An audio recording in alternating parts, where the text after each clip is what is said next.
This is BBC Radio 5 Live. London 2012 with Mark Chapman.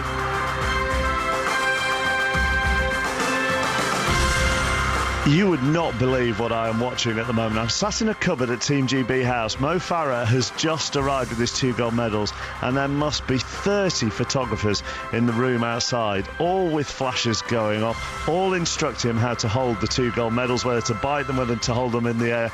It is organised chaos, but all done with everybody with a smile on their face. Anyhow, this is the final day, the final action of London 2012. The final medals will be handed out over the next 7.5 hours. Can boxing deliver 2 final golds? Firstly, with Fred Evans. Evans is almost there. The final bell sounds. Evans raised his arms. And the 21-year-old from Newport will fight for Olympic gold. And then, with the big man, Anthony Joshua. Anthony Joshua's in the Olympic final. Anthony Joshua 13. Ditchko 11. And Anthony Joshua becomes the 3rd Great Britain man who's going to fight for gold here at the Olympic Games. We'll chase the medals in the modern pentathlon as well, plus speak to some of the heroes of the Games. Farah kicks again, and Farah goes for gold, and Farah wins gold again. Can you believe it? It's double gold for Mo Farah. He's won the long distance double. Olympic dreams are made of this. We'll be with the Dream Team as they try to take basketball glory again. And it's a Sunday, it's the final day of the Games. Let's celebrate, shall we? Over the next 7.5 hours, let us know the golds, the moments, the interviews that you would like to relive. 85058, we'll try and play them again. It is the final day of London 2012. There's just 12 hours to go.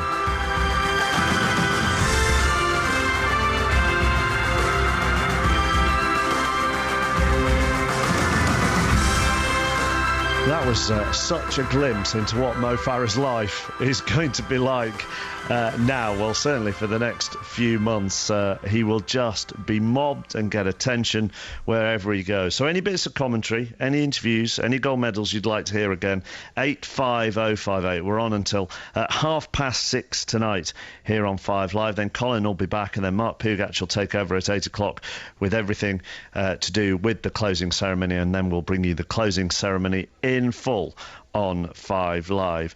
Never did I think, John Hunt, that I would have right up there as commentary that I would want to hear again, dressage on the radio.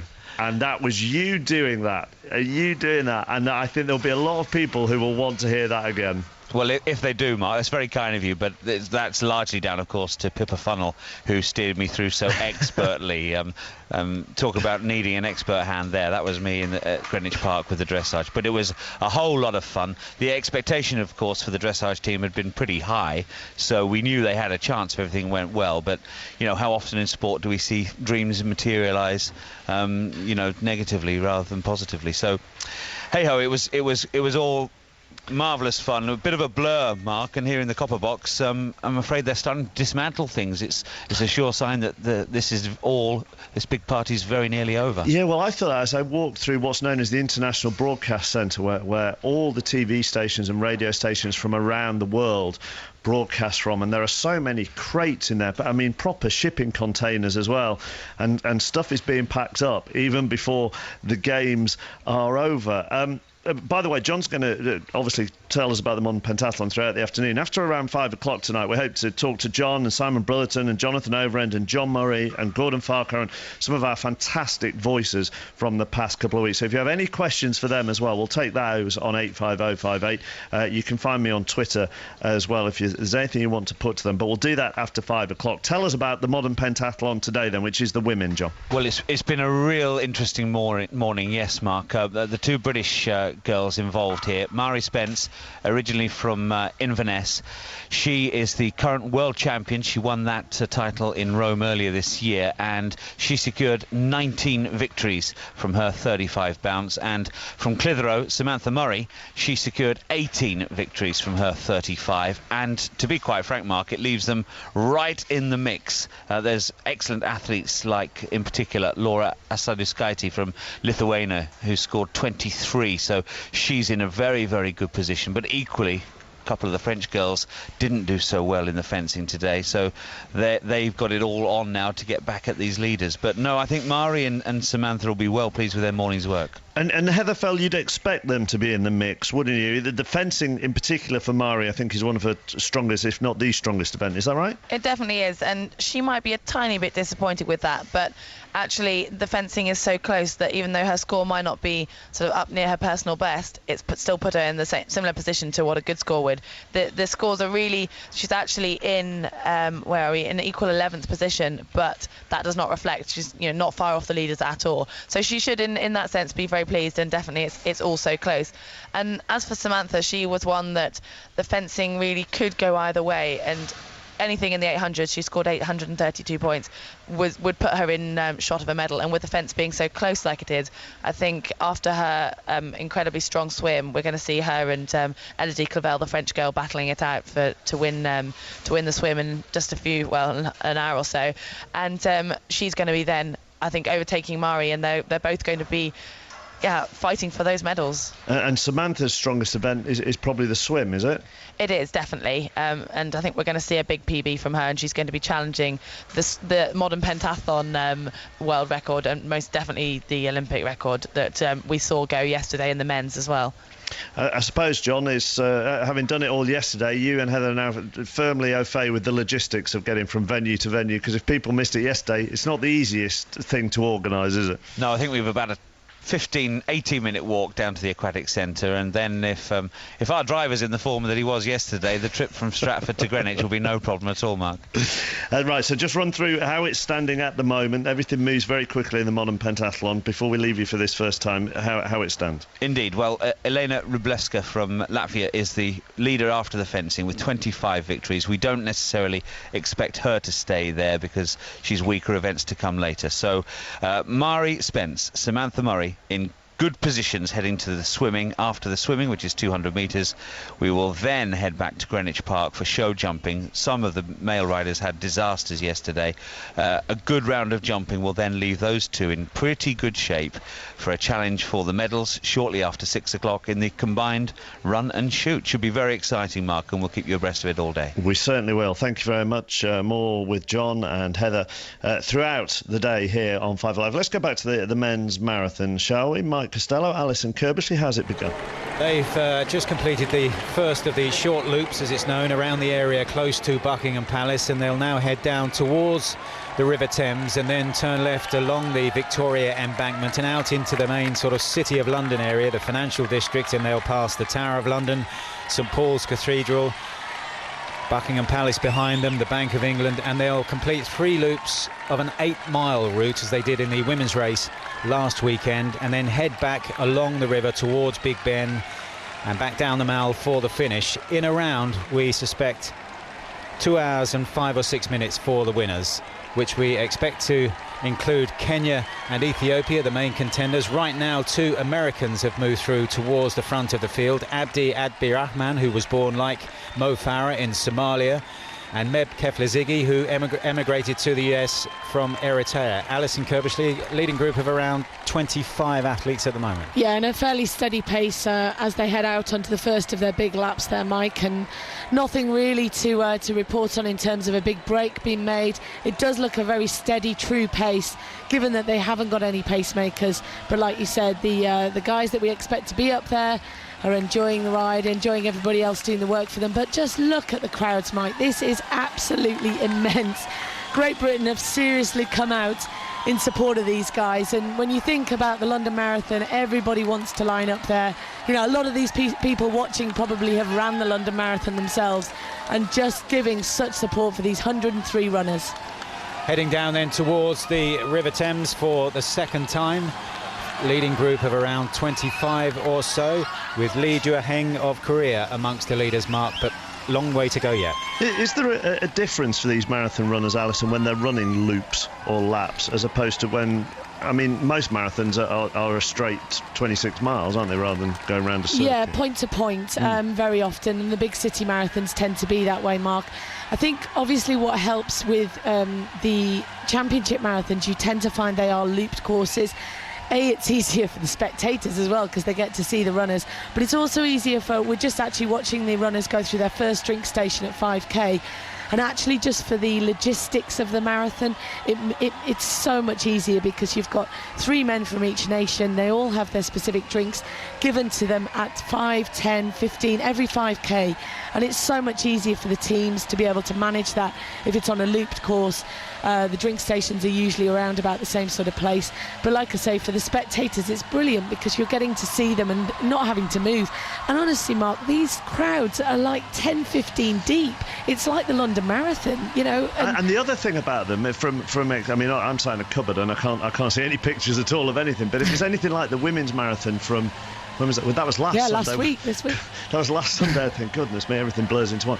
Then the beauty of the crowds at the marathon in particular was every nationality under the sun was watching those games, from Eritrea to Ethiopia to Brazil to Poland to Sweden to the Germans. I mean, just flags of every country wherever you looked. Yeah, absolutely. And I mean, I think there's a great thing to note because there's 68 countries represented in these 105 runners out there on the roads, on the streets of London. And I think that's so, you know, we've seen where this event has moved on, and to have 68 nations represented, including the likes of South Sudan competing as an independent country under the IOC flag. You know, back in London in 1908, 56 runners were representing 16 nations, and this is where the Olympic Games have come. Track and field athletics is represented in 202 nations of the 205 here. It really is immense, but you know, these guys are the ultimate performers, and to finish on the marathon is quite a fitting tribute to them. And the crowds, Mark, just briefly, are much bigger than last week. And, you know, one of the reasons is it's warmer and it's drier. But clearly what we're seeing here is a reflection of this momentum of the success of the Games. You hear the phrase standing room only. There are parts of the pavements here where there isn't even standing room. It's just a fantastic reception for these world-class athletes for the last athletics event. Now, did you deliberately highlight the Mo bit of momentum then? Yeah, you know what? I don't think he even realised he did but that's it from now on. It's been a long week. Mike Allison, for the moment, thank you very much. After 11:30, we will hear from Mo Farah. I spoke to him a little earlier on before he arrived here at Team GB House to have all the photos taken. We'll also hear from Jenson Button as well, Ben Ainsley after midday. But I'm delighted to say for the next 10 minutes or so, we're going to have a chat to an Olympic hero from the past. Daley Thompson joins me. Morning, Daley. Mark, how's you in your cupboard? My cupboard is fine because, do you know the beauty of it is I can just open the door and see Olympic medalist after Olympic medalist walking past for a photo call or an interview, and it's just, from an atmosphere point of view, even though it's a cupboard, it's just a really happy place to be. All right, well, it's a nice day outside as well. The sun is shining. And so it should for the final day. Do you think there's one thing that you've enjoyed the most? My favourite moment outside the athletics so far has been indoor volleyball at Earls Court. I went to watch USA ladies versus Brazil. It was the best game.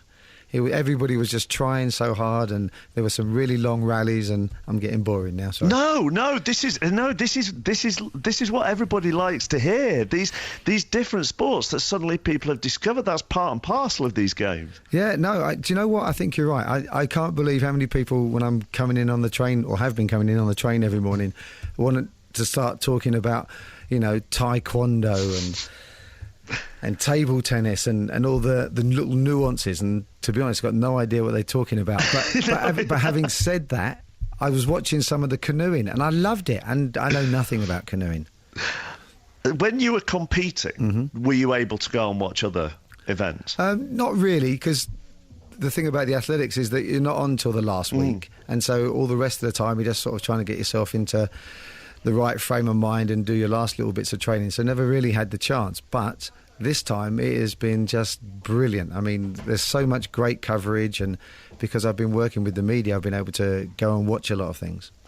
When outside this cupboard 20 minutes ago, when Mo Farah arrived, and there were 30-odd photographers and flashbulbs going, and Mo here and Mo there, his life is going to change forever, isn't it, after these Olympics? And I'm assuming the same thing happened to you going back to 84. Oh, no, me, I've always been a miserable git. So. so that's hopefully never going to change. But no, do you know, I think that it can change if you want it to change. I'd like to think that Mo's main focus is still going to be on running for the rest of his life, or the next couple of years. But you're right, it's going to present him with a number of opportunities to look after his family and friends and make sure that the rest of his life is comfortable. And then you have to balance looking after them, I suppose, and protecting them. Yes, of course, because there's going to be so many people wanting so many things, and it won't always be good. And you need you need a good team around you. I don't know who Mo has, but I'm sure that he's thought about this over the last year or two, because he hasn't just become the best in the world. He's been pretty good for a number of years, and I hope he has got a good team around him. As far as track and field has gone, from a Team GB perspective, Daly, can we be happy? Oh, listen, we've got to be ecstatic. Yeah. We won 4 gold medals. I think that that's 3 more than the head coach was expecting. And, it's been absolutely brilliant. But to be honest, the whole of GB, Team GB, have been just fantastic. They've all performed out of their boots. Some of them, have been beaten by better athletes and swimmers and all that kind of stuff, but there's nothing you can do about that. But I think on the whole, 95% of everybody has performed above expectations. It's been so good. I mean, you must know that. You must know the feeling, the ordinary man in the street out there.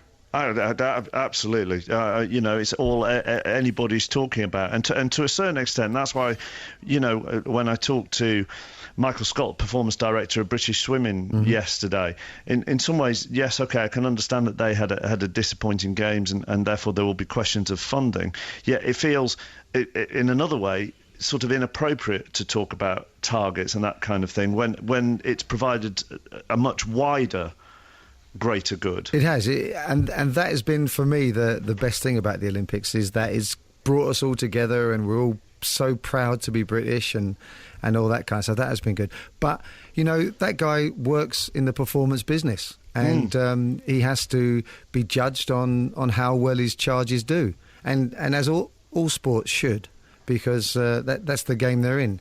But I think that swimming were a bit unlucky, and they're going to make a few changes. But I don't think there's probably a lot of wholesale changes to be made in any sports, because most of them have done so well. Are you a believer in targets? I am a believer in targets because sport is all about performance, and I think that we should all be judged. But one of the things that I don't think is always fair is that normally it's just the athletes. I believe that the people in charge of the sport should be judged on how well they do too, and sometimes they need to be removed. How do you think we keep this positivity, particularly in sport, actually? I think what we got to do, as I say, at the moment everything is working well, so that tells me that the structure is good. As I say, there might be some personnel changes that need doing, but it's not wholesale changes. Why try to fix it if it ain't broke, as it were? There was a lovely moment on Gabby's show the other night with you and Jessica Ennis, and you probably more than anybody know what Jessica has gone through in a multi-event medal. Oh, she's done fantastic, because it's not easy, even when you're as good as she is. It's not easy being the favourite. And she wasn't such an overwhelming favourite that she was just had to turn up. She still had to go out there and perform, and she's done remarkably well. And she still managed to keep her feet on the ground. And I think that's brilliant. And I hope that she keeps going for a few more years, because I know she can still get better. The other thing that I thought was particularly great is, even though she didn't have to win the 800 metres, it was that determination, that inner steel was there to make sure she crossed that line first, to put the cherry on the icing on the cake. Yeah, well, do you know what? That made the statement about her as the kind of athlete that she is, and that is that she's going to give it all to the very end, and I think that was the best way to finish, because she'd had a great couple of days. She already had the medal in the bag, and yet she was still mentally strong enough to want to get out there and try and get a personal best and just beat everybody into the ground, and so great. As far as them passing advice and coaching kids and that kind of thing, once you become an Olympic gold medalist, how much do you get asked to maybe pop down to this school or this athletics club? Well, I think it depends what sport you're in, and it also depends on the kind of relationship you have with, your sports federation. I think that most of the people from my times didn't really get on very well with the powers that be, because they didn't treat us particularly well. But I think those relationships are a little better these days. But I think that a lot of them, particularly from past games, would be more than happy to get out there and help kids.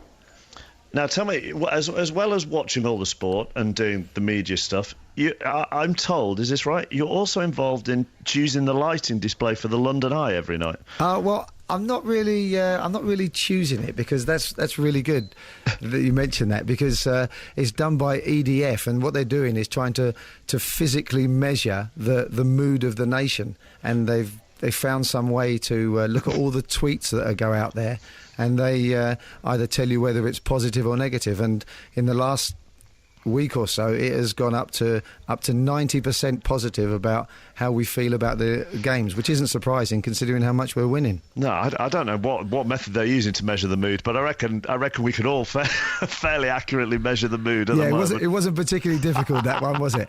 I think that, and I wasn't around then, but at the moment, the country seems as happy as it was in '66 or I can't remember the last time I've met so many people who are so happy and in it for everybody else. The one thing I would say though, Mark, just to change the subject slightly, because this is probably the kind of topic that you guys probably like to talk about. My big fear about this whole thing now that we're almost through it, is that we're not going to be ready for Monday, because Monday obviously the games are over, and I'm hoping that there are going to be millions of kids knocking on the doors of sports clubs. Yeah. And I just hope that all the sports clubs are ready, because they're only going to get one chance. If I go down my local taekwondo club and they're not ready for my son or my daughter, I'm never going back again. Yeah.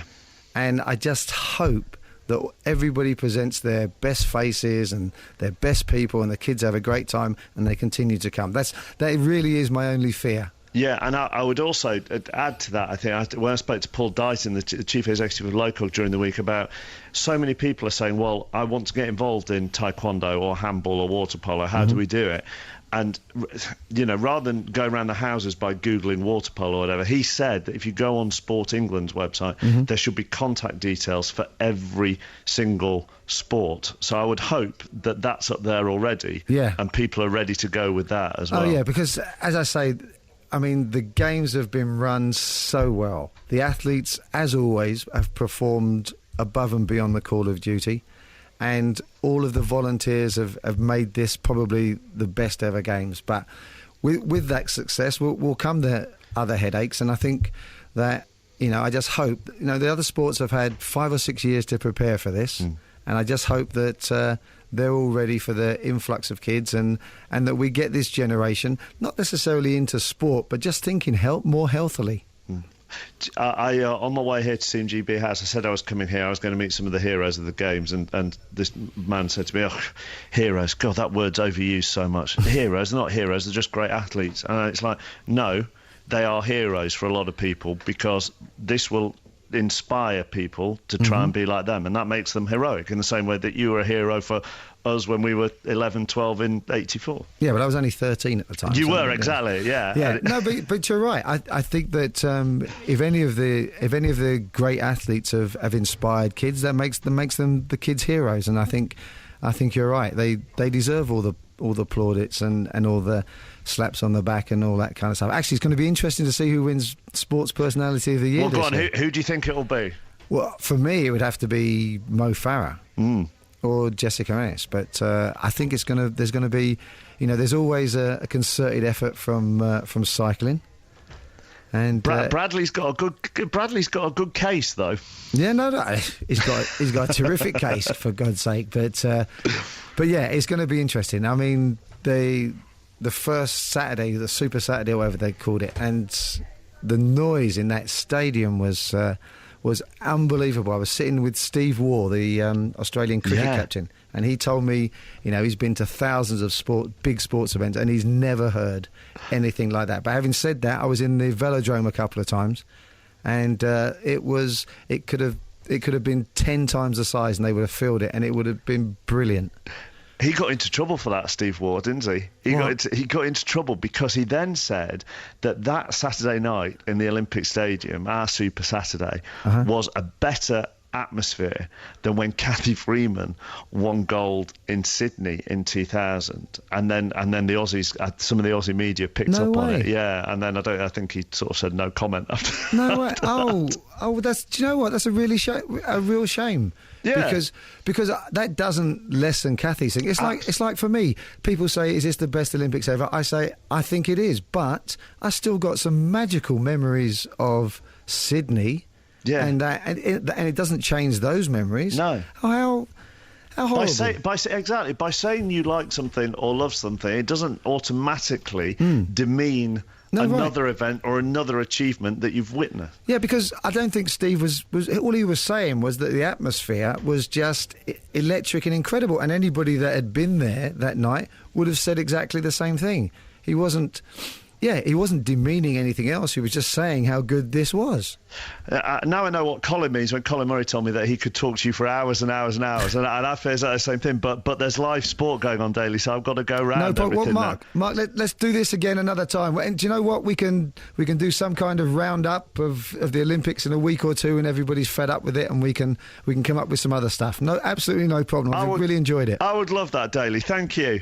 All right, my friend. Cheers. You have a good day. You too, my friend. Thank you. Take care. Daly Thompson on 5 Live. Mike Costello and Alison Kirbishley at the marathon, where they completed 10 kilometres, so they're coming towards quarter distance, and they're around the area in the City of London which houses the Bank of England and the Leadenhall Market. One of the tighter turns now being taken by the clear leader, Frank de Almeida of Brazil, the Pan American Games champion in 2007, and he has injected some pace into the race, and it's stretched out this front group now, which includes the leading Kenyans and Ethiopians, but he's gone 25 metres clear of the rest. He's on course for a time, if he should stay in front, of around 2 hours 9.5 minutes. At the last checkpoint, Britain's leading athlete was Scott Overall, 8 seconds adrift. Britain's other representative here in the London 2012 marathon, Lee Merrion, was 18 seconds off the pace.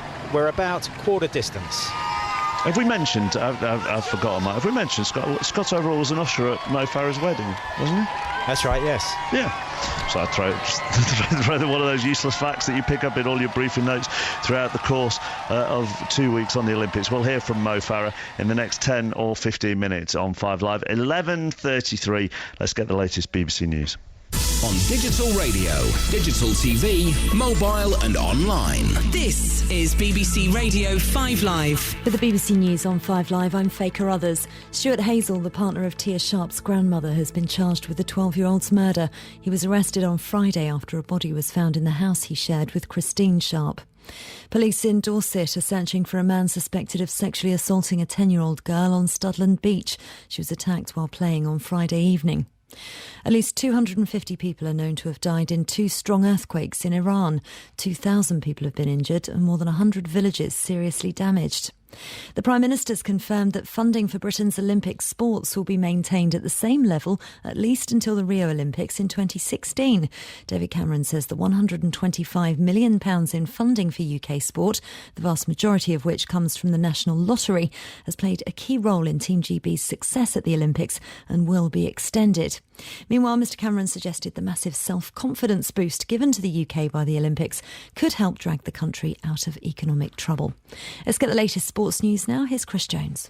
Thanks, Faye. So after 2 Russian wrestlers were knocked out this morning, Great Britain are now mathematically safe in 3rd place in the medal table. Team GB are also guaranteed 2 more medals in the boxing today, with Fred Evans and Anthony Joshua in finals action. There are also medal prospects in the women's modern pentathlon after the first discipline, the fencing. Mary Spence with 19 wins and Samantha Murray with 18 are both well placed ahead of the swimming, which starts at 12:35. Mo Farah has said this morning he couldn't have dreamed of winning 2 Olympic gold medals. Farah last night took 5,000 metre gold to complete the long distance double. It was GB's 6th athletics medal at the Games, although the head coach of UK Athletics, Charles Van Comeny, said he would resign if the target of 8 wasn't reached. However, Van Comeny has received backing this morning from the chairman of London 2012, Lord Coe. I hope Charles Van Comeny stays around the scene for a long time. Coe told Sportsweek, "I'm a paid-up member of his fan club." More from Lord Coe later on this programme. Tom Daley has suggested he'll represent Team GB again in 2016 following the diving bronze medal he won last night. He told us this morning he should peak in time for Rio. And away from the games, with the England cricket selectors set to name the squad for the third test against South Africa at 2:30 this afternoon, Kevin Peterson now says he wants to represent England in all forms of the game. This just a week or so after he hinted he may follow up his retirement from limited overs internationals by quitting Test cricket. And the Premier League champions Manchester City face FA Cup holders Chelsea in the Community Shield this afternoon, a 1:30 kick-off at Villa Park. Commentary on 5 Live Sports Extra. Travel news, and in Liverpool, Walton Lane is closed in both directions between Queen's Drive, Walton and Priory Road. It's all following an accident very near to the football ground. Westminster and the A302 Victoria Street is closed in both directions between Buckingham Gate and Great Smith Street.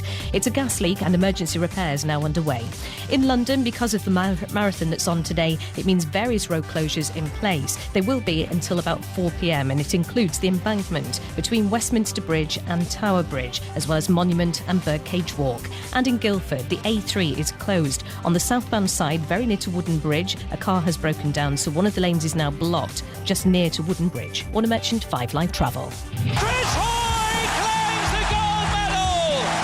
What a moment in British Olympic history! Nicola Adams has made history. She is the Olympic champion. He serves. It's an ace!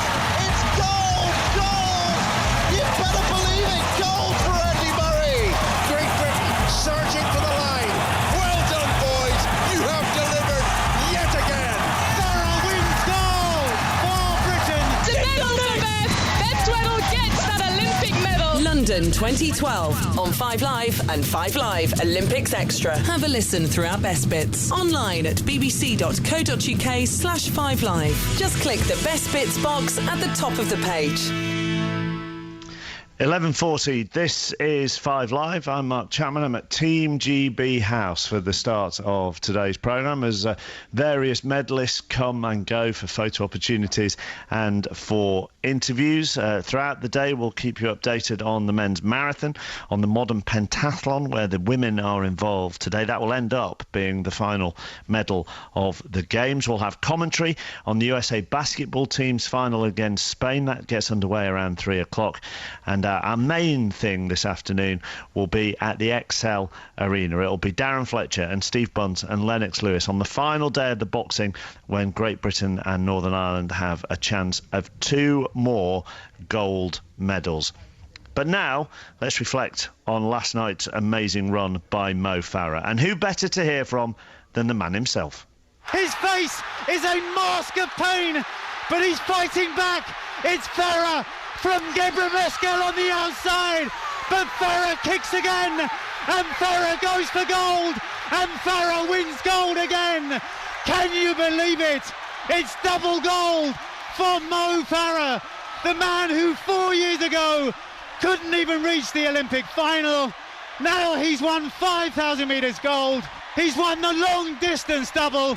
Olympic dreams are made of this. Now, I am sat in a cupboard at Team GB House. Describe what you can see where you are at the moment. Well, what I can see is loads of people cheering and so happy on a Sunday morning. You have a better view than I do. Have you had any sleep? Mate, I haven't had much sleep. I had a little bit of time to relax my family, went to the house, and it was awesome to see friends and family and that. Got back about 3 o'clock, back to the village, and didn't sleep since then. I've been up. We've been talking to so many people connected to you, Mo, over the past couple of weeks on 5 Live. Are you aware of how nervous they've been at times? Yeah, I knew sort of a lot of people saw I was nervous. It was nerve-wracking, even for me, mate. I just kept it cool. What I particularly like, Mo, is that you just seem to enjoy the whole experience. Yeah, no, I really enjoyed it, and the crowd made a massive difference. So if it wasn't for them, I wouldn't sort of got there first. It was so close. I just want to thank everyone who support me, my PE teacher Alan Watkinson, my parents, everyone who's been associated with me, my wife, my daughter. It's just not thank enough people. Have you got both gold medals on at the moment? I've got one of them on because they weigh so much. They do, don't they? They're very heavy. Yeah. Where's the other one? The other one is in the box. Under lock and key and kept very safe. No, it's here somewhere. What's the plan now then? I mean, obviously we know you're about to become the father of twins, but do you get some time as a family to go away and escape this madness? Yeah, no, definitely. I'm looking forward to having twins, and I've got one medal for each, so it works well. Listen, I think on behalf of the whole country, we just want to say thank you. Oh, no, thank you for everyone's support. It's just an amazing feeling. There's no word to describe how I'm feeling. Well, that goes for us as well. You know, Brendan Foster said last night that it's the greatest moment. It's the greatest stadium. You go every Saturday night to that stadium and you see Mo Farah win a gold. It was awesome. I guess Saturdays must be my lucky day then. Saturdays are your lucky day. Listen, and you know what? Yeah. Arsenal are playing as well on Saturday. Whoa! I'm sure that you will never have to pay for a ticket at the Emirates ever again. Okay. All right, see you. Cool, I'll see you, bye. Mo Farah talking to me a little earlier. That was one very, very happy man. And one man he mentioned in that interview was Alan Watkinson, his former PE teacher. Morning, Alan. Morning. How are you doing? I'm very good, thank you. I suppose the cloud on the silver lining, golden lining of Mo winning these medals, you're having to talk to me virtually every day at the, yeah, at the moment. Striking up a great friendship, aren't we, really? How much did you enjoy last night? It was different to the 10,000. I was really nervous on the 10,000, and it was really emotional. Last night was just pure excitement. The way the race panned out, I could see that it suited him, and I was much more confident last night.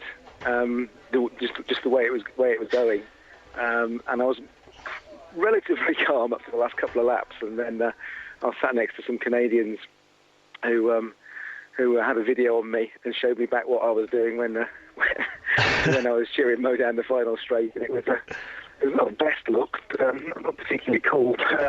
But that's the way I was celebrating. Do you think you were less nervous because you already had one gold in the bag? I think so. Yeah, I think it was. I mean, it was partly that, and I was nervous for him because of the weight of the expectation was huge. I think I don't think people fully understood. They thought they'd turn up at the stadium and watch Mo win gold, but I don't think they fully understood the difficulty in doing that is just ridiculous. And so I was a little bit nervous on that front, but I was relaxed knowing that he got one in the bag, and that whatever he did was going to be a bonus. But what a bonus!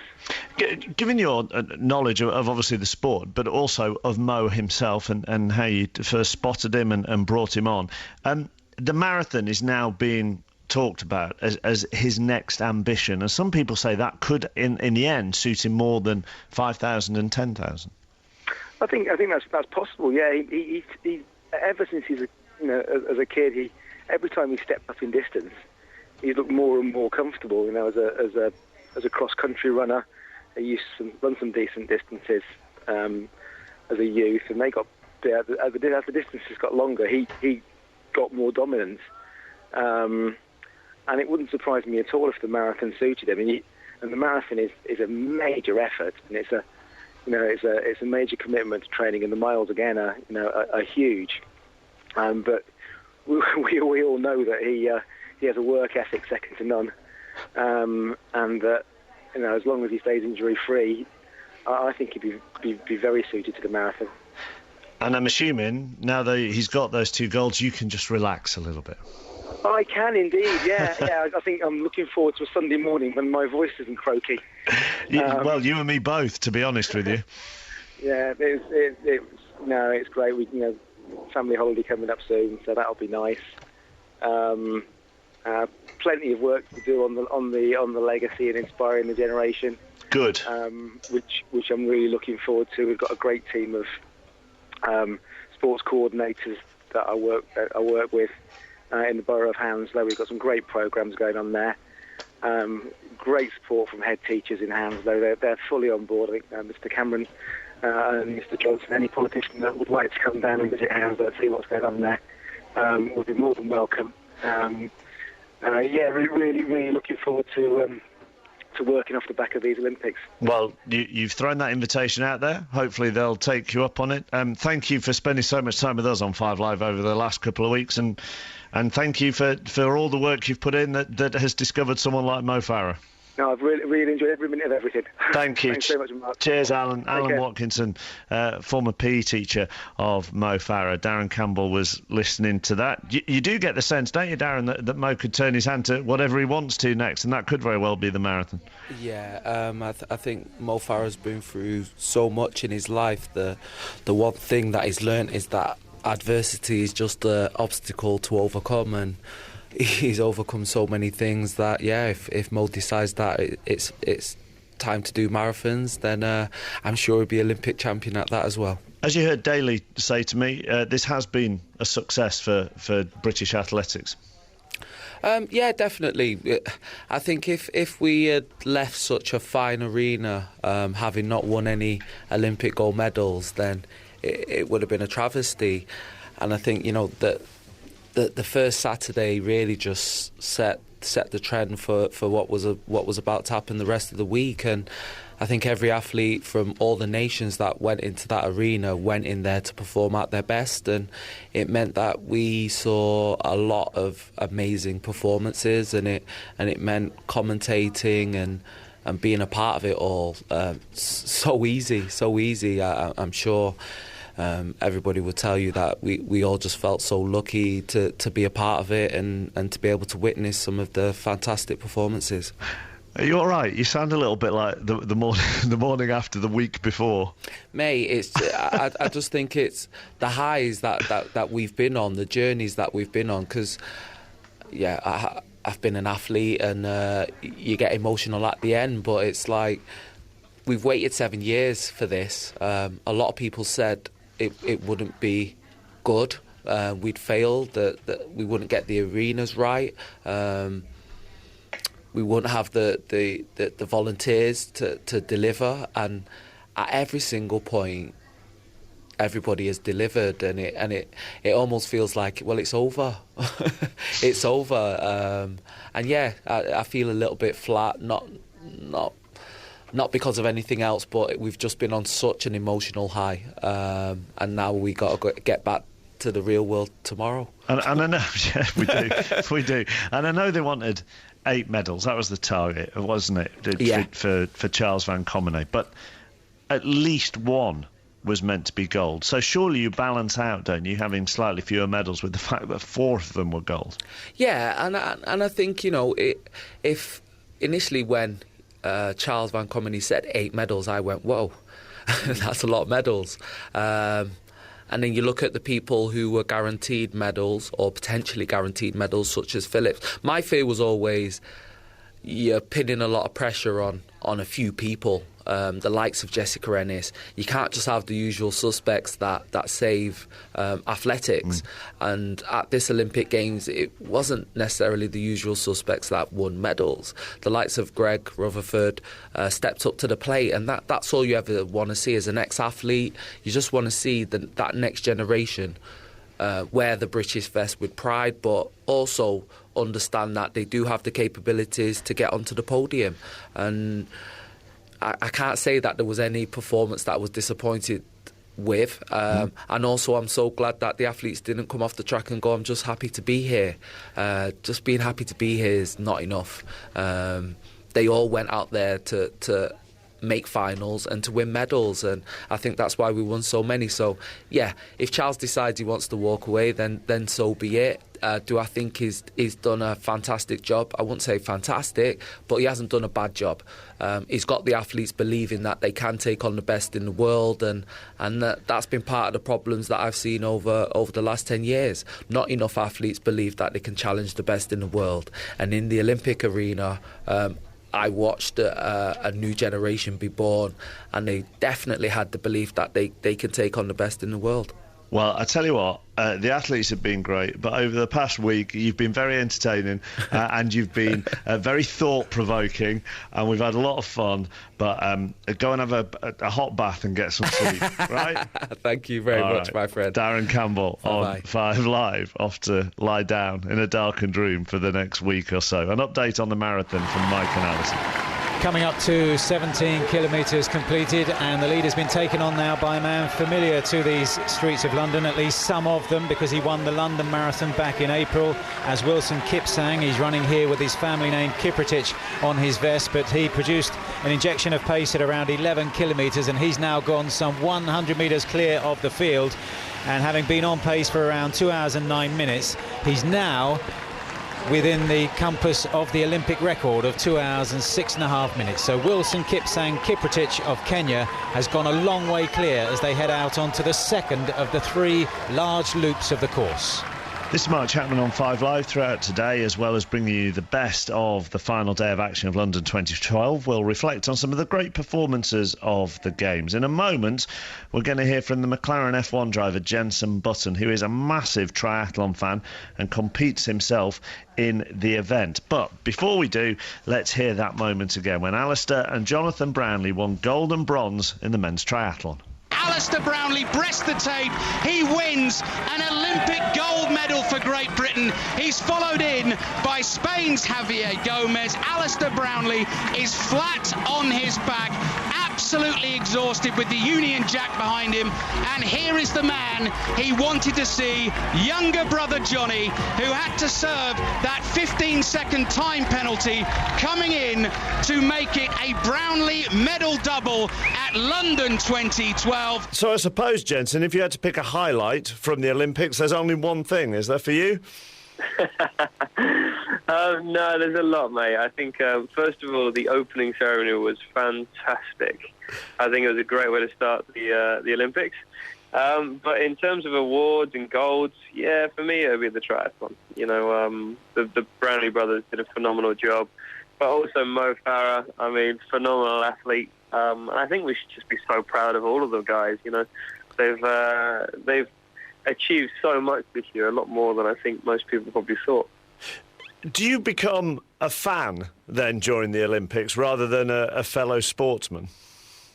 Yeah, I mean, I'm a fan of F1. You know, it's for so many years I wanted to get into F1, but you know, I was still a fan, and I still am a fan. And it's the same with so many sports and people that really push themselves and want to be the best at what they do. It means so much. I know what pain they've gone through and how tough it's been for them to get there. And I know that feeling when you cross the line and you either win a gold medal or the World Championship. It's everything just comes flooding back. All the good times, all the bad times, and what you've given up, what you've achieved in the past.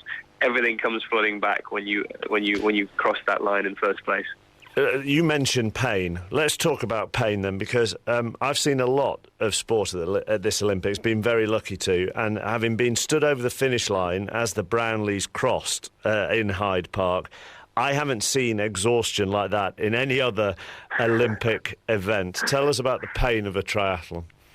Well, triathlon is very unusual, obviously, because you have 3 different sports within a triathlon, and I mean it's been a very amateur event for many years, but it has really become big now. It's really grown in the UK, which is great, and I think a lot of it is because it's easy for people to get into. And before it was, you know, people that were sort of average at swimming, average at cycling, average at running, but Brownlees did a 29-minute 10K at the end of the race, which is 1 minute 20 off of Mo or something. Yeah, 83 seconds, I think it was. Yeah, it's just phenomenal what these guys are doing now, and it's a really good sport. It's something that we can all do, and the pain that you put yourself through, yeah, it hurts, but when you've crossed the finish line and you do better than you expected, it's a really good feeling. It's really rewarding. How did you get into it? I started doing triathlons in 2008. It's when I was driving for another team, I would say, and things weren't really going that well. So it was more of a release than anything else. It's something I could do that I knew if I trained hard for it, I would succeed, and if I didn't put my heart into it and I didn't train hard enough, I wouldn't do very well. And I really got into it. I got hooked, as so many people have around the world. I did the London Triathlon. It was, the most amount of people that take part in a triathlon in the world, and it's 5,000-6,000 people.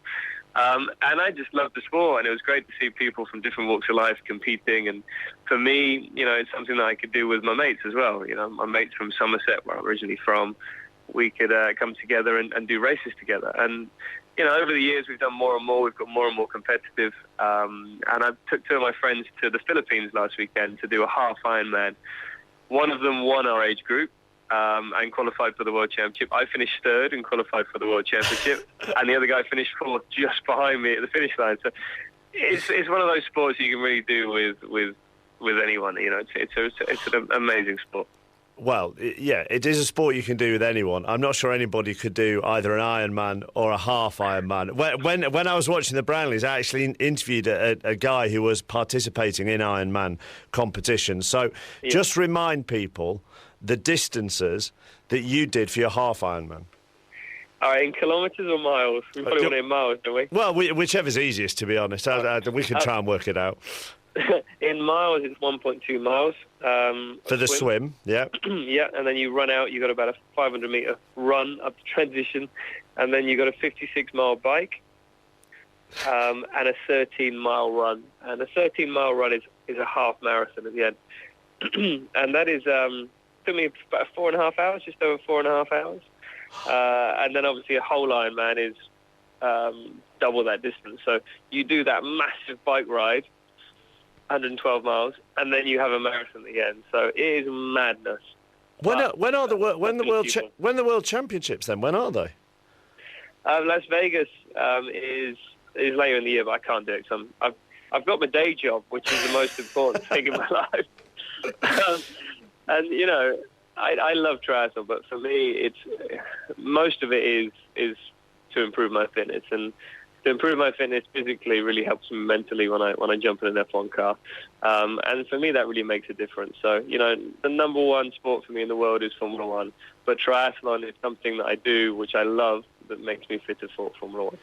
Yeah, but at the same time, I think from talking to a lot of sportsmen, you're incredibly lucky to be able to participate in another sport aside from your main sport, because so many sportsmen and women that you talk to are not allowed to do anything else bar their own sport through their contracts. I mean, I've read an interview with Victoria Pendleton this morning saying the biggest thing for her now is the relief that she can just do whatever she wants and she doesn't have to live in this cycling bubble.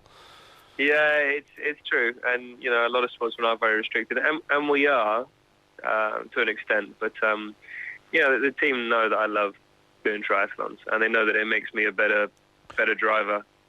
And a better person, really, in doing it. So I'm sure they wouldn't let me do, a bike race, cycling down a mountain at 200 kilometres an hour or whatever, or mountain biking or crazy stuff. But they know that my main focus is Formula One, and they know that I won't do anything to jeopardise that. So, they're very understanding. So it's good. You're training at the moment in Hawaii, aren't you, for your own triathlon, which I think is next Sunday. Have you seen an increase in entries for that? It's a charity event, isn't it? Yeah, it's a week today, and it's I've always wanted to do a triathlon and run a triathlon because I've done so many, and I know what I like about a triathlon and what I think can be improved. So I thought it'd be a great idea, and it's at Luton Hoo Hotel, which is a beautiful hotel, but it's in the grounds as well. So we don't have to shut off any roads, and it's very private, which is nice. There'll be 500 people maximum, and it's short distances. So it's 300 meter swim, it's a 10k bike, and a 2.5k run. That anyone can do it. Even you can do it. Why don't you come along? Much as I would love to, Jensen, I have to go on holiday. Well, I don't have to go. That's a slight stutter, yeah. I don't have to go on holiday, but I've been waiting for this holiday for quite a while. But your next triathlon after that, I would love to participate in it. Is that a deal? That's a deal. But it should be cool because it's like an eliminator event. So it's something that I've been used to in my career, where you do a race, and if you qualify for the final, you go into the final. If you don't, you go into like a wooden spoon race. So everyone gets two races.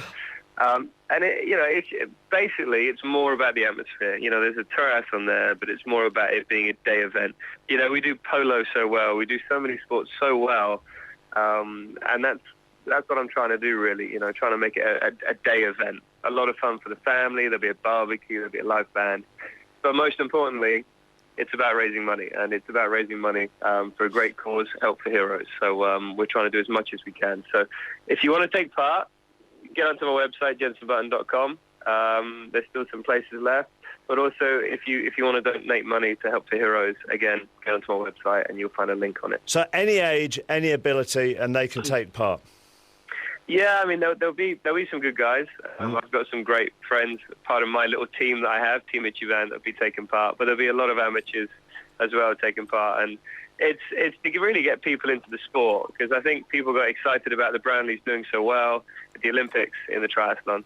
I think it's a great way for people to get into the sport, and hopefully we can help the sport grow. And if it becomes a regular thing, Jensen, I promise the next one I will put my money where my mouth is, and I will do it. It is going to be a yearly thing, so you better do. It's interesting about trying to get people involved in sport, because I don't know whether you're aware of it from where you've been training and stuff, but this is the big debate and big discussion that's going on in Britain at the moment about getting kids involved in sport and competitive school sports, which I'm guessing through what you've just been saying about being a fan of Formula One and also trying to get people involved in the triathlon, you would back any of those sort of campaigns as well. Yeah, definitely. I mean, I think if you look at what we've done this year in the Olympics, the golds, the silvers, the bronze, the medals in general have been fantastic, but that is obviously a very limited amount of people still. There's so much more we can still do, and getting people to enjoy sports and be part of sports, whether it's a team sport or individual sport, I think is great for kids at a young age. We're all about healthy living now, which is what we should be about, and sport is the best way to keep fit and also to watch your weight, Well, yeah, which is why I might need a year to get ready for your triathlon, to be honest with you. On physicality and tiredness and stuff, can you sort of compare the difference in how you feel at the end of a triathlon to how you feel at the end of an F1 race? Is there more mental exhaustion at the end of an F1 race? Oh, yeah. I mean, a triathlon is physically so tiring. But an F1 race is, it's something that's most people are never going to experience, and that's why I do feel so privileged to race in F1. It's a real draining of the body. You're and the senses. You're driving around at 340 kilometers an hour, 18,000 revolution, with the engine. So you're building a lot of lactic acid, and it's just noise. It's noise for an hour and a half. And then when you turn the car off at the end of the race, it's just, it's silence. And it's such a shock to the system to really get over that. And that does take time, but I still am not used to it. You can never get used to that feeling when you step out of a car after a race. You always feel dizzy. But if you go onto the top of the podium, you don't care about that dizzy feeling. You spray the champagne and that dizzy feeling goes away. Listen, it's been great to talk to you. Thank you very much for doing that, and I will see you in a year's time. I'm off now to go and do some sit-ups.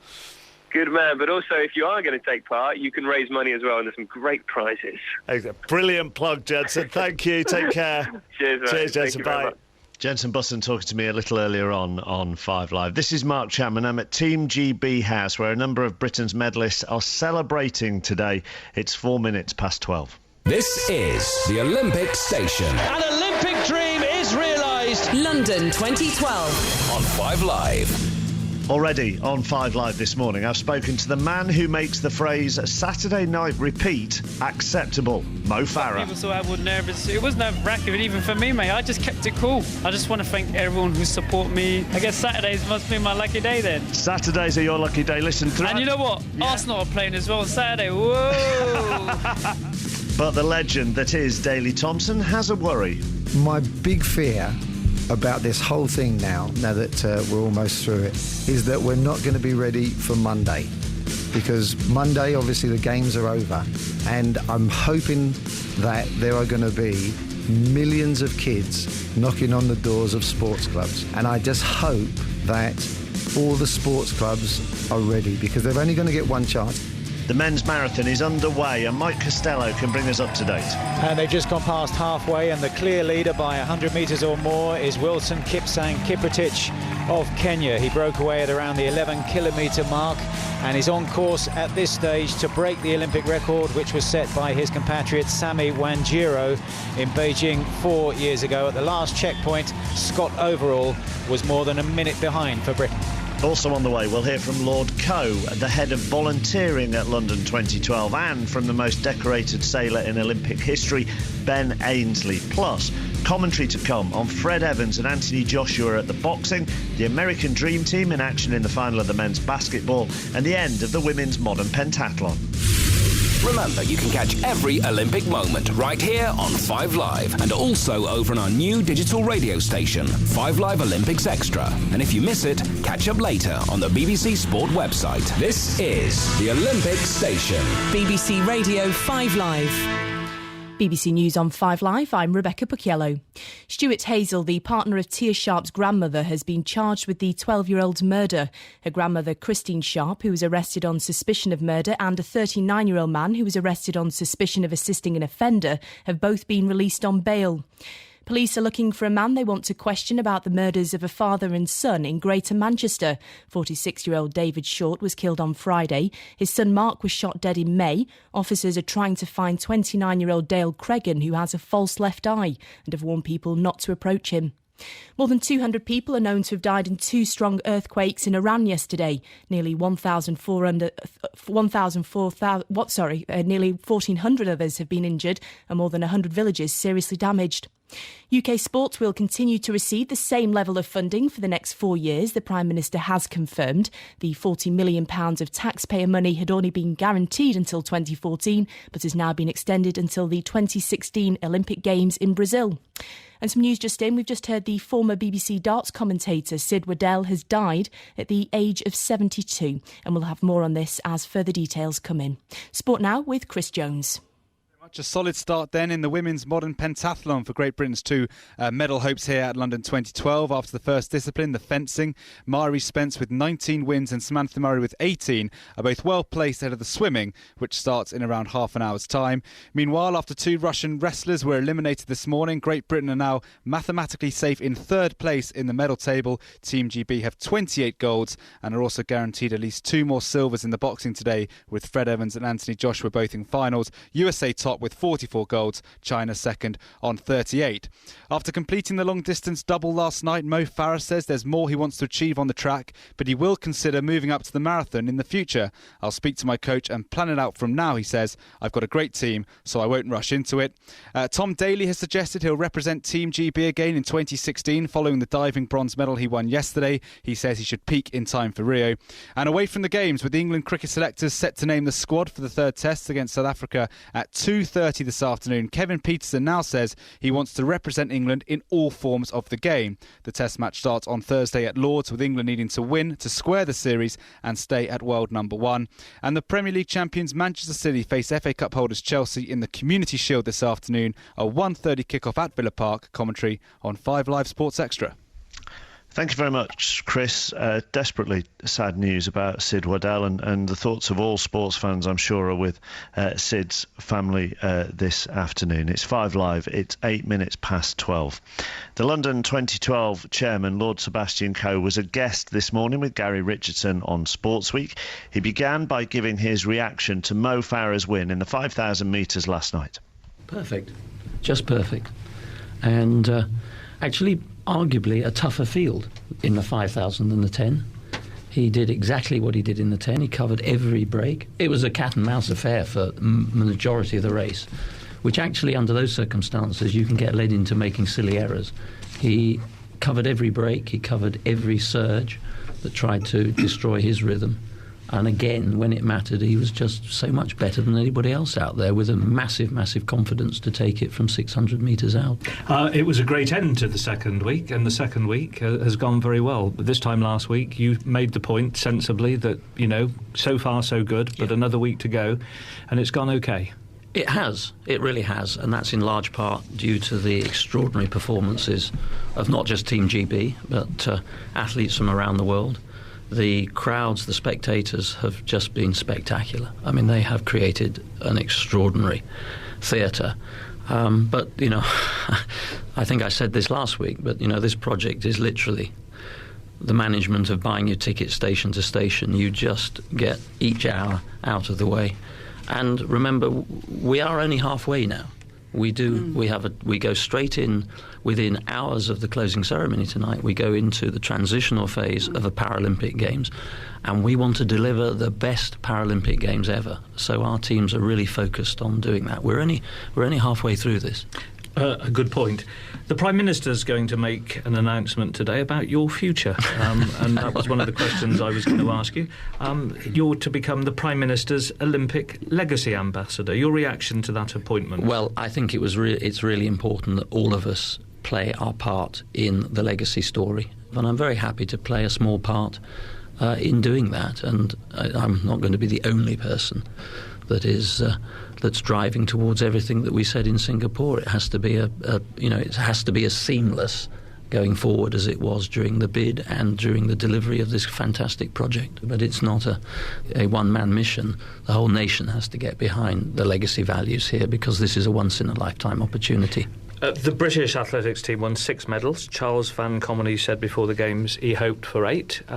6, not 8, a thought. Well, it's not a disaster. I really hope that I hope Charles is around the scene for a long time. You know, I'm a fully paid up member, as I think I said last week, of his fan club. I helped encourage him back into UK athletics, and this is a young team. I think it'll be a better team in 2 years' time, and a significantly better team in 4 years' time. I want to reflect on 2012, which has been a huge part of your life. Yeah. Could it have gone any better than you could have possibly hoped for? We were discussing this the other day, and we agreed that, you know, on a day-to-day basis throughout this project, you're always trying to improve on what you did the day before.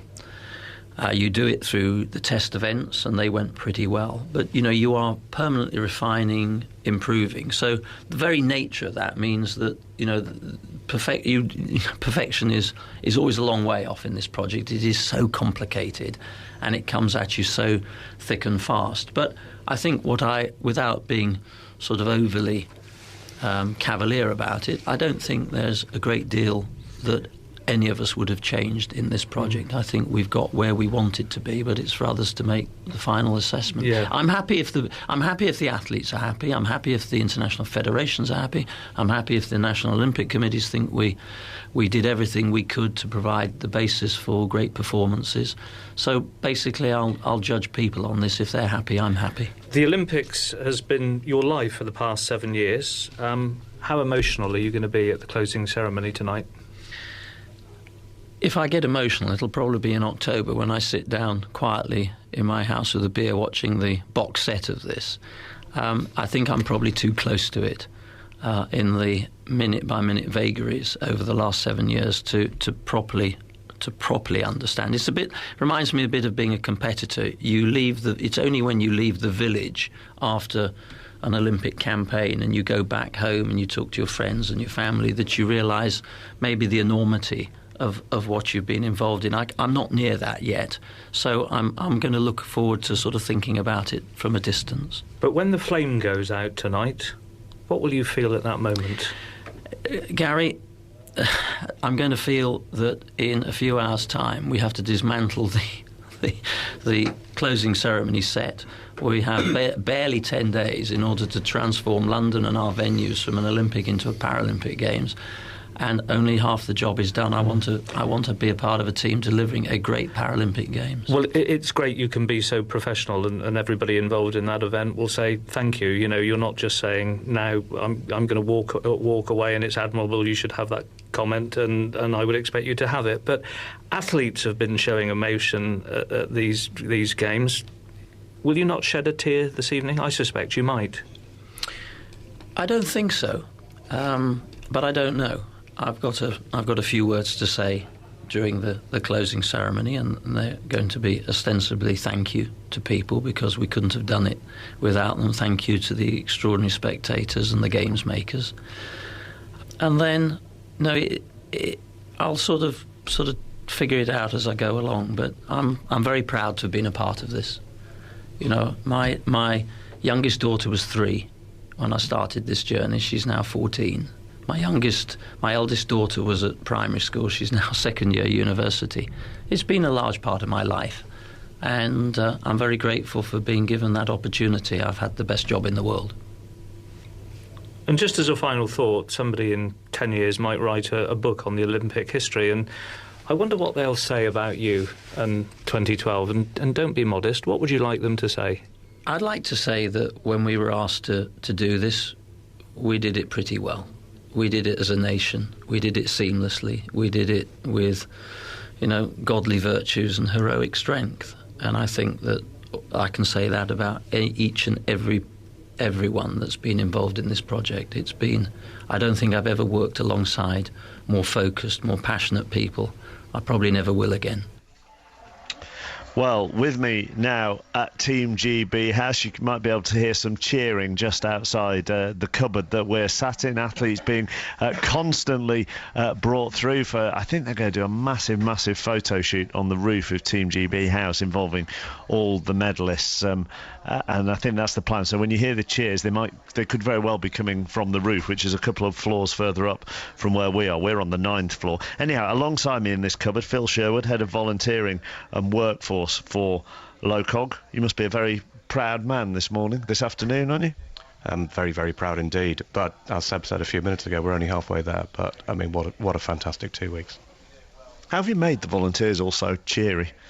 We've let them be themselves, and I think that's been the key to it. I think if you try too hard to tell people how to host the world and host the athletes and host the spectators, it just won't come across naturally. And what we said from day one was, the athletes are at the centre of this, and the volunteers are there to create the conditions for them to perform at their peak. And athletes will probably only peak for one Olympics, so to peak for 2 weeks. And they've created those conditions, and they've also created the conditions for the spectators to enjoy it as well. But have you said to say a couple of them, all right, if you want to get on the megaphone and welcome people in as they walk into the Olympic Park, that's fine? Well, absolutely. During our training, we talked about the hosting actions that we wanted. We wanted people to be individual. We wanted them to be themselves, and we knew all along that it's such a eclectic city anyway that all of those characters would come out, and they absolutely have. What's your background? I mean, how did you become head of volunteering? Yeah, that's a good question, a very long question. But I was an army officer, and actually the irony is that the regiment I used to command are over from Germany at the moment, and I saw them all last week at Horse Guards Parade in the Mall alongside the volunteers, so absolutely doubly proud. So yeah, background in the military, which I suppose you could call our volunteers an army of volunteers, so I guess that's it in a short. Well, it is, but then how, I mean, out of all the hundreds of thousands, how did you sort of filter people? What were you particularly looking for?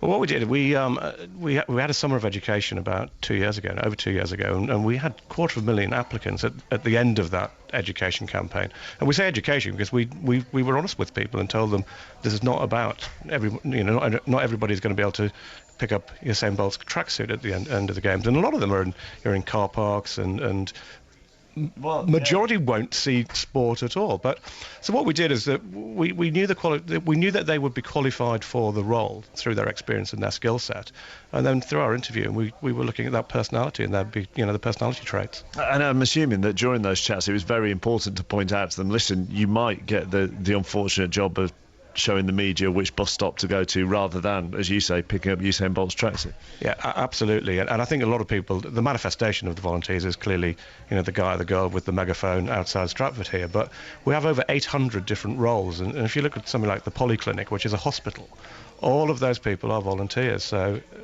absolutely incredible. What do you think we can learn then from the operation that you've run and the good nature of the volunteers going forward? I mean, let's say maybe in the business community, aren't they? Well, I think it's trusting people. I think that over the last 20, 30 years in this country, people are scared to be themselves, and I think we've released something over the last 2 weeks. I just hope that carries on. I have a text here from a games maker, Karen in Dorset. Thank you. I was at Weymouth Portland Olympic Village. I was a games maker there. I did 8 days, but was then unable to continue due to a back problem. I've been bedbound for most of the games. My best part, though, was to help put up the Olympic Village flags. As I held the Olympic flag, I burst into tears. It was the realisation that I had made it to the games, I was part of it, and I was still alive after both lung and breast cancer. That's Karen in Dorset. And I mean, that's a very profound story, but I'm assuming there are lots and lots of volunteers who are saying similar things to you. That is profound, and what's incredible, it's not unique. And stories like that are what make you want to go to work every day. When we started our interview process, we asked people to just sign why I'm here. And some of the things that were written on why I'm here are incredible. I mean, the one I remember distinctly was someone said, I'm here because in 2006 I was told I wouldn't be alive in 2008. It's 2010 and we're going to be here in 2012. Wow. And it's keeping people going. Yeah. And these same games makers, do they stay for the Paralympics? Do you have different games makers for the Paralympics? How does that work? Some will stay. We're very conscious of the fact that people have worked very, very hard, and people are exhausted. That's the amount of effort they've put in. So some will stay, but the majority will be new. And what is great, their appetite should have been so whetted by what they've seen, and they'll be desperate to get out the starting blocks themselves. And what are you going to do after the Paralympics? Have a rest. Don't know yet. I will have a break. I left the army, came straight to this, and we'll see what happens. But it is important that people like you and other people who've been involved in LOCOG, you know, when something is judged a success, then it's important that the expertise of you guys who've put this together and deserve the credit, and sometimes in this country we're not very good at giving credit, are then used in other areas. I mean, I don't want to. You don't have to tell me this, but I'm assuming you've been approached by people who want to use your expertise. Maybe, but if anyone wants to, they're quite welcome. I'll act as your agent. I'll take 10%. Thank you very much. Listen, thank you very much for joining us. It's been a pleasure. Thank you very much. And thank you, actually, more importantly, for the operation that you've put on and for all those games makers who've been nothing but a delight to deal with. Well, my thanks is to them, absolutely. Brilliant. Thank you very much, Phil Sherwood, who's head of volunteering and workforce for LOCOG. Mike Costello, the marathon, what are we, an hour and 20 in? Yes, they've completed around 15 miles. They're heading along Victoria Embankment with the River Thames on their left, heading towards Big Ben for the third time this morning, and onto what will be the final loop of the 8-mile route, which makes up the main bulk of the course. And the lead of Wilson Kipsang Kiprotich, who won the London Marathon back in April, was at one stage up to 15 seconds, has now been reduced to nothing. He's been joined in the lead by another Kiprotich, no relation. He's from Uganda, Stephen Kiprotich, and the twice world champion from Kenya, Abel Kirui, is also there. The front three have gone a long way clear of their nearest challenger, Ayeli Abshero of Ethiopia. They're still on course for a time in the region of 2 hours, 6.5 minutes. They could, with three of them now to take along the pace, break the Olympic record, which was set in 2008 by Sami Wanjiru of Kenya. At the last checkpoint, the leading British athlete, Scott Overall, was 3 minutes adrift. Thank you very much for the moment, Mike. Sat in the cupboard at Team GB House as just a mass of cameramen and journalists and press officers and PR people, because most of Team GB's Olympians are here. All the medal winners, they're doing various photo shoots on the roof of Team GB House at the moment in the sunshine. If any of them end up walking past us, there are press conferences and all sorts going on. It is chaotic out there. If any of them wander past, we will try and get a word with them. We'll also talk to Ben Ainsley in the next half an hour or so. As well as being the end of the Olympics, it's also the start of the football season in England this afternoon with the Community Shield. It's Manchester City against Chelsea. You'll be able to listen to that on 5 Live Sports Extra this afternoon. We'll preview it as well during the course of the afternoon. And if you're a Manchester City fan on your way to Villa Park for the Community Shield, then you may be interested to know that your club has agreed a fee with Everton for the midfielder Jack Rodwell. So Manchester City have agreed a fee with Everton for Jack Rodwell. 24 minutes past 12. The sad news of the day is that Sid Waddell, the legendary darts commentator and broadcaster, has passed away at the age of 72. Let's talk to Barry Hearn, in charge of the PDC Darts. Afternoon, Barry. Good afternoon, Mark. It's such sad news, but what a man and what a broadcaster Sid Waddell was. I mean, the word legend is thrown around a lot these days, but, certainly it applies to Sid. It's a terribly sad loss. We were hoping that he was going to do some commentary on the World Match Play just a few weeks ago, and now he's gone. And, we're going to miss him dreadfully because he was a smashing bloke. A brilliant journalist, a brilliant author, a fantastic TV commentator. I mean, his contribution to the world of professional darts really can't be understated. He was the voice of darts all around the world, and he's going to be very sadly missed. He was everything you would want a sports broadcaster, a sports commentator to be, wasn't he? He was passionate and enthusiastic and knowledgeable. Geordie through and through, never lost his roots. Obviously a brilliant man, university graduate, but a great thinker. He had a way with words. Sometimes I don't understand what on earth he was talking about, but I knew it made sense. I never forget him commentating with Stephen Fry, and Stephen Fry turned around to him and said, Sid, commentating with you, I feel like a pig in Chardonnay. and that was a borrowed phrase, if you like, from the wonderful Sid Waddell. He was just so much fun to be around. He was so passionate about his darts. There wasn't anything he didn't know. He was an out-and-out Phil Taylor fan, which he always made a point of saying.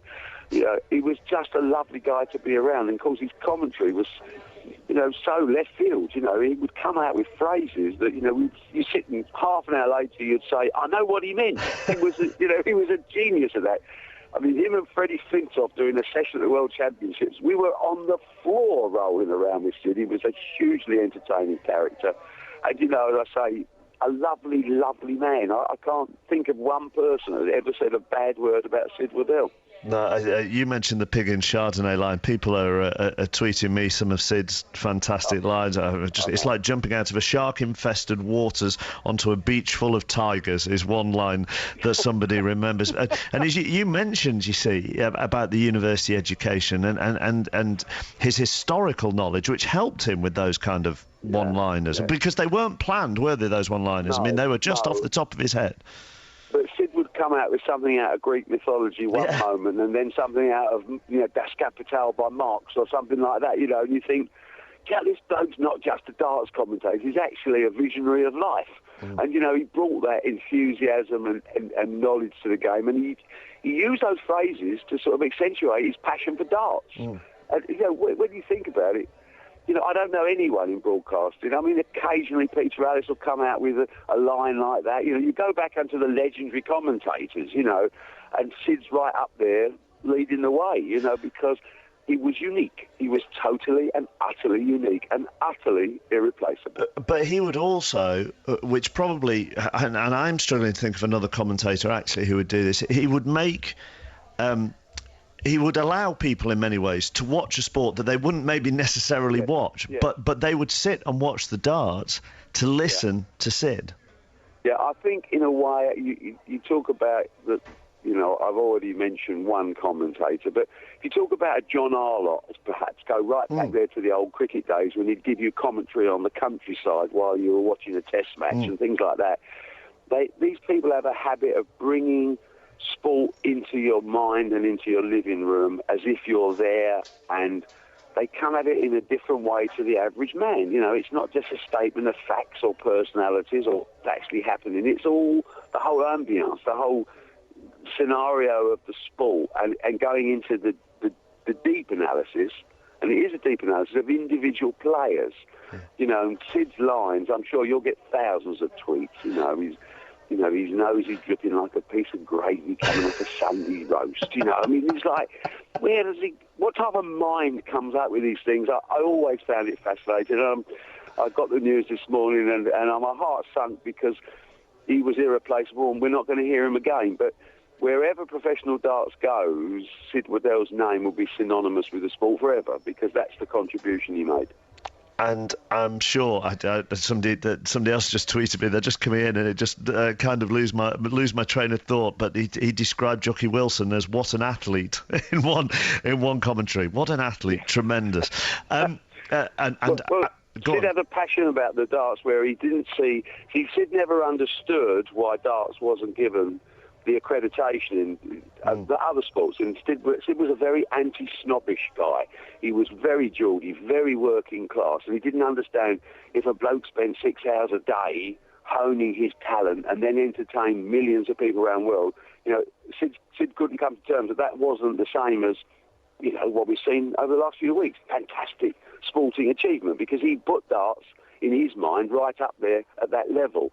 And he brought that passion with him, and he made people understand that these guys are, superstars in their own field, and they've dedicated their life to their chosen sport. And Sid was passionate about that.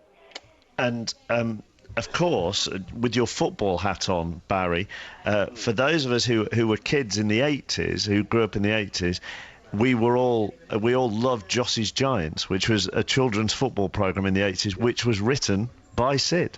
Yeah.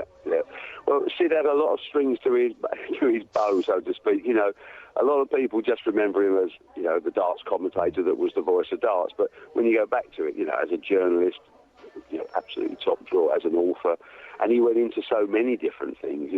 I mean, his reputation for delivering one-liners actually went across a whole spectrum of events and sports and just normal day occurrences. And those of you that haven't read a Sid Waddell book should, because it captures so much of particularly working class emotions, better than anyone I've known.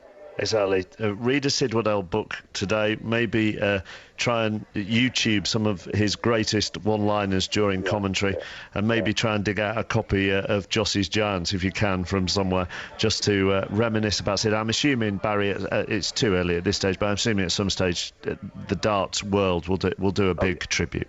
Oh, there's no question. I think even now, talking to some of my board members at the PDC, so many ideas coming out. Well, we can't forget Sid Waddell. Sid Waddell was darts, and he was the voice of darts. And I think the first thing came up this morning was someone suggested that, there needs to be a new World Championship trophy. It needs to be called the Sid Waddell Trophy, and we need to do many things to make sure that future generations, some of his brilliance isn't lost on why we are where we are. The sad circumstances in which we talk, Barry, but very nice to reminisce. I think it's lovely, and I think it's important value, and we're at a time of determining values, aren't we, on so many different spectrums of our life, and we should appreciate people like Sid Waddell, because their like will not be coming on again quickly. Take care, Barry. Thank you so much. Cheers. Barry Hearn on 5 Live on the sad news that Sid Waddell, the legendary darts commentator, has passed away at the age of 72. 12:32. This is BBC Radio 5 Live. Let's get the news. On digital radio, digital TV, mobile and online. This is BBC Radio 5 Live. BBC News on 5 Live, I'm Rebecca Bucchiello. Police investigating the killing of Tia Sharp have charged her grandmother's partner Stuart Hazel with murder. Christine Sharp, who was also detained on suspicion of murder, has been released on bail along with a 39-year-old neighbour who was arrested on suspicion of assisting an offender. Police in Dorset are searching for a man suspected of sexually assaulting a 10-year-old girl on Studland Beach. She was attacked while playing on Friday evening. Arab League foreign ministers have postponed a meeting on Syria where they were due to discuss a replacement for the international envoy Kofi Annan. Fighting has intensified this morning in the country's largest city, Aleppo. And the former BBC darts commentator Sid Waddell has died at the age of 72. He'd been fighting bowel cancer since last September. He was known for his colourful and excitable commentary style. That's the latest on 5 Live Sport Now with Chris Jones. Thanks so much. Support today for the head coach of UK Athletics after the GB track and field team fell 2 medals short of their target of 8. Charles Van Comeny said he would resign if that was the case, but the chairman of London 2012, Lord Coe, said, "I hope he stays around the scene for a long time. I'm a paid-up member of his fan club." After 2 Russian wrestlers missed out on gold this morning, Great Britain are now mathematically safe in third place in the medal table. Team GB have 28 golds and are also guaranteed at least 2 more silvers in the boxing, with Fred Evans and Anthony Joshua both in finals this afternoon. USA top the table with 44 golds, China second with 38. After completing the long-distance double last night, Mo Farah says there's more he wants to achieve on the track, but will consider moving up to the marathon in the future. Away from London 2012, Everton have agreed an undisclosed fee with Manchester City for midfielder Jack Rodwell. He'll undergo a medical today ahead of a proposed £15 million move. City, meanwhile, face FA Cup holders Chelsea in the Community Shield this afternoon. A 1:30 kick-off at Villa Park. Commentary on 5 Live Sports Extra. In the SPL, the Edinburgh Derby between Hibs and Hearts has just kicked off. At the USPGA Championship at Kiawah Island, Rory McIlroy will resume his suspended third round in the next half an hour. He's 6 under par and shares the lead with Vijay Singh. And the England cricket selectors will name the squad for the third and final test against South Africa at 2:30 this afternoon. Kevin Peterson is available for selection after announcing he now wants to represent England in all forms of the game. Travel news, and in Edinburgh, the M8 is looking slow westbound from Junction 2 at Newbridge, heading through to Junction 3 at Livingston. It's heading into the roadworks section. No accidents, no incidents. Liverpool and the A580 or Walton Lane, both directions are now closed between Queen's Drive, Walton and Priory Road. It's all following an accident and recovery now underway. It's very near to the football club. Westminster and the A302 Victoria Street is closed in both directions. There's been a gas leak between Buckingham Gate and Great Smith Street. That's where the closure is. Emergency repairs now underway. And in London, the men's marathon has been underway for quite a while now. Various road closures will be in place until 4 p.m. later, including the embankment between Westminster Bridge and Tower Bridge. Orna Merchant, 5 Live Travel. 5 Live. Every story. You're listening to a 5 Live budget special. We're joined by 6 5 Live listeners who are giving the MPs a run for their money. Every government should stop these loopholes from these people doing it. Right. No, don't say absolutely right, because no one's done it. And it's been going on for about the last 40-odd years. Every moment. Well, Mitt Romney has clinched his place as Republican challenger to Barack Obama. Every event. Flashlights all around like a firework display. What a superb performance once again by Usain Bolt. And still to come, the US presidential election in November. Plus, the Premier League returns on August 18th. Don't miss a thing. BBC Radio 5 Live. This is 5 Live. I'm Mark Chapman. I'm at Team GB House this afternoon. It's where all the medalists are coming to have a great big photo shoot on the roof in the sunshine. Various Team GB officials milling around as well. So if any of them pop by the cupboard that I'm sat in, then we'll be able to have a little chat with them. We'll hear from Ben Ainsley in the next half hour or so after his 4th gold medal in 4 Olympics. And as far as the live sport is concerned, later on we'll be at the XL Arena. 5 golds up for grabs today, all from 1:30. 2 Brits are involved. Fred Evans will go at around 2:15 in the men's welter 69 kilogram final, and then in the men's super heavyweight, we have Anthony Joshua at around 3:15. Darren Fletcher, Steve Bunt and Lennox Lewis will bring you commentary of all 5 fights, and we'll also bring you commentary of the USA basketball team's final against Spain a little later on. That gets underway at 3 o'clock. As far as the sport that's going on at the moment, Mike Costello is watching the men's marathon. Inside the final 6 miles, heading eastwards across the city towards the Bank of England, St Paul's Cathedral and that sort of area, on the last of the 8-mile loops of the course before they head back along the River Thames towards Big Ben and then around the Mall, leaving Buckingham Palace behind them for the finish. And the front group of 3 have now gone clear, and they include 2 Kenyans, the double world champion Abel Kirui and the man who won on the streets of London back in April in the London Marathon, Wilson Kipsang Kiprotich, and they are being closely attended by Stephen Kiprotich, no relation, he's from Uganda. The front 3 have drawn more than 30 seconds clear of the field, and they're on course, Alison Kirbishley, for a time just outside now the Olympic record. They are, Mike, and this is going to be a fascinating battle as they head into the final 10k. This has been an impressive turn of pace and an impressive injection into the early stages of this marathon from, well, Wilson Kipsang, better known as Kipsang, wearing Kiprotich on his vest, but the other athletes, the Kenyan Abel Kirui, who actually a lot of people questioned his selection. They left at home the world record holder Patrick McCow, and they selected the double world champion Kirui, who's down in 55th rank this year in the marathon. 23 Kenyans quicker than him this year, but he's been selected on his championship credentials, and he really is showing it. But I think Kiprotich is still looking very comfortable, even though he made the break and then they caught back up to him. He's enjoying the company now, and it looks like these are the 3 medals. And in keeping, Mark, with the flavour and the sound of the games across all the Olympic venues, you can hear the passion of the crowd here, even though the closest British athlete to the leaders, Scott Overall, is 4 minutes and 20 seconds adrift. And Alison, when we were having that discussion earlier about Mo Farah moving up to the marathon, what are people seeing in him that means that they think that's the next move, to go from the 5 and the 10 to the marathon? Pure talent, Mark, absolute talent, and what he's shown in the last 3 years is his dedication to the sport, and obviously we know the hard work, the dedication, it pays off. And you know, it's an obvious progression in our sport to go from 5k, 10k, and then you move on to the roads.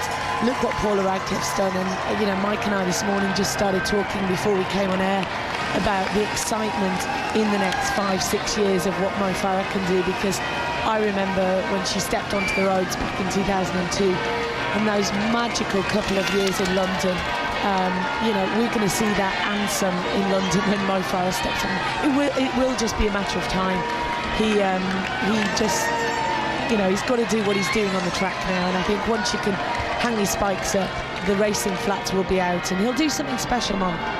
Well, speaking of running, John Hunt has gone from the Copper Box, the box that rocks, where the fencing took place for the modern pentathlon, to the aquatic centre. I'm assuming Heather fell alongside you finds that distance easier than you, Hunty. Exactly, yes. Let's just say I'm pleased I'm not overdressed here at the moment, Mark. Yeah, just about enough for me, the heat in here. But temperatures will rise shortly, with Mari Spence to go in heat 4 of the 200 metres swimming, and then Sam Murray goes in heat number 5, and Heather, we just worked it out. We had a look at the few of their personal bests in the pool. If Sam Murray can really smash in a really strong swim here up to near her best, there's no reason why she's not going to leave the swimming pool right towards the top of the leaderboard here. I know, and she might be down in actual position wise, but it just goes to show that the fencing results have been so close that her strong swim, she's going to gain over 100 points on a lot of the field, and more than that on several of them as well. So this is going to be crucial, and it's not until, with the fence being so close, we can't really tell anything yet. So after the swim, we'll know a little bit more about where people are standing, and then obviously it's down to the massively open riding event, which everyone looks forward to. Mark, heat 2 is about to get underway. As I say, Mari in heat 4 and Sam Murray heat 5. Okay, so we will be back for both of those. So Mari going in the next but one heat. Let's go to Jonathan Overend next, the man whom the term versatile was made for at these Olympics. We've gone tennis to taekwondo to volleyball today. It's the men's final here at Earls Court, Mark. Good afternoon. Brazil going for the volleyball double. The women beat the USA yesterday in a fantastic match, I hear. And the Brazilians outside on the Brompton Road, absolutely turning this part of West London into just a little piece of Rio, giving us a taste of what is ahead in 4 years' time. They're playing Russia in the final, who are a team of giants. Dmitry Muzersky is 7'2" tall, and in Maxim Mikhailov, a mere 6'8", they have the standout performer of the event with 108 successful spikes, which is not bad going. They are the two best teams in the world. Brazil against Russia for volleyball gold, starting shortly. If he's 7'2", I'm assuming he can reach over the net, can he, without yeah, jumping? Much. I mean, I don't actually know what the height of a volleyball net is, but I would assume he's virtually at it. Yeah, he's gonna have a lot of success today, I predict. Well, people have been texting and tweeting us with their favourite moments of the game, either their favourite bits of commentary or their favourite gold medal. Jonathan is responsible for quite a lot of the texts coming in. Tim on 85058, the best comment was when Jonathan at the taekwondo said, which followed the dressage that afternoon, that's what the Olympics is all about: dancing horses and women trying to kick each other's heads off. And also Judith in Hampshire, I feel vaguely guilty as I like Roger Federer, but it was lovely when Jonathan Overend said Andy didn't beat him, he thrashed him. The coverage was superb. Let's remind ourselves. It's just been startling to see the success of Team GB over the last few days. Andy Murray has wanted to be part of it. He is part of it. He is about to join his compatriots on the gold medal podium. He serves. It's an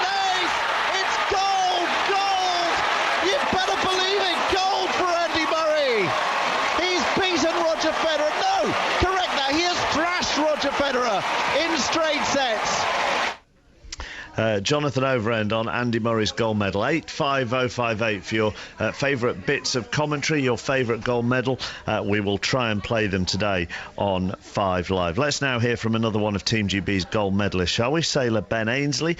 Tonight he's going to be carrying the British flag at the closing ceremony after securing his 4th gold in a row and becoming the most decorated sailor in Olympic history.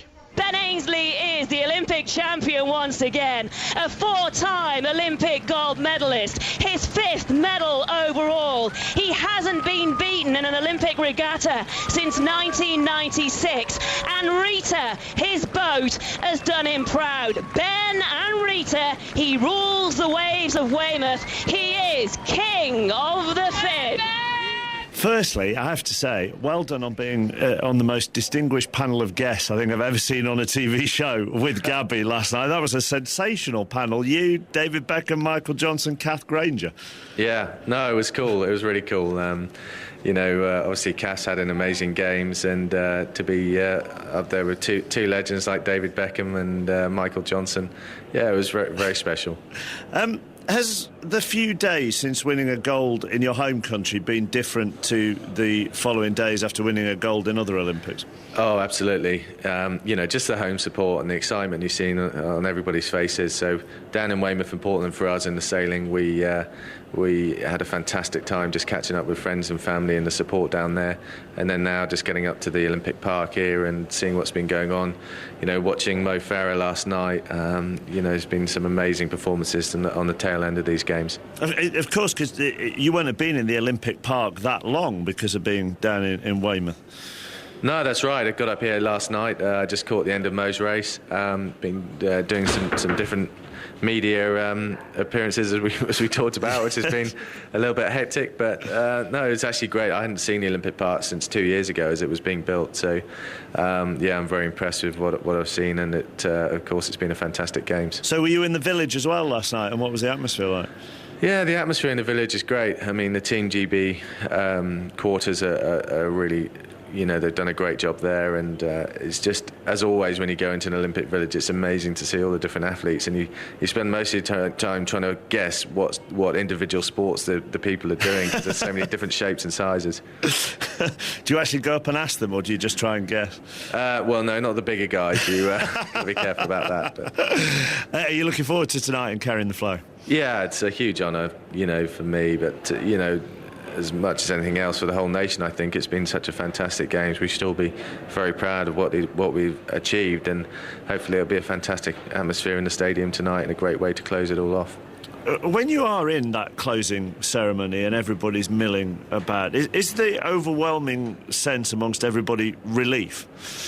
I think so. It's a little bit of relief, a little bit of touch of sadness as well, that everything that people have worked so hard for has come to an end.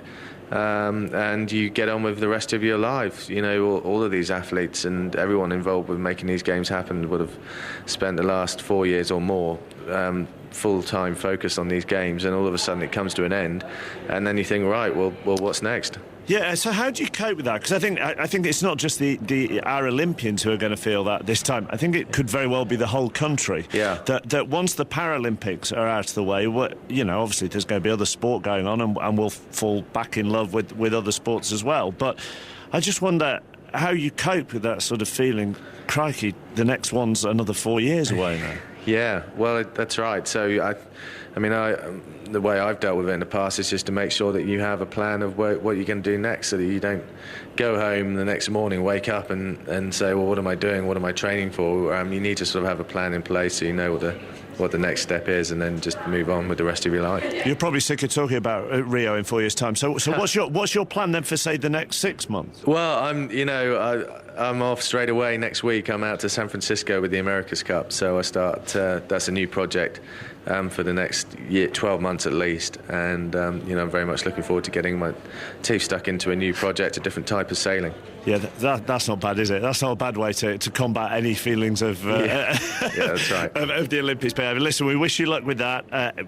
Massive congratulations on another goal, and just really enjoy tonight. Yeah, appreciate that. Thanks. Cheers, thank you. Ben Ainsley talking to me a little earlier on. I'm sat at Team GB House. I'm in a little cupboard, but in the hallway outside there are so many people dressed in Team GB kit with clipboards and security laminates on, and there's a lot of puffing and panting and pointing. They're trying to sort out all the Olympic medalists for one big photo, which I'm assuming is quite a difficult thing to do.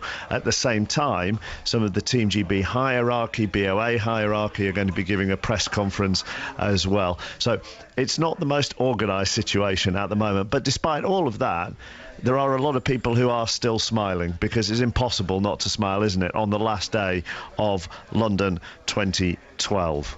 It's been an absolute pleasure, says Tim, listening to the Olympics over the last couple of weeks. Could you please play the commentary where Team GB won gold and silver in the canoe slalom, and then immediately after, the gold in the double trap shooting? Thank you. Is it going to be British gold and silver on the white water at Lee Valley? Listen to the roars for Florence and Hounslow. Here they come, 106.41 to beat, 105, 106.77. They win the silver medal. It is Bailey and Stott who win gold for Great Britain, but Florence and Hounslow take silver. What an incredible afternoon on the white water at Lee Valley, and not least because the Hawkshaw twins, who have won the last 3 Olympic gold medals in this discipline, have been beaten by not one but by 2 British boats, and the other British competitors, Bailey and Stott, they leap into the water and they're swimming around and they're getting over to Florence and Hounslow to celebrate. It is gold and silver. Gold for Bailey and Stott, silver for Florence and Hounslow. Spectacular, Rob Nothman. And here in the double trap shooting, Peter Wilson is just 4 targets away from Olympic gold. He's about to shoot, and he manages to destroy 2 targets there. He is on the cusp of an Olympic title. He has just 2 shots left, and one of those will be good enough to secure the Olympic title. We have now entered the last round of the double trap here in the sunshine at the Royal Artillery Barracks. 6 shooters lined up on the stage, looking out at the shotgun range in front of them.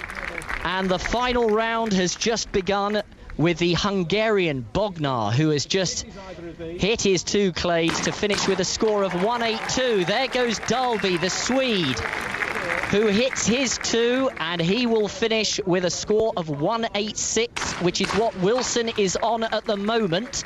So Dalby, the Swede, is on 186. 3 shooters to go. What a dramatic finish this has been in the shotgun. The Kuwaiti hits his 2 targets. Al Dihani, he finishes on 185. Now Mohsin, the Russian, he can't beat Wilson. He's on 183. He gets his 2 targets. So now the moment for Peter Wilson, 25 years of age. And he clears both targets. He sinks to his knees.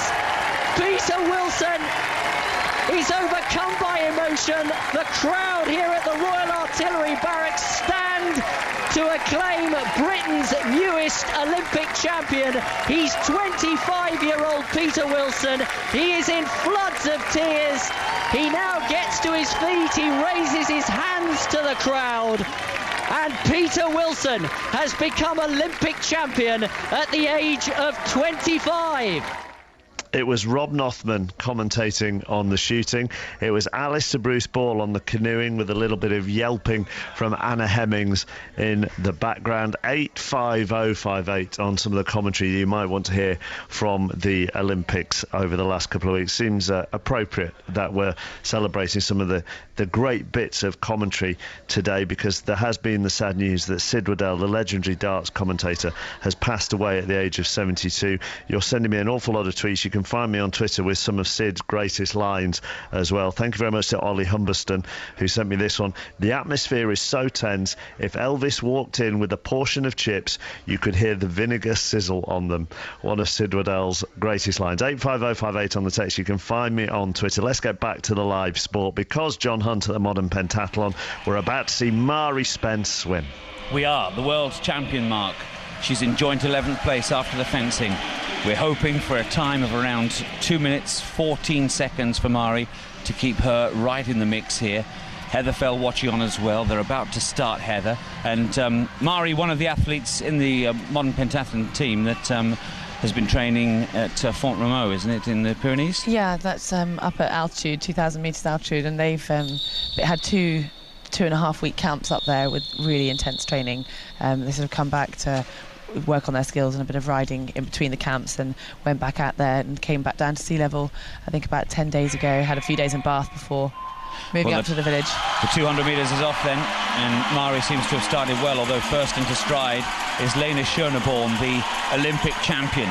She's one to watch out for as well. Also, one we're keeping a very close eye on for China is Qian Chen, who's next to Schöneborn, but Spence is nicely into a rhythm here and will probably be the leader at the end of the first turn. Schöneborn, though, a very interesting athlete. Heather, you know her all too well from Beijing. She pipped you to the gold medal. Yes, she definitely did, and she knows how to put it out on the day.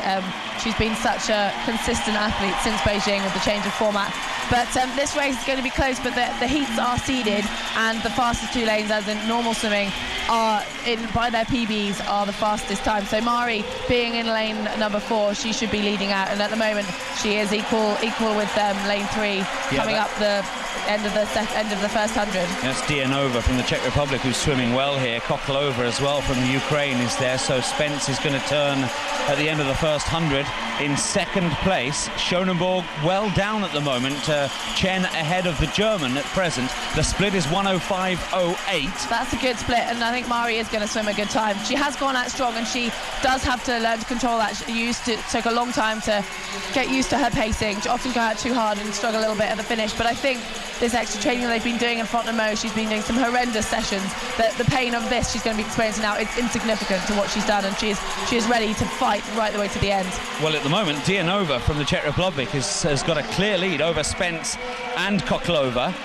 She turns a good 2-3 body lengths clear in a time of 1:38.52. Mari's turned at 1:50 in 1:41.15, and she really now needs to dig in. Remember, we're looking for a time here of around 2:14. Does she seem on track, Heather? I think she is thereabouts, to be honest. It just depends on this last 25 metres, and she's picking up again. That third 50 looked a little bit like she might have been running out of gas, but I think the crowd are now bringing her home, and she's coming back strong. They're coming back on Dianova. Don't forget Lena Born actually showed in lane 1, but she's not finishing as strong as she was looking a moment ago. They're going to touch at the end of the 200. Dianova wins the heat in 2:13.78, and Mari has clocked 2:16.51, which is 2 seconds outside of her year best. Massive disappointment, Heather. I'm surprised, and I think if we look closely, we'll see a disappointment in Mari, because she has worked so hard in the pool. But a positive on this one. I'm surprised that Schöneborn at 2:19, because she's a potential 2:15 swimmer. So in comparative, Mari's a bit slower, but then maybe the rest of the field are. So she's not going to be in as much trouble as maybe we'd have thought if originally hoping for maybe a 2:14 That's from her. interesting. In the overall scheme of things, obviously we were keeping a close eye on Chen and Schöneborn. Both, like Mari Spence, have swum outside, and a fair bit outside their season's best. So, Mark, a hint of disappointment with Mari Spence's time there. 2:16, slower than usual from her. OK, thanks very much. Back with John and Heather very shortly when Sam Murray goes. The swimming is her strongest discipline in the modern pentathlon. But let's go back to Mike Costello and the marathon. Yes, and they're inside the final 3 miles, and what looks like a decisive move has been made by the lesser known of the front 3, which was a group until just a couple of kilometres ago. Now Stephen Kiprotich of Uganda has a clear lead from the world champion, double world champion indeed, Abel Kirui of Kenya in second place, and Wilson Kipsang Kiprotich also of Kenya in third place. Stephen Kiprotich, the leader, has gone some 30 to 40 metres clear as they head now down Victoria Embankment for the final time. He sees Big Ben in front of him. He'll turn right, then head onto Birdcage Walk and towards Victoria Memorial, Buckingham Palace behind them, and round into the Mall for the finish. But at the moment it's looking like Uganda set to win their first medal of the championships. It could well be gold, and delivered by Stephen Kiprotich. Thank you very much, Mike. Let's go back to the pool because the fastest heat is on the way, isn't it, John Hunt, with Sam Murray in this? It is indeed, yes, and Sam should win this heat. She should be clearly the best. It's the fastest of the swimmers in the women's modern pentathlon, and 2:08.04. Well, I suppose Elodie Cluvel as well for France. You're there saying she should definitely win. It's going to be a race like we saw yesterday with the men's between Nick Woodbridge and Amr El Jaziri. These two are rivals as well. And Samantha's actually trained with Elodie Cluvel. She had 6 months out in Paris practicing her French, took a gap from uni. And those two know each other well, and they've got a very healthy rivalry. So I think they're going to help each other to at least a modern pentathlon Olympic record here. Cluvel wasn't far off the French swimming team a few years ago, so she's really strong. The crowd just being introduced to Sam Murray and vice versa. Now, Sam, would she have watched Murray's swim, and would that disappointment filter through to her performance, do you think? I doubt she wouldn't have watched it. She might have glanced up at the clock and looked at the time, but I think they're in the core room. She'll just be keeping herself warm and focusing on her own race and won't really look at that until afterwards, because I know Sam's also quite superstitious, and she doesn't, whether today she has, but she doesn't normally look at the fencing results until after her swim, because she knows that her swim makes such a massive difference that there's no point in worrying until she's got this big point score on the board. Silence then falls across the aquatic centre here. Sam Murray, Elodie Cluvel. Others to watch out for. Amélie Cazé for France, lane 2. She's quite well positioned in the overall competition, and so too is the Brazilian Yana Marquez in lane number 7. So a good start for Sam Murray. She's come up just ahead there, and they are well underway on the first length. It's pretty even to start with, but we should see, like the previous race, I think we're going to see the middle two lanes, which is Elodie Cluvel and Samantha Murray for Great Britain leading the way, but it's very close coming up to the end of this first 50 metres, John. Kovac is right up there as well for Hungary, another name to watch out for. Murray, I don't think is going to lead at the end of the first 50, but she's not far off Cluvel. At the end of the first 100, we're looking for a split just around a minute, aren't we, for a really good time? I think so, and we're turned on, 29:30, so they're on about pace. I think it's going to be interesting to see. Sam might be going out a little bit steady and coming back stronger. She is a little bit off the pace of Elodie at the moment, but Sam has a very strong finish, and she races a little bit. She has a very different pattern, race style to where Mari goes out hard. Sam has more at the end. Well, at the moment, Sam is being eclipsed in the pool by both Cluvel and Kovac, who turn ahead of her. Murray turns in third place in a time of 1:02.98. Yeah, she's got a lot of work to do, but as you can see, she's already coming back on them. Look at that. It's massive acceleration on this third 50, and that's a really important 50 to work. You can sometimes think, you're working hard and you're just like 2 more lengths, but once you get to that end, the last length is all just about head down. So now you've got to consciously work, and she is storming back up the field. I think she's actually going to turn at the end of this third 50 in first place, and it's going to be all down to this last length. And the Brazilian Yana Marquez isn't that far away, so they make the turn. It is Kovac just ahead of Murray. Murray made the turn there into the final 50 metres in 1:35.54. Look at this. And Murray now digging in. We're keeping an eye on the clock. We'd love her to finish around 2:07, something like that. The world record is 2:06.91. The Olympic record 2:09 dead. Murray is being fought all the way by Kovac to the line. There's not an awful lot in it. Last 15 metres, Murray and Kovac. The time is 2:04 at the moment. She needs to hit that wall. The clock's ticking by. Murray's finished second in 2:08.20. 2:08.20, which is slower than her season's best. Just off her personal best. That is a strong swim, and that's going to give her a huge amount of points over the others. We've not seen many personal bests in the swim this afternoon or this morning, and I think that's still going to move her right up there, and it's all comparative. She's beaten Elodie Cluvel, her main rival, but a surprise swim by the Hungarian girl. Although, yes, she's beaten Samantha, we don't need to worry about her. She had a terrible fence, and I think we can pretty much rule her out of any contention. So Samantha's going to be pretty happy with those points she scored in that swim. And Mark, the scores assimilated straight away, and as we head back to Greenwich, the show jumping next, Adrienne Tot for Hungary leads, Yana Marquez for Brazil in second place, but Sam Murray with that swim, slightly disappointing time, but still takes her third, and Mari Spence is ninth, all to play for. So that's good, Heather, is it, with what's coming up for both of them? It's brilliant, starting in third and ninth, and there's quite a few mixed in there who aren't necessarily so strong at the running. So it's going to really boil down to this ride now. We can't see beyond ninth and quite where the places are going to come at the moment, but those two are both in the second round in the riding, so they've got the advantage that they've got a nice long break to rest now. They can watch their horses be ridden by the riders that aren't so high up the leaderboard at the moment, so hopefully get an advantage from that, and it'll be all down to the riding. OK, we will talk to you both when you get to Greenwich for the riding. The marathon is reaching its conclusion. Last couple of minutes, Mike Costello. Yes, they're inside the final mile, and the leader, Stephen Kiprotich of Uganda, who took the lead a couple of miles ago and has stretched clear from two Kenyans, is now some 100 metres clear of the double world champion Abel Kirui. In third place at the moment, ready to take bronze, is Wilson Kipsang Kiprotich, but this will be a rare Olympic success for Uganda, who won gold in the 400 metres hurdles. And John Akibur in 1972, coached by Malcolm Arnold, who nurtured Colin Jackson to so many of his successes, and more recently Di Green to his world title over the 400 metres hurdles also last year in Daegu. They're heading now down Birdcage Walk. He's just left Big Ben behind him on his left as he turned right off Victoria Embankment for the final time. They've been running around 3 loops of an 8-mile route which took them eastwards across the main City of London area, around by the Tower of London, the Bank of England, St Paul's Cathedral, many of the landmarks that make this capital city of the United Kingdom such an attractive tourist destination. He's heading along Birdcage Walk now, still unaccompanied, a long way clear of the athlete in second place, who is the double world champion Abel Kirui. And Alison Kirbishley, for a while it looked like he'd settled for bronze. He was 10 metres adrift, and suddenly he put on this spurt about 3 or 4 miles ago, and neither of the Kenyans could respond.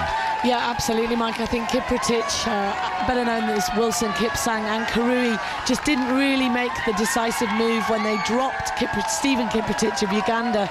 And I think because he felt they were coming into the last 5k, he still was very fresh. He looks phenomenally fresh. He's running at his personal best pace. There's no pacemakers in there helping him. But look at the crowd. He's just turned to the crowd, put his finger to his lips, just like Usain Bolt did, and did the shh. And the noise is phenomenal out there. He is looking so superior. And it's just so sad to see the world champion, the reigning world champion, drop off the pace so decisively. I mean, really great stuff. And of course from Uganda, they are going to be going wild. Not only are they on course for an Olympic gold medal, they're beating the Kenyans, and that's what they like to do. Well, he's done a version of what Mo Farah did in changing his life to change his career. He moved from Uganda to neighbouring Kenya, to Eldoret, and the town of champions as it's known, to train with Eliud Kipchoge, world champion over 5,000 metres, because he didn't have strong enough training partners in his native Uganda. And he's heading close now to the Victoria Memorial, which stands in front of Buckingham Palace, and then he'll head on to the Mall for the final time, the 5th and final time this morning, after the 3 loops of the 8-mile course. And he's dominated this latter stages of the race. 23 years of age. On his last visit to Britain, he finished 4th in the Great Manchester Run back in May, behind Haile Gebrselassie, but in much better form here, and he has dominated over the last 3 or 4 miles. At the last checkpoint, the leading British athlete was no longer Scott Overall, it was Lee Merriam, 6.5 minutes or so adrift. At the last Olympic Games, Sammy Wanjiru of Kenya, who became Kenya's first Olympic champion, surprisingly given their strength on the big city marathons down the years.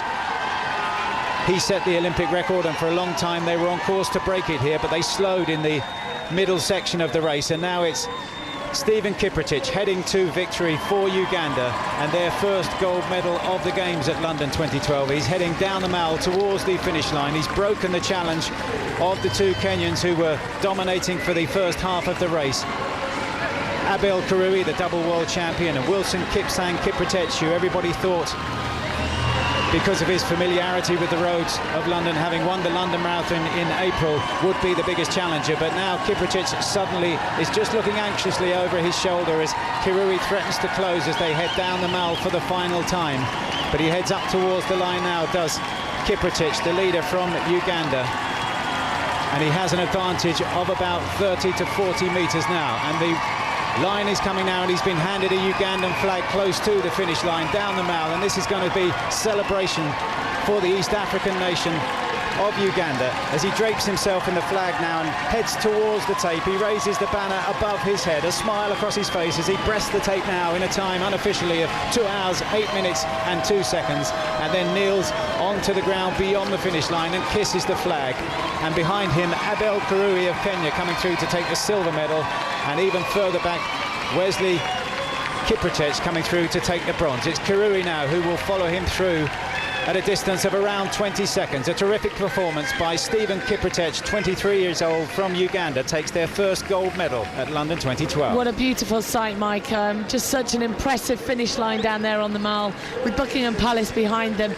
And just congratulations to Stephen Kiprotich, because he didn't get sucked into that blistering pace that Wilson Kipsang, wearing Kiprotich on his vest, took them out in. I mean, he really did start to put the boot in at about 10k and took them into territories that these guys are just not used to running in. 2.6 pace for most of that race.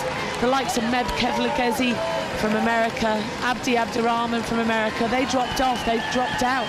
Ryan Hall, just so sad to see the heat. I mean, ironically, the hottest day of the track and field, we've got the marathon, and these guys have really, really performed well. But what a worthy champion, Stephen Kiprotich. First gold medal since John Akabui. Very, very impressive stuff. So the last gold medal of the athletics competition at London 2012 goes to Uganda and Stephen Kiprotich. Abel Kirui second for Kenya, 26 seconds adrift. The winning time now confirmed as 2 hours, 8 minutes and 1 second for Stephen Kiprotich. Kirui in second place, and just crossing the line now to take bronze for Kenya, Wilson Kiprotich.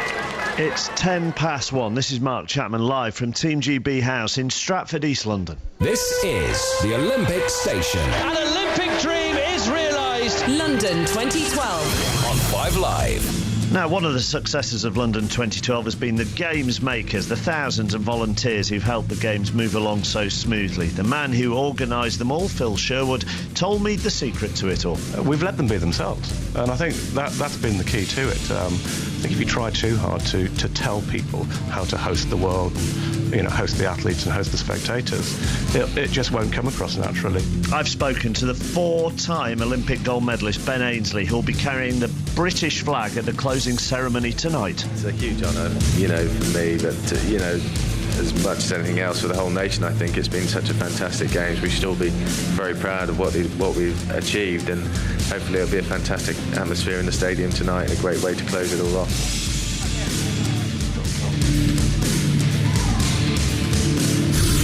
Remember, you can catch every Olympic moment right here on 5 Live, and also over on our new digital radio station, 5 Live Olympics Extra. And if you miss it, catch up later on the BBC Sport website. This is the Olympic Station. BBC Radio 5 Live.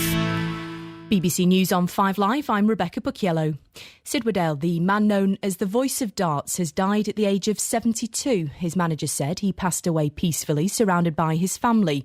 Barry Hearn is chairman of the Professional Darts Corporation. Sid's line, his nose is dripping like a piece of gravy coming off a Sunday roast, I mean, it's like, what type of mind comes up with these things? I always found it fascinating. I got the news this morning and my heart sunk because he was irreplaceable and we're not going to hear him again. But wherever professional darts goes, Sid Waddell's name will be synonymous with the sport forever. Sid Waddell, who's died at the age of 72. In other news, a post-mortem on the body found by police investigating the murder of Tia Sharp is due to resume this afternoon. The 12-year-old's grandmother's partner, Stuart Hazel, has been charged with her murder, although the body hasn't been formally identified yet. UK sports will continue to receive the same level of funding for the next 4 years. The Prime Minister has confirmed the £40 million of taxpayer money had only been guaranteed until 2014. And police in Dorset are searching for a man suspected of sexually assaulting a 10-year-old girl on Studland Beach. She was attacked while playing on Friday evening. This is BBC Radio 5 Live. London 2012 with Mark Chapman. Still medals to be won today. We'll be with Darren Fletcher and Steve Bunce at the boxing very shortly. 2 golds up for grabs as far as Britain is concerned. Britain and Northern Ireland. Fred Evans and Anthony Joshua fight this afternoon at the XL. Also this afternoon, football in England is back. It's the Community Shield. It's Manchester City against Chelsea, taking place at Villa Park because, of course, the Olympics are in London, so they couldn't use Wembley. And Alistair Yeomans has the team news. Hello, Mark. Well, Roberto Mancini has been complaining about the lack of transfer activity, hasn't he, this summer? Although we were hearing from you earlier that City have agreed a deal with Everton to sign Jack Rodwell. They look pretty strong anyway. No Gareth Barry or Micah Richards today because of injury, but Sergio Aguero and Carlos Tevez have been a potent partnership in pre-season, and they lead the attack today. And Vincent Kompany is back as well. Chelsea, well, they must do without new signing Marco Marin.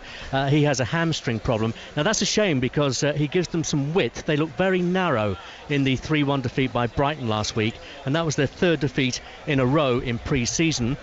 Fernando Torres leads the line today with Eden Hazard and Juan Mata back from the Olympics in support. You can listen to this game on 5 Live Sports Extra. Pat Nevin is our expert of the game. Afternoon, Pat. Good afternoon, chappers. Let's talk about the Jack Rodwell deal then, first of all. A good signing for City? Yeah, it's a kind of difficult one. You don't know really where he's going to fit in there. I mean, obviously a very good player, someone they would think of for the future. But I suspect, and this might seem a wee bit extreme, I think David Moyes will be quite happy. He's going to get quite a few quid for that and be able to rebuild his squad, and I don't think it will hurt Everton as much as some people might think. So yeah, Rodwell could do well, but could actually spend a lot of his time on the bench, which is not good for his for his future. Obviously he wants to play international football. You're not going to get that unless you're playing every week, and does he look as if he's going to get in that team every week? I'm not sure. And as far as Chelsea are concerned, this should be your first chance, our first chance, everybody's first chance to see this new expansive Barcelona in blue that Roman Abramovich wants. One was hoping that, but sadly Oscar's not playing, Marin's not playing, and it looks a very familiar looking Chelsea side out there, and Eden Hazard is about the only one of the new boys that's playing. Obviously Torres will be up front, but no, I suspect this may be more like the Chelsea we've seen before, in a kind of 4-3-3-ish sort of formation. The real Chelsea will take shape over the next month or so after that, and look forward to it. Feel a bit of an interloper here just talking about football at all in the middle of the Olympics, but feel quite excited around here, and I hope it could give me a good spirit to it. That was going to be my final question, really, I suppose. What the atmosphere is like, what the fans have been talking about on their way in. I mean, have they been talking more about the Olympics than what they're going to see? Do you know, it's a good question, because, you know, Man City fans, what was the last thing they did? You know, they celebrated 30 seconds for the end of the season. What was the last thing the Chelsea fans did? That goal with Didier Drogba, the penalty kick that gets them the Champions League. You know what? You're right. They were all talking to me about the Olympics. That's how big the Olympics have been. It's been a fantastic summer here for, obviously, the Olympics. But these two teams and their fans have had a great time. And by the way, Mark, it's raining, so football's back. Alistair Yeomans and Pat Nevin, and fresh from his canoe slalom gold medal winning commentary, Alistair Bruce Ball, all on 5 Live Sports Extra. You can listen to the Community Shield, Chelsea against Manchester City. As far as the Olympics are concerned, Stephen Kiprotich has won the marathon gold from Uganda. That's the big medal news so far today. But what's coming up a little later? This is BBC Radio 5 Live. London 2012 with Mark Chapman. The Geiger counter of Olympomania is going to go zoink. The Olympic Games are coming home. One day we will tell our children and our grandchildren that when our time came, we did it right. I declare open the Games of London, celebrating the 30th Olympiad of the modern era. The venues are ready, the stadium is ready, the aquatic centre is ready, the velodrome is ready, the security is ready, the police are ready, the transport system is ready, and our Team GB athletes are ready, aren't they? So, for the final time, Bunsey, during these Olympic Games, who this afternoon is ready? Well, we've been ready for 16 days here at the boxing. It's Big Josh today, Anthony Joshua. Now, with all the tall tales of remarkable, inspiring medal wins, all the stories of hardship, suffering and crazy redemption, all the tears, I give you one final 2012 twist of utter and pure glory. Big Josh was out of the running for the GB boxing team at these Olympics just a year ago. He had some personal problems. He had a serious scrape with the old Bill. His name is now clear. The charges are dropped. And he's had to make the team. It was hard. He did it in style, reaching the final of the World Championships in Baku. That was an incredible night. 16,000 Azeri soldiers all armed inside the arena, which was named after the president. The president was there. Mad stuff. It was just 1 point that night. A tiny loss for the big lad, but a giant stride closer to today's final. I will not make that mistake again, Bunsey, he told me. Today, he gets the chance to put it right. He fights the reigning Olympic champion, Roberto Camarelli from Italy. But don't panic, trust me, we get it right at the boxing. I tell you what, Darren Fletcher, I don't know if you heard Darren Campbell a little earlier, but he sounded absolutely shattered and ready for a sleep. It's fair to say that Bunsey hasn't lost his energy over the last 16 days. He's still in the warm-up phase, and I'm delighted he used the phrase "a serious scrape with the old Bill" during that piece as well, which I thought fitted in superbly. Do you think he thought he was in the Sweeney for 1 minute? I tell you what, he's dressed more like... Oi, you're nicked! Hey, he's dressed more like he's in Magnum PI, not the Sweeney, I've got to say. Another one of Bunsey's special shirts. Right, he mentioned, obviously, he was talking about Anthony Joshua. Let's talk about the first fight involving a Briton, the first final involving a Briton, Fred Evans. Yeah, it's going to be 2:15, the welterweight final, the 69-kilogram final. Fred Evans, this traveller boy from St Mellons in Cardiff, trains at St Joseph's ABC. They call him Fred Boy. He's a bit of a wild man inside the ring. He's a bit quiet, reserved outside it. He's the number 2 in the world, but strangely wasn't seeded for this Olympic boxing tournament. But he's got gradually better the longer the competition's gone on. His mum and sister were killed in a car crash when he was 15. He's overcome some serious family problems in the build-up to the Olympic Games and through his fledgling career as a young boxer. His dad's been everywhere with him. He's going to be inside the arena today, and he's got the opportunity to become the first Welsh male to win an Olympic boxing gold medal. Ralph Evans won one in 1972, it was a bronze.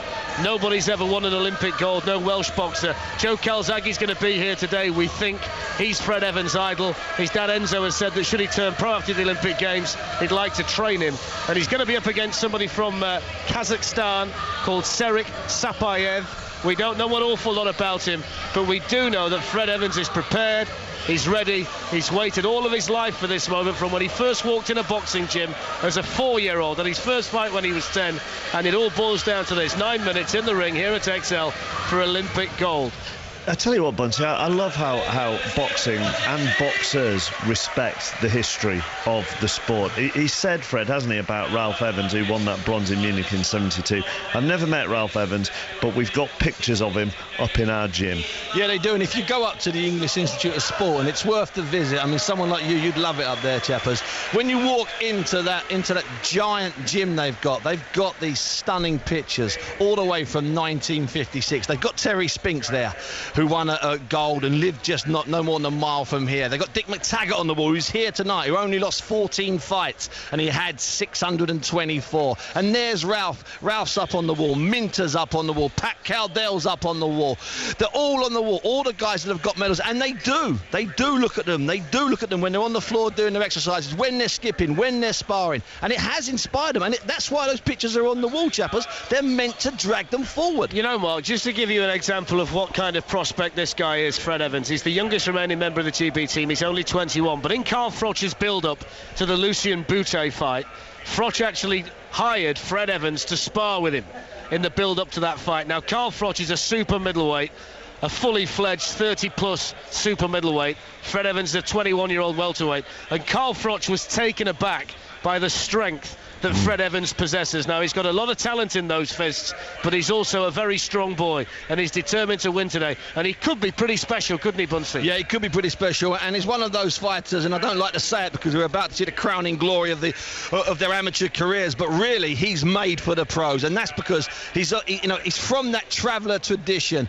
Forget the gym. Those guys have got the gloves on when they're 2 and 3, and I know a little bit about the traveller way of life, Mark. I spent an awful lot of time around travelling people and travellers through the boxing, and this kid is a proud member of that community, and so he's been boxing all his life, as all of his brothers and all of his uncles and all of his second uncles, third uncles, twice removed cousins. They all box, and they'll all be watching this at some stage. So he's going to make an awful lot of people proud, not just the Brits, not just the Welsh, but all over Great Britain. Give us the times then, Darren, for these fights, because I have on my list here 2:15 for Fred Evans. That's right. And 3:15 for Anthony Joshua. That's right. That's right. Yeah, well, you don't need me to tell you. You've got the same list I have. Well, no, I was just confirming it. That was all. Chappers, don't come on here. We've been here 60 days. Don't come on here thinking you can catch us outside. Trust me. You've got to get up fairly early in the morning to catch me in the. Do you know what, Mark? We've got a list here that's got not just the bouts, but it's then got the medal ceremonies. And trying to find 3:15 on this list I've been given it's a work of art. It's a needle in a haystack job. I tell you what, if I'm catching out just with telling the time, when it comes to reading out the names for the 2 guys in the men's light heavyweight final, you're going to be in all sorts of trouble, aren't you? I'm kind of hoping that something happens and we don't have to do that. I've just actually looked at it and I can't even begin to think what they say. Funny enough, Mark, I know their nicknames. Big Igor and Addy. So we're okay. Big Igor and Addy. Funny you should ask, really. We're going to take all the 5 boxing finals this afternoon just for the amusement of pronunciation, if nothing else, with Darren and Bunsey. 5 golds. It gets underway in about 5 minutes' time, and we will obviously have the 2 British fights incorporated in that. Fred Evans at 2:15 and Anthony Joshua at 3:15. Jonathan Overend at the volleyball. One of the other highlights of these games, of course, Mark, is the ear-bleeding, monumental racket that has been generated inside the venues, the indoor venues especially, and none more so here than Earls Court, which is absolutely jumping to a Brazilian samba beat right now. They're going for a volleyball double after the success of the women yesterday, and Brazil have just won the first set against Russia, 25-19, best of 5, but Brazil led from the start. They look in charge right now against the team of giants from Russia. Thank you very much, Jonathan. The head of the International Olympic Committee has this morning praised London 2012. Let's talk to our Olympics correspondent Gordon Farquhar, who joins me now. I'm assuming, how long do you keep Olympics correspondent title for? I thought, as I just read that out. Well, you better ask the boss, I think. I don't think it's necessarily within my remit, but I hope forever. Excellent. Or tomorrow, whichever comes first. I'm slightly more interested in the audience, I would have thought, is what the head of the International Olympic Committee said. What did he say? Well, yeah, I mean, it's always a bit of a game at the end of the Olympics to hear what the IOC president has to say, and everyone is waiting for him to bestow a particular adjective on the outcome of the games. It was a bit of a tradition that started with Juan Antonio Samaranch when he was president of the IOC, where for successive games he said each one was better than the last until he got to Atlanta, and then he changed his mind ever so slightly. Jacques Rogge has always been very careful not to really play that game. He sat in front of the media this morning, said that he was very happy, but that he was going to be saving his key adjectives for the closing ceremony. However, he did have some interesting things to tell us. I'm a very happy and grateful man. We're very happy with the games, and we're very grateful to Lowcock, to Seb and to Paul and to the entire team. On the 6th of July 2005 in Singapore, London promised athletes games, and that's exactly what we got. A splendid village, state-of-the-art venues, 44 world records, 117 Olympic records, and I would say history being written by many athletes. I think of the double treble of Usain Bolt, of course. I think of Michael Phelps passing by Larissa Ratidina. I think of Chris Hoy and 6 medals. I think of Ben Ainsley and 5 medals. Vezzali, 5 consecutive medals. Murray winning his first major title. And I could go on for the rest of the day, but the marathon finishes in 2 hours, so therefore I will shorten my speech.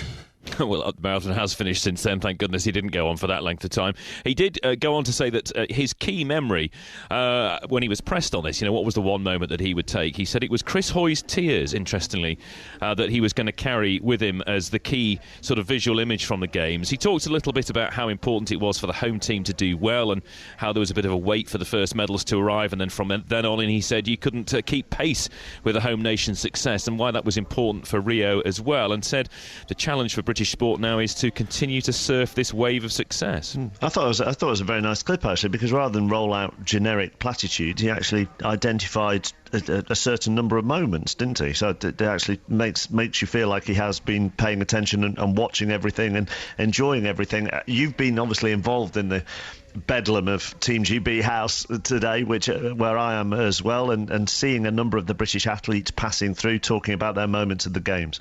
Yeah, really nice this morning to get a chance to see some medalists with their medals. We had Nick Dempsey from sailing, Ed McKeever, who did a fantastic job in the canoe sprint yesterday, Nicola Adams, who's become a bit of a legend, and also Pete Wilson, the shooter, a very articulate man, 25 years old, double trap gold medalist, and he gave a really interesting answer to what was his moment of the Games. About 2 days ago, I sat on the tube, and it's with the media attention and the hype having died down. And there were two little boys sitting to my left, and they were arguing over who was going to win, whether it be Mo Farah or whether he'd get beaten. I had my Olympic gold medal in my pocket, and I thought, I know what's going to happen if I get it out. I'll get mobbed.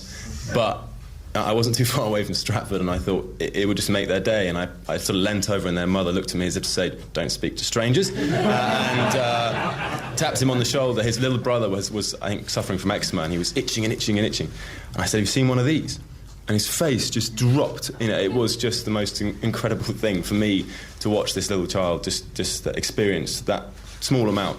And I don't attribute this to anyone. I attribute this to the people of Great Britain. And if that's all I've given back, that little child who gets to experience that little small part of the Olympics, then that for me was an incredible experience, an incredible feeling. And I only hope. I'm not hoping he takes up shooting by any means, but I only hope he takes up sport and enjoys it and pushes himself to the highest level. What a terrific answer that was, wasn't it? Not for the first time, Gordon, during the last 2 weeks. I can feel tears in my eyes at that kind of story. What a great answer. And he probably won't be alone in doing something like that, will he, over the last 2 weeks? Because that's what the majority of our Team GB Olympians have been like. No, absolutely fantastic, and it was great to hear their openness to when they were talking about the experiences that they had, and I think everybody says, all the athletes, everybody. Jacques Rogge said it, Sebastian Coe said it. His key moment of the Games was the way the British public had created the theatres inside the venues, theatres of sports, and everybody has praised the way in which the home crowd has lifted them. Colin Moynihan, who I know you're speaking to later on, saying they were helping inspire athletes to turn silvers into gold, and he really genuinely believes that, and I think the public response and the way in which the athletes have recognised that, has been really strong. Thank you very much, Gordon. Our Olympics correspondent, Gordon Farquhar. It's a sad day for sports broadcasting because the legendary Sid Waddell has passed away. He loved his sport, passionate about it. Thank you for all the quotes that you're sending me that Sid has said. Gavin said that he said about Steve Beaton, he's not a Donis, he's the Donis. Bob Taylor said at one point, he said, this lad is not just an underdog, he's an under puppy, which was about a very young Keith Deller. Passion, knowledge, enthusiasm, that's what sport is all about, sports broadcasting all about. Let's enjoy the boxing with Steve Bunce and Darren Fletcher. Thanks, Mark. I always remember Sid Waddell on the darts on BBC Two, Buncey, and the crowd were going mad, and he said the atmosphere couldn't be better if Elvis walked in and ordered a chip cob. It always stuck with me. Anyway, we've got the flyweights in the ring. The first gold medal up for grabs today. Niam Bayar of Mongolia against the very impressive Rabesi Ramirez, who's beaten both Michael Conlon and Andrew Selby. The small men of the Olympic Games start proceedings, and the big man is in the room. Vladimir Klitschko is here today, towering above everybody else inside XL, which is packed to the rafters, anticipating Fred Evans and Anthony Joshua getting through the ropes a little bit later on. Niam Bayar from Mongolia is in red, and Ramirez, the very talented Cuban, is in blue. He's really impressed us, hasn't he, Ramirez? Yeah, he has. I mean, I was surprised that he wasn't seeded number one, Ramirez. There's something about him. He's just pull-up power. He's only a baby. I think he's only 18. I think he was only 17 last year.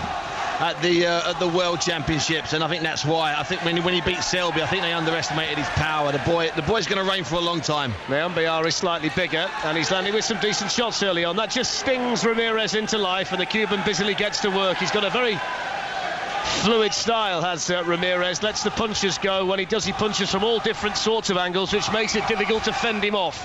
Ramirez in blue, beaten Andrew Selby, who was fancied to get a medal at least here at the Olympic Games, but he took him to school basically in their bout, did Ramirez, and then did the same to Michael Conlon of Ireland in the semi-final. Now Nyambayar is a bit more of an unknown quantity. He's slightly taller than Ramirez, and he's got the slight reach advantage, but he does tend to crouch when he comes forward, which negates some of that. But he does then catch Ramirez with a long looping left hand onto the side of the Cuban's head guard. 1 gold medal so far for Cuba. They didn't win a gold 4 years ago in Beijing. Ramirez bidding to become the 2nd gold medalist from that boxing nation steeped in Olympic tradition.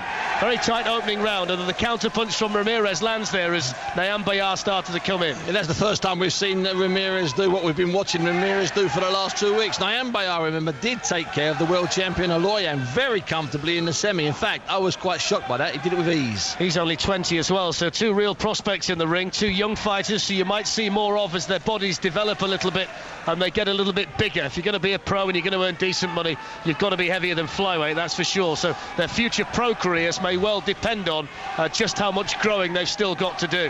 Nyambayar has been accurate with that longer left jab, and then that right hand that comes in behind it tends to throw that punch as a combination with the left jab and follow it through with the right hand. And we've just seen a good right hook as well from the Mongolian, who's proving to be pretty evasive in this first round. And then as Ramirez comes in, he's caught 2 or 3 times the Cuban with some decent punches from the Mongolian. That's a decent exchange, and I think if anything here, Bunsey, Nyambayar might just be nicking the first round. Oh, I think he's taking the first round. And those are heavy punches for a couple of flyweights. Not seen Ramirez in this kind of fight so far in the Olympic Games. He's coasted through to this point.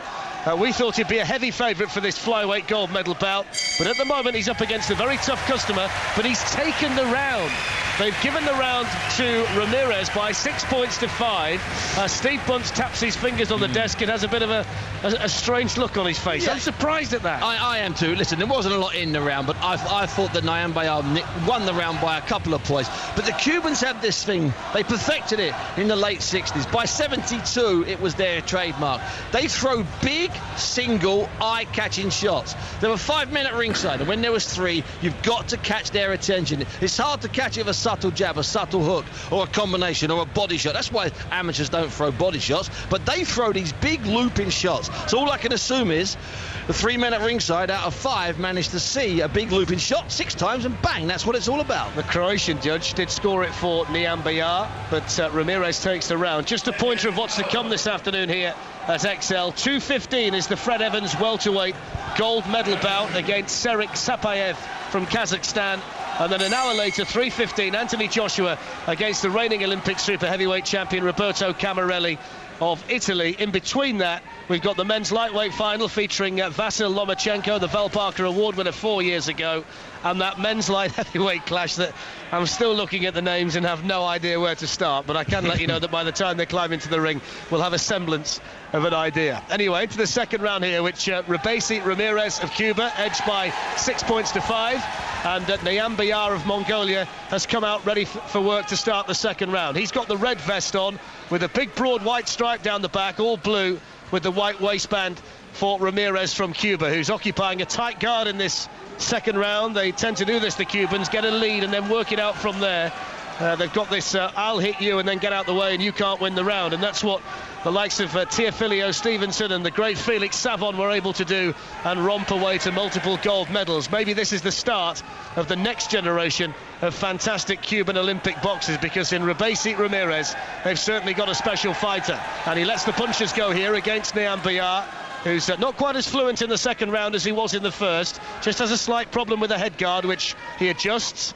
and then the two fighters stand in centre ring and get back to work. Nyambayar pushes Ramirez away and then tries to unload with a combination, long straight punches. The first couple missed, then he catches the Cuban on the side of the head, who waits his turn and then lands with a scoring shot. Just what Steve Bunce was saying between rounds. He's not going to throw too many, Ramirez, but when he does, they do tend to land. Yeah, and what he's done here is he's given Nyambayar less of a target. He's holding his hands, he's not moving forward as much, and he's making the Mongolian go looking for shots. And of course, if you go looking for shots, you leave gaps, and you leave gaps with a Cuban, you're like a fly in a hostile bedroom. You've got no chance, brother. And these are flyweights bidding for gold, and we've got just over a minute to go in the second round. There's not a seat to be had this early in the afternoon here at Excel. Certainly not the seats that are available to the public. Away to our right-hand side where the teams tend to sit, there are one or two, but they'll be taken up by members of Team GB a little bit later on. And lots of people seem to be carrying a Union flag today.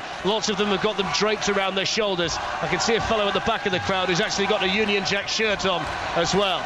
Anyway, last minute of the second round.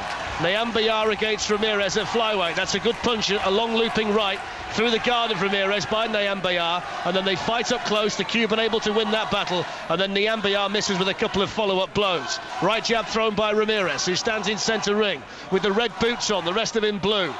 And Nyambayar tries to throw a shot, but he's made to pay again by a decent Ramirez counter. And he's reading every single shot now.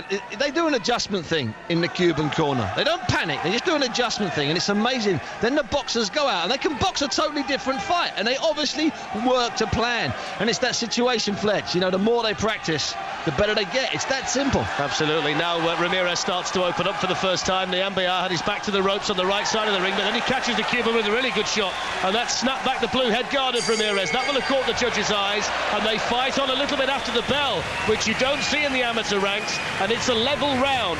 Ramirez leads by 10 points to 9, and it's set up for a grandstand finish. It's set up for a grandstand finish. Interesting point on the Cubans, Fletch. I mean, obviously they had no medalists in Beijing 4 years ago, and they had 5 medalists in 2004. And what we need to understand about the Cubans, it wasn't that they had a bad 2008. This is what happened. Okay, of the five guys, the lightweight Kinderland retired, and of the others, Barthélemy, the light flyweight, the flyweight Gamboa, and the bantamweight Rigondeaux, well, they're all either fighting or have won world championships as pros, as had the heavyweight Solis. Now those guys would still be here now. They'd be winning their 3rd Olympic medal now. Straight after this bout here, we've got the gold medal match at lightweight between Vasyl Lomachenko, the #1 seed from Ukraine, and Sun Chul Han from Korea. That's next in the ring. It'll be just about an immediate turnaround, and after that we've got the medal ceremony for this fight, the men's flyweight bout, before Fred Evans gets into the ring. Rob McCracken's just arrived. He's about 15 seats to our right, the performance director of the GB team, the man who's been instrumental in turning around the fortunes of Great Britain's amateur team. He's got a very nervous afternoon in store with both Fred Evans and Anthony Joshua fighting for gold. A little bit later on, you'll hear them both. A big day of boxing here on 5 Live from the BBC. We'll stay in touch with the Community Shield as well between Chelsea and Manchester City. Alistair Yeomans will bring us regular updates of that. Just over 2 minutes to go then in the third and final round of what's been a keenly contested battle at flyweight between Nyambayar of Mongolia and Ramirez of Cuba. And the Mongolian knows if he can finish strongly, he can win a gold medal, and he certainly started off that way. He has started off that way. He knows, and in all fairness, he's not done anything wrong so far. I think he should be a couple of points up, although I think the Cuban had a better round that time. It's going to come down to a mad sprint finish here. Ramirez sent a wide swinging arcing punch towards the red head guard of Nyambayar, but it fell well short. Now he occupies that defensive stance with the blue gloves either side of the head guard, Ramirez, and comes forward. Then they fight in close, the heads rub together, and then Ramirez tried to land a big left hook that just grazed the chin of Nyambayar, but didn't land cleanly, and therefore won't be a scoring punch. Minute and 45 seconds of the third and final round to go. 10-9 up on the cards. Ramirez of Cuba, the man who beat Andrew Selby and Michael Conlan on his way to the final. Conlan will be part of that medal ceremony later on because he won a bronze medal, of course. Ramirez just caught with a decent punch, and then his legs wobbled a little bit as Nyambayar catches him again. Yeah, he tried to fake a shot, and Nyambayar doesn't fall for anything like that. He just went straight down the middle of a big right, and he did wobble him. Solid uppercut as well from the Mongolian as Ramirez comes in, throwing that wide punch, and then he's caught again. The guard's a bit low at times from Ramirez, and he provides a relatively easy target for this accurate puncher from Mongolia. Ramirez, though, now trying to flourish. Maybe knows he needs a big finish. Bangs in a couple of decent shots into the head guard of Niambiar. This is close again, Bunsey. Yeah, those big clean shots, they're the ones the judges like. So I think Niambiar's having a good round here. I know the judges will be scoring this heavily for Ramirez. Less than 50 seconds of the first gold medal bout of the day remain. Good punches by Niambiar. That's a really good right as well. We see the head snap back on the neck of Ramirez, who then fights back with a decent combination of his own. I think Niambiar can hurt Ramirez, and I think that's why Ramirez has been on the outside the whole time. He's a dangerous little puncher, this Mongolian. He's a bigger man than Ramirez as well, significantly. Ramirez coming forward, stalking Niambiar. Less than 30 seconds to go. It's going to be tight, this. It's going to come down to the judges. Remember, Ramirez was up by a point after 2 rounds, 10-9. And now they wrestle each other in centre ring. Niambiar keen to hold on. Ramirez wants to carry on throwing shots as we enter the final 10 seconds of the bout. Niambiar misses with a long punch and then just grabs onto Ramirez and then hits him on the break on the ropes. Ramirez didn't like that. The referee brings a halt to the action, and then Niambiar backs off. Ramirez at the final bell raises the blue gloves in the air.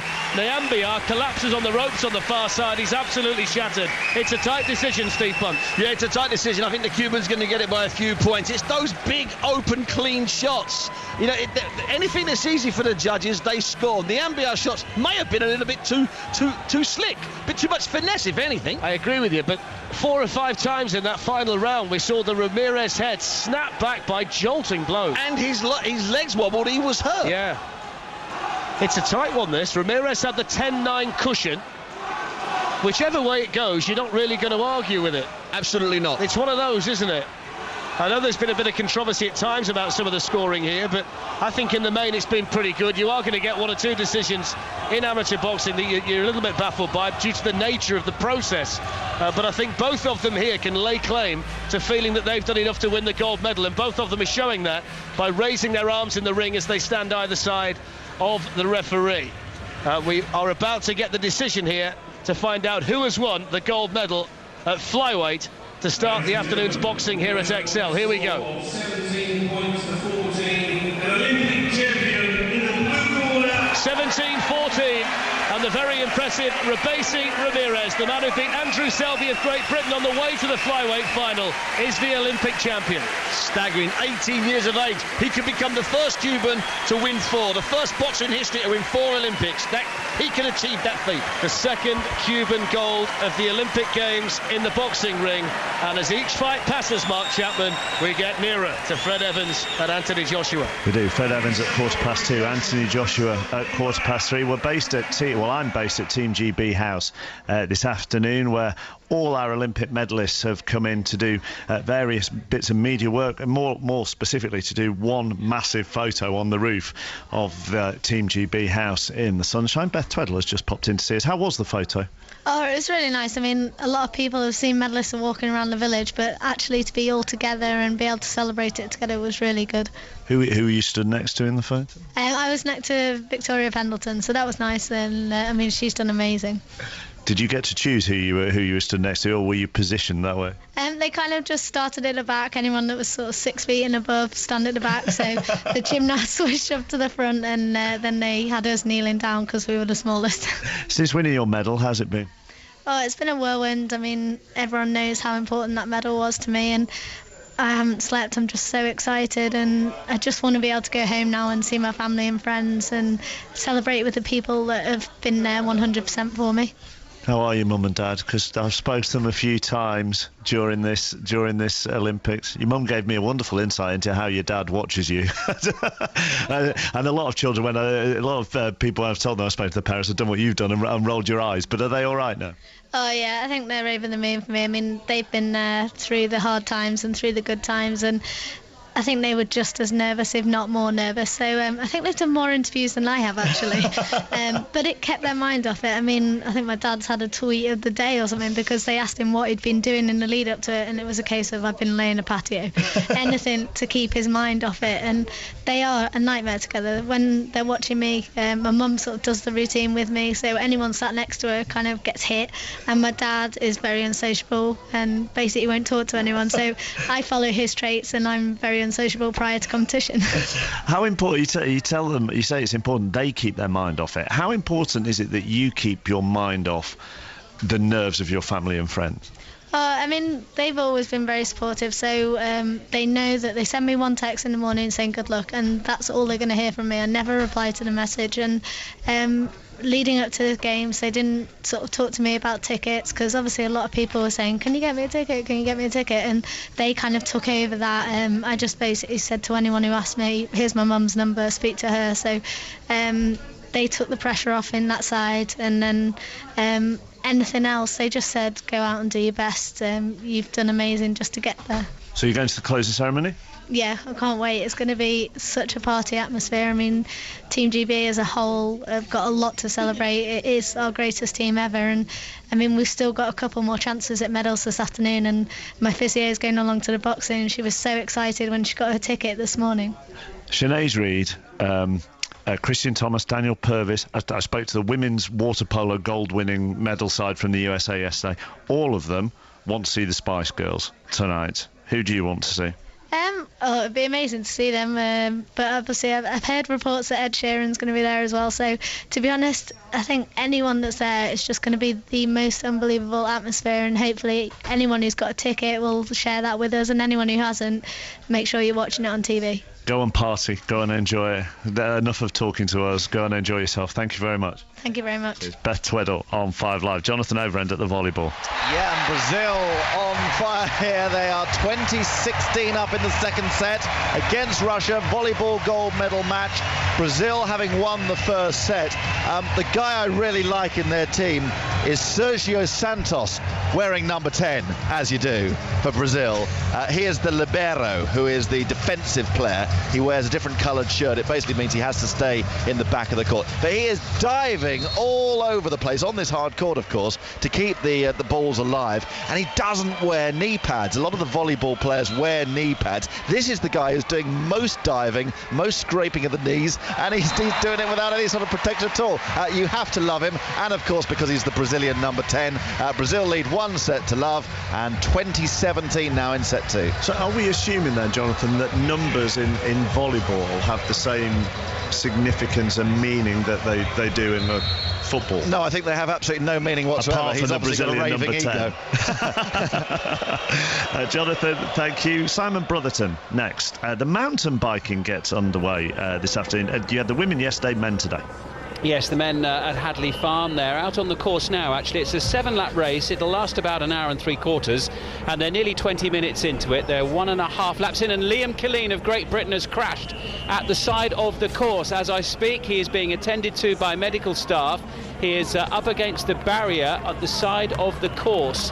I can't tell exactly where it is that he's fallen, but it does look as if maybe Liam Killeen's race is over already, just 1.5 laps into the event, Rob Hales. Yeah, that's a great shame at the moment. Unfortunately, Liam had the same issues in Beijing, where he was looking good for a medal, and he had mechanicals and also a crash. But this looks a bad crash, and it looked like they were attending to his left leg, lower left leg. So as of yet, we don't know. Well, he was out of the running in around about 24th place in the field, but we'll bring you the news on Liam Killeen as soon as we have it, but I fear that his race is over already. Nino Schurter from Switzerland, the world number 1, leads the way, bronze medalist in Beijing 4 years ago. Jaroslav Kulhavy, Czech rider, the world champion, is with him, and also Marco Fontana from Italy, who was 5th in Beijing. Those 3 lead the way, but Liam Killeen of Great Britain has crashed. Let's just dip into the other sporting events going on aside from the Olympics this afternoon. The Community Shield at Villa Park. Alistair Yeomans. 18 minutes gone. It's Manchester City 0, Chelsea 0. Carlos Tevez has had a fierce free kick poured away by Petr Cech. The thing that strikes me, Mark, no love lost here. There's some meaty challenges going in. Stefan Savage has already been booked for a spiteful challenge on Eden Hazard, and Kevin Friend, the referee, is going to have to be strong this afternoon. 0-0. You've got a crowd problem, haven't you? There isn't traffic, meaning that it's not particularly full. Yes, I'm looking around Villa Park now, and 2 or 3 sides of the ground here, there are light blue seats that are empty, so people are drifting their way in. I say it's a decent atmosphere for that, as Petr Cech catches a ball, a header, glancing header, and keeps Chelsea at 0-0. But hopefully, by half-time, everybody will get in. OK, for the moment, Alistair, thank you very much. As well as the football, we've got the golf as well at Kiowa Island, where, Ian Carter, the weather means that you're in for a very busy day.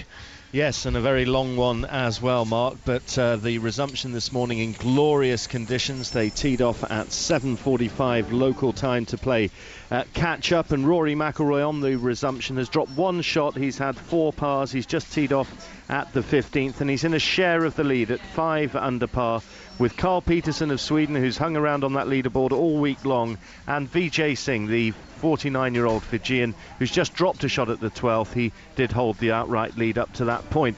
Those 3 are 1 clear of Adam Scott, who's playing the 16th at 4 under par. Graham McDowell's just had 3 birdies in a row after double bogeying the 13th, so he's put himself in the mix at 3 under par, 2 shots behind, but it's not happening for Tiger Woods so far. He is at 1 under par, so 4 shots off the lead. And one other player who's going along quite nicely is Jamie Donaldson of Wales. He's at 1 under par, though he's just bogeyed the 14th.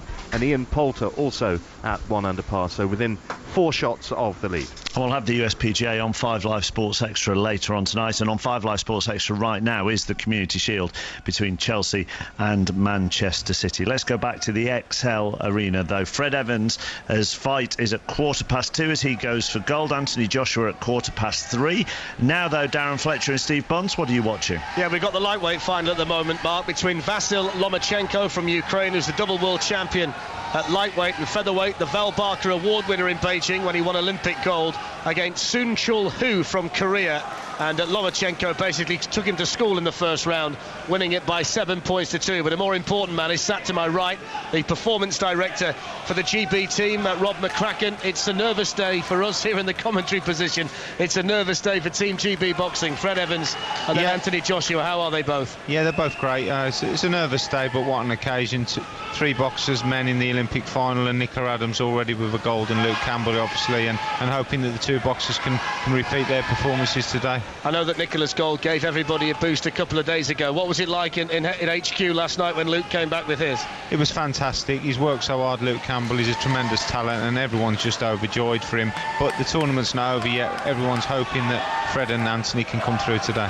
As they've gone on, these 2, Fred and Big Joshua, have you noticed any change in them, monitored them? I mean, have they got slightly more excited, nervous, anxious, or are they just going straight over their heads? They've stayed the same as they have since they got to the Olympic Village. I think this is why they're in the final. This is why they're contesting the gold medal. You know, they're calm, level-headed and stuff, and they're very good boxers, and they've produced some magnificent performances here, and hopefully they can do that again today. What about the opponents today, Rob? Starting off with Sapayev from Kazakhstan, who's going to fight Fred for the welterweight gold. Tremendously tough opponent, Sapayev, extremely experienced, most people's number 1 in the world at the weight, to be honest. I know he lost a close one to the Ukraine last year, but a tremendous boxer, an all-round fighter and puncher, so Fred's got to be really on his game today. But Fred's shown time and time again in this tournament that he's capable of beating anybody in this Olympics. He loves it here, doesn't he, in the arena? The crowd have really taken to him, and he seems to have been getting better and better with each bout. Yeah, he's settled in. The crowd have really warmed to Fred. He's really enjoyed that, and they've got behind him, really spurred him on, encouraged him, and they have for the whole team. The crowd's been magnificent, but you know, hopefully he's got to go one more time today, and let's hope he can do it. And Big Josh's things up against Camarelli. Now, he's a strange old cat, Camarelli, and he's a big old lumbering ox, sponsored by Dolce & Gabbana, a heartthrob in Italy, carrying a couple of pounds. He just ambles through things, and yet he's a world champion, he's the reigning Olympic champion, but more importantly, Josh has beaten him once. Yeah, Josh beat him in the World Championships last year. Tremendous performance, but Josh will need to repeat that again today. Camarelli, awesome amateur fighter, awesome Olympic champ, world champ, and he takes some beating. But Big Josh, you know, hopefully he's got his number, and we'll find out later today. But Josh was in great shape and in a great mood coming into it. Lomachenko at the moment cruising to another gold medal here in the lightweight final. 11-5 up against Han from Korea after 2 rounds. He's 3 minutes away from confirming the gold medal. It's an amazing story, isn't it, Anthony Joshua? 4 years ago, he'd not even walked through the door of a boxing ring, of a boxing gym, and here he is 4 years on. You know, potentially, well, he's fighting for a gold medal, and who knows where the career is going to go if he wins it today. I mean, it's a phenomenal story. It's unbelievable, really, in such a short space of time to fight at the highest level in amateur boxing. It's very difficult to 8 years. Josh has sped through. He's got loads of talent and ability. At times, you know, he's still a little bit novice, but what a novice he is, and, you know, let's hope he can do it today. It's fantastic talent. Just back to Fred as well. I read some quotes this morning from Carl Froch, obviously your IBF super middleweight world champion, and he sparred with Fred, didn't he? And he said he was very very, very surprised how strong Fred Evans is. And when that comes from a big, strong, powerful super middleweight like Carl Froch, it does tell you something about Fred Evans. Oh, he's a fantastic talent, Fred Evans. There's no doubt about it. You don't get to Olympic finals unless you are. He's a tremendous southpaw, good power, good speed, great movement, and you know that's why he's contesting the gold medal today. And just take us inside the camp a little bit. What do the boxers do at this stage? I mean, Fred Evans is 20 minutes away from stepping through the ropes. Then an hour after that, it'll be Anthony Joshua. What do they do in preparation to make sure they're right in every way? They're nice and calm. We get them in the right frame of mind. We've gone through the opponents before they leave for the venue. Went through that earlier. Fred will start hitting the pad, shadow boxing, warming up, doing his stretching routine, and just focusing on the bout, being calm and delivering a performance which he's done all week. And I've got to say, while me and Buncey have been sat here in the commentary position, sweating buckets and throwing every punch, you've been sat over there, the coolest man in the place, coolest customer right the way through. The heart's got to be twitching a little bit today. Oh yeah, for sure. Of course you get nervous, but you know they've done the preparation. They've worked really hard over the last 3 or 4 months for this Olympic Games, and let's just see them perform, and hopefully they'll box to their potential, and that should be enough to get them gold medals today. And before we let you go, how successful has this been? Put it into context to us for a Great Britain boxing team at an Olympic Games. I think it's been fabulous. I think it's been, you know, best showing for me ever. I think we strongest team we've had, and some tremendous talents. Bit more luck, and Tommy Stalker would have been through as well in the final today. But what a team, what an effort, and an all-round effort. Great team, and the boxers have been magnificent. And hopefully we can push on now and put the icing on the cake. But what a great tournament we've had.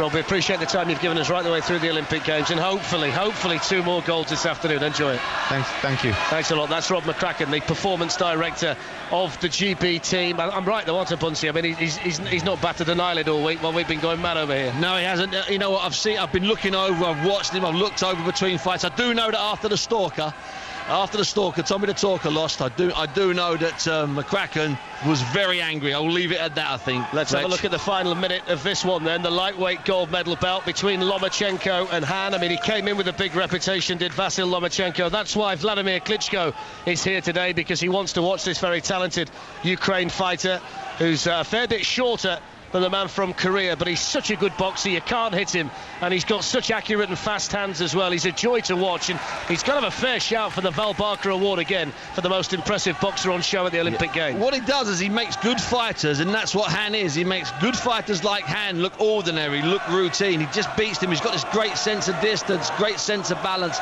and you know what, you talk about fighters not wasting a punch. We haven't seen him waste one in any contest here. Not lost a round, I don't think, in the entire Olympic tournament. Not even come close. Won the first round 7-2 and the second round 4-3, and he's controlled boxing from distance in the main in this third and final round. He's got the experience to match the ability, so he knows exactly what he's got to do. He darts under that long reach of Han and then throws a combination, dances away to safety, and then skips around the ropes with the big tall Korean chasing him everywhere around this XL ring. He's light on his toes, he hears the final bell, and there is no doubt in anybody's mind inside this building that Vasil Lomachenko has just won another Olympic gold medal. And he's at 24. He can easily win another one, and he's just done a deal. He's going to stay inside the amateur system. He's going to fight on AIBA's professional boxing circuit beginning next year, called the APB. He will not go professional, which is what we thought. We thought he'd done a deal with the Klitschko's, the K2 boys. We thought we were going to see him on big bills in Germany. Well, we're not. He's part of the APB. He'll be in Rio. Hopefully we'll be here again, Fletch. We are about 16 minutes away from Fred Evans' gold medal bout against Serhiy Sapiev. Rob McCracken, you've just heard him. He's the best welterweight in the world in Rob McCracken's view. That's how difficult it's going to be for Fred Evans a little bit later on. Yeah, with Sapiev, I mean, I was stunned he wasn't the number one here. He was former double world champion, admittedly at light welterweight, but a super fighter, sensational fighter. He's been involved in some scrapes here, though. He's had to go and have a few wars here. Just about to get the announcement here to confirm Lomachenko as the gold medal winner at lightweight. I think the piece of paper has been handed to the ring announcer. Here we go. Winner by a score of 19 points to 9, an Olympic champion, the red corner, representing Ukraine, Vasil Lomachenko. Another gold medal for Vasil Lomachenko. I've not seen any boxer in this entire Olympic Games who's impressed me more than the lightweight from Ukraine. Well, Mark Chapman, I'm going to leave it with you for a minute because I've got to get some Vaseline on Bunsey's eyes. I've got to get him a fresh shirt on and just stick him in a darkened room for about 10 minutes or so he's primed and ready for Fred Evans when he climbs into the ring. Right, I think you've possibly drawn the shortest straw of the whole games. To Vaseline Bunsey up is not something that any of us would particularly like to do. So let's just fade you out whilst you do that, because nobody will want to hear it. And let's talk to Andy Hunt, chef de mission for the GB team, chief executive of the British Olympic Association. I apologise that you had to hear that. No problem at all. I've heard and seen far worse. You just popped a Percy Pig in your mouth there, which is a little treat for the final day of the games for you. Yes, indeed.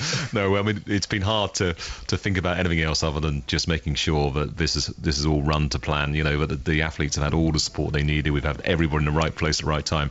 So we're coming towards the end. We can't let up until that modern pentathlon is completed. Once we do that, we're into the closing ceremony, and I hope later tonight we can celebrate a bit. How many hours a day have you been working? Well, would you call it work, first of all? But how many hours have you been doing? Well, personally, I think in the last 32 nights, I've had 4 hours sleep a night for 32 nights in a trot. It's been pretty hard, but it's not actually been much better than that for probably 10 weeks. And has it felt like work, or has it felt like just a really enjoyable time? No, it's felt like work, but this is the most privileged job that anybody could have. It's been a massive honour to take on this role, and I've worked. My team is absolutely superb, bringing together 800 of the most talented people across high performance sport to support the team is a real honour and privilege to lead. So it's a bit of both. Do you have a favourite moment, or is that a bit like asking a parent to pick a favourite child? It is a bit like that. 541 athletes, and I've seen success, I've seen failure, I've seen despair, I've seen elation, and of course I've seen 28 gold medals, and I think over 50% I've seen live myself. And trying to pick one is really, really hard because so much history has been made at this Games by British athletes. Not only Super Saturday, the amazing 47 minutes, but if you go across, Sir Chris Hoy winning a sixth medal, Ben Ainsley becoming the most decorated Olympic sailor in history. It just goes, Nicola Adams, the first women's boxing gold medalist, and I could go on and on and on. It's quite extraordinary. So many world records, so many Olympic records, so many personal bests. To pick one is very, very tough, and I'm sure when I get some sleep and can reflect a bit, I'll pick a few moments.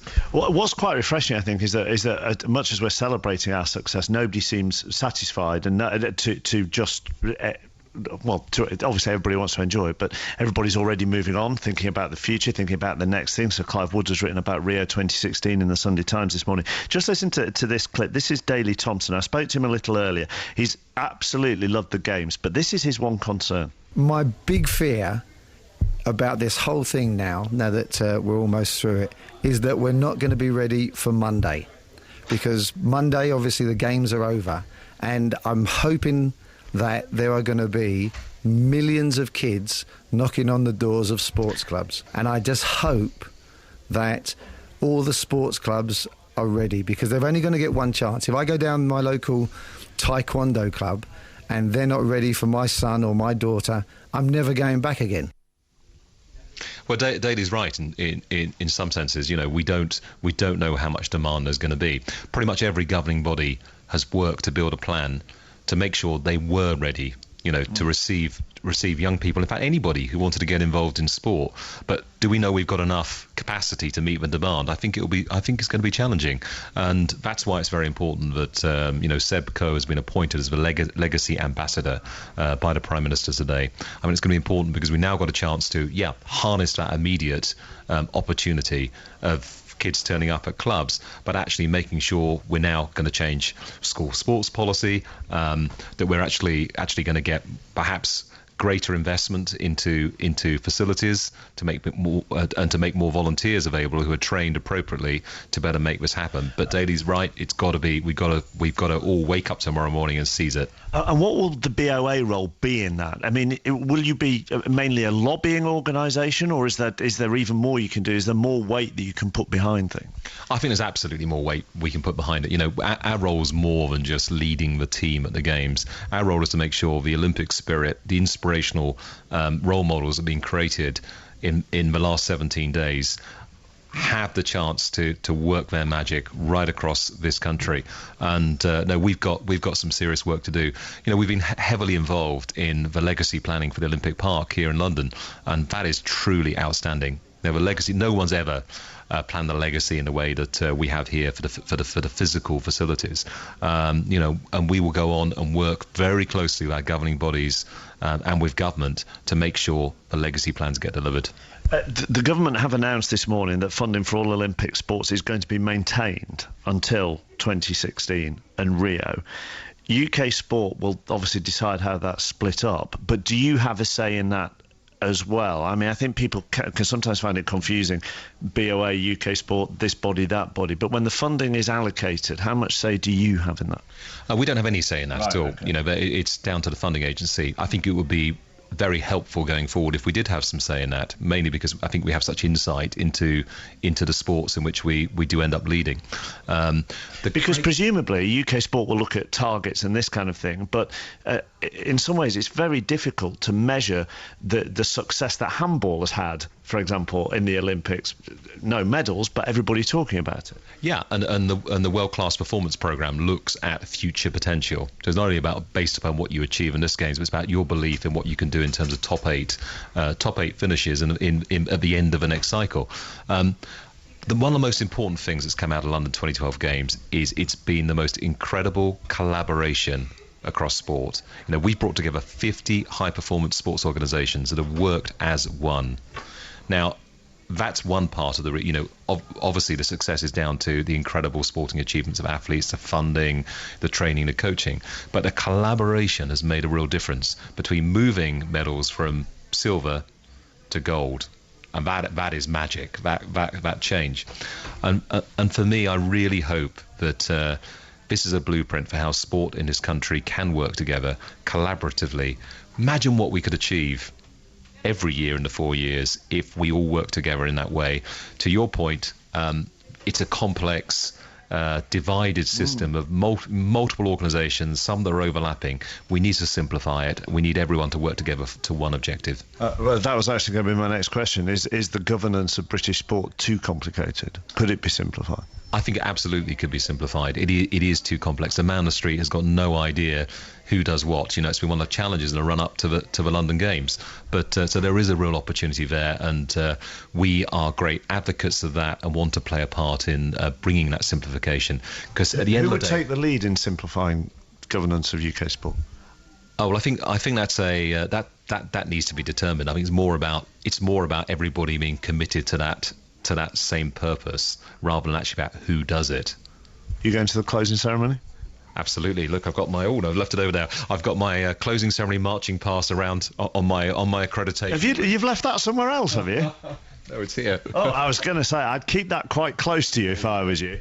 There you go. It's ready to go. Oh, let me just describe that. So that's a little card, maybe, I don't know, what would you say, 20 centimetres, something like that in length.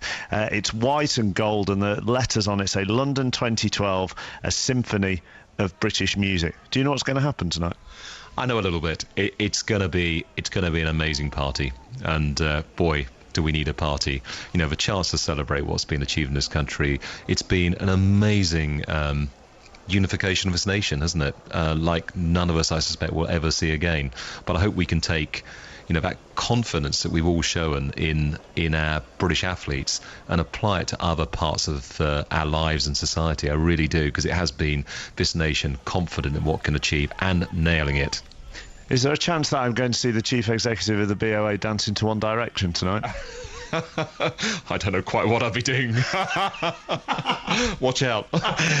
Well, we started that interview with Bunty Beer Vaseline. We ended it with you dancing to One Direction. Thank you very much for talking to us. Pleasure. And congratulations on a sensational Games. Thanks very much. All right, thank you very much. Andy Hunt, Chief Executive of the British Olympic Association, and Chef de Mission of Team GB as well. Thank you. Good to talk to you. I completely missed where I'm going next. Simon Brotherton, there we go, mountain biking. Well, I'm not quite sure how to follow that, but we'll do our best. Dramatic news here on the men's mountain bike. They're on lap 3 of 7. Liam Killeen of Great Britain. We mentioned before that he'd crashed and it looked like he was out of the race. Well, indeed, that is how it has proven, unfortunately for him. Liam Killeen crashing at a part of the course called Dean's Drop, and he leaves the circuit with a suspected broken ankle. And also the defending champion, Julien Absalon of France, going for a third gold medal in a row in this competition, has also dropped out. He was in about 26th place at the time, and the next thing we saw, he was riding away from the course with his rucksack on his back. It is actually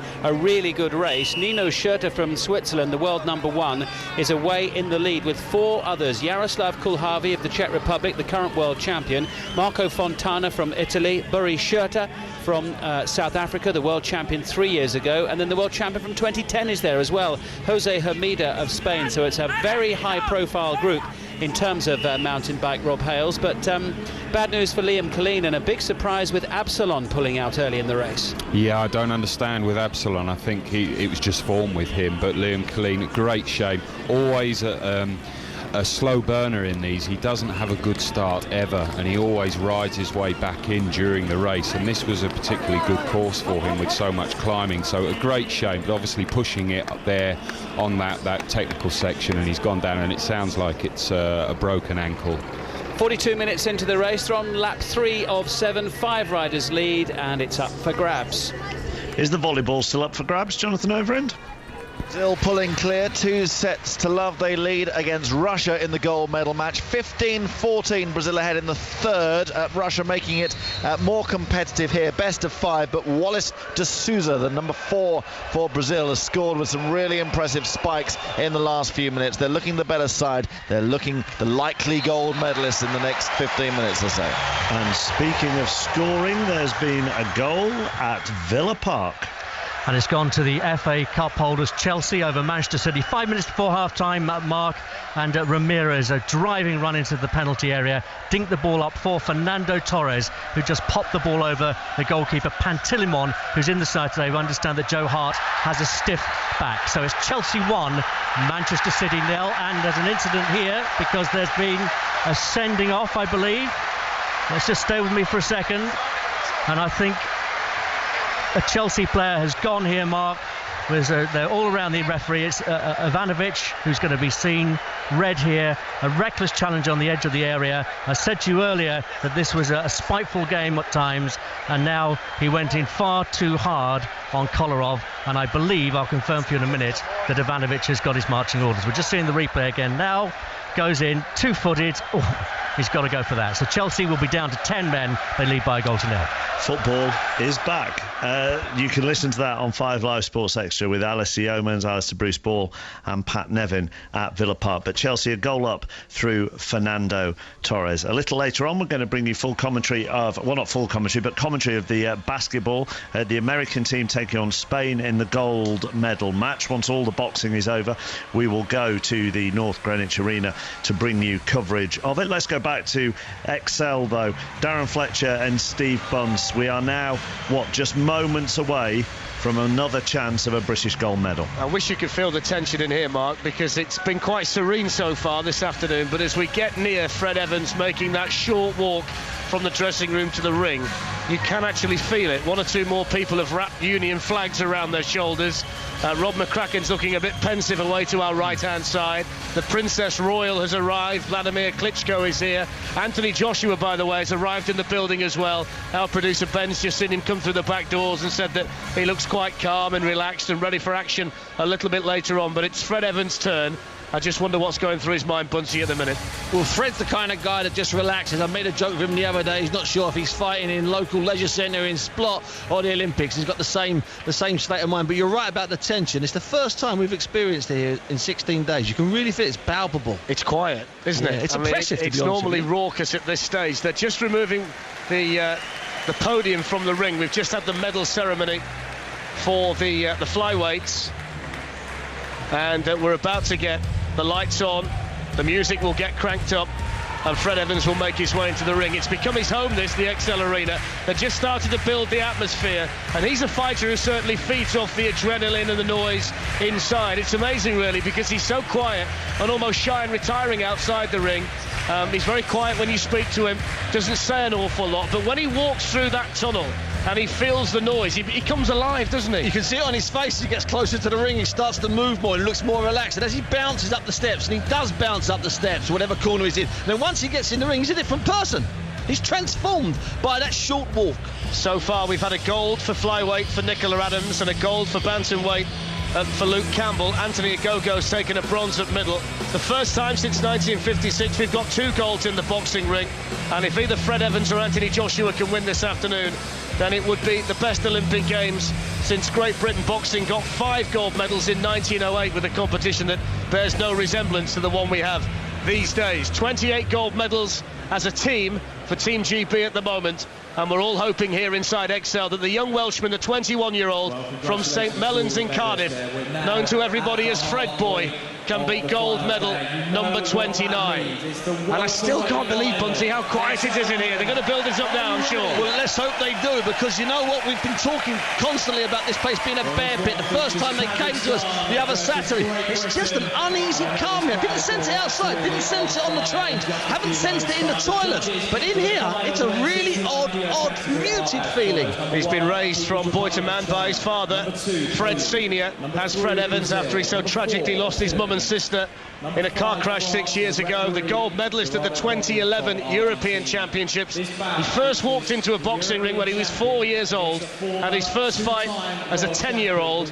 His idol is Sugar Ray Leonard, who famously won a gold medal in Montreal in 1976, and now Fred Evans has the opportunity to follow in the great Sugar Ray Leonard's footsteps. The crowd are going to see him for the first time very, very soon. Fred Evans will wear red for this welterweight final, and Serik Sapiev from Kazakhstan, the number 2 seed. Don't forget, Fred Evans already knocked out the number 1 seed, Shelestiuk, is the man against him. And here comes Fred Evans, just bashes those red clubs on either side of his cheek. He's got the game face on, staring intently through piercing eyes. He's got a look on his face that tells me he means business. His coach just has a little word with him as he walks towards the ring. Fred Evans looks in the right place, doesn't he? He looks in the right place, and you can just see Lee Pullen there talking to him, just gently talking, going over points. Dave Alloway forming a giant shadow, walking up to the ring. Over to Al Wright McCracken. I'm not going to look for it. You tell me what it looks like. He looks a lot calmer than you and I can promise you that. London Calling is the music that Fred Evans walks to the ring. And here's it blasting out around Excel. They're all sat around their radios in Cardiff and in Newport to see if Fred Evans can become the first Welshman to win a gold medal in the boxing ring. And he's about to step through the ropes with the Union flags all around the arena. And he just waves the arms around and then has the red head guard placed on his head. It's time for Fred Evans to create his own little bit of Olympic history. And he is going for history, not just as a Welshman, they're going for history as a team. We're going to change and smash all of the modern barriers, because forget anything before 48 in a boxing ring. Before then, it was carnage at the boxing. Sapiev is significantly more experienced than Evans. He's 28 from Kazakhstan. He's the light welterweight world champion in 05 and 07. And there's the roar for Fred Evans inside the Excel Arena. Just looking around the arena, you can't get a seat. 1 or 2 empty seats to our right, where the teams tend to sit. But bearing in mind, a lot of the boxers have gone home now. That little part of the arena does have empty seats, but the ones available to the public, there's not one to be had. There's Sapiev getting introduced to the crowd. Just looking at the two of them physically, he's a little bit taller than Evans, isn't he, Sapiev? Yeah, there's not a lot in it, to be honest with you. It's about a ½ inch, I think. So, but I think he stands tall, and he certainly looks taller as they come face to face. The message that has been passed on to Fred Evans in all of these bouts is to start quickly. Get the first round under your belt, and then take it from there. Freddie is the cry from the crowd inside this raucous, noisy, atmospheric arena that is Excel for the men's welterweight final. Fred Evans of Wales fighting for Team GB against Serik Sapiev from Kazakhstan, the double world champion and the man seeded 2 in the welterweight division. We're preparing to hear the opening bell, and then Fred Evans can get to work on fulfilling his Olympic dream. Anthony Joshua doing the ring in an hour's time at super heavyweight against Roberto Camarelli. We'll bring you that fight as well. And the bell sounds, and out they come for round number 1. Evans in red, Sapiev in blue, and the Kazakhstan fighter already pumping out that right jab from the southpaw stance. It could be a bit awkward, this, because we've got 2 southpaws in the ring. Yeah, 2 southpaws, and he's an aggressive southpaw, Sapiev. He's not an awkward southpaw, he's a nasty, aggressive front foot fighter. Spoke to Fred Evans in the build-up to the fight, and he said that kind of fighter suits him. He said, I want him to come at me and I can pick him off as he comes in with those accurate punches and fast hands. And Fred Evans already settling down into a counter-punching style with the red gloves held high. Sapayev bouncing up and down, darting in and darting out, but not really letting the punches go as yet. And Fred Evans looking to do what he told us he would do, pick him off as he comes in with crisp counter shots, which will impress the judges. Evans pokes out the right jab. Sapayev throws a couple of punches, both of them land on the forearms of Evans, who's got the gloves held high, back towards his own corner on the far side of the ring. Then he comes forward with his own first attack of the fight, Evans, and he landed with at least one of those. At least one of that combination, but Sapayev has started like the proverbial express change here, Fletch.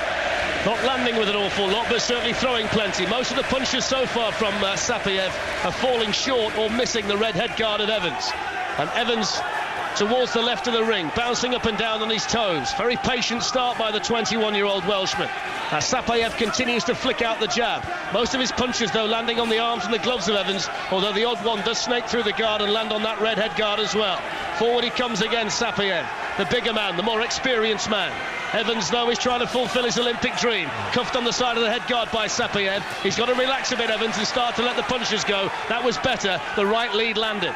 He looks very relaxed, though, doesn't he, Sapayev? He looks very calm. And as Robert McCracken said 10 minutes ago, he is the real number one in the world, not Shalastiak, who, of course, Fred beat a couple of days ago. Evans guaranteed a silver, but he wants much more than that. Decent two-punch combination, though, from Sapayev, who's controlled the first 2 minutes of this first round. Evans just needs to relax a little bit, let the punches go, and start to score with a few of his own. He lands well there.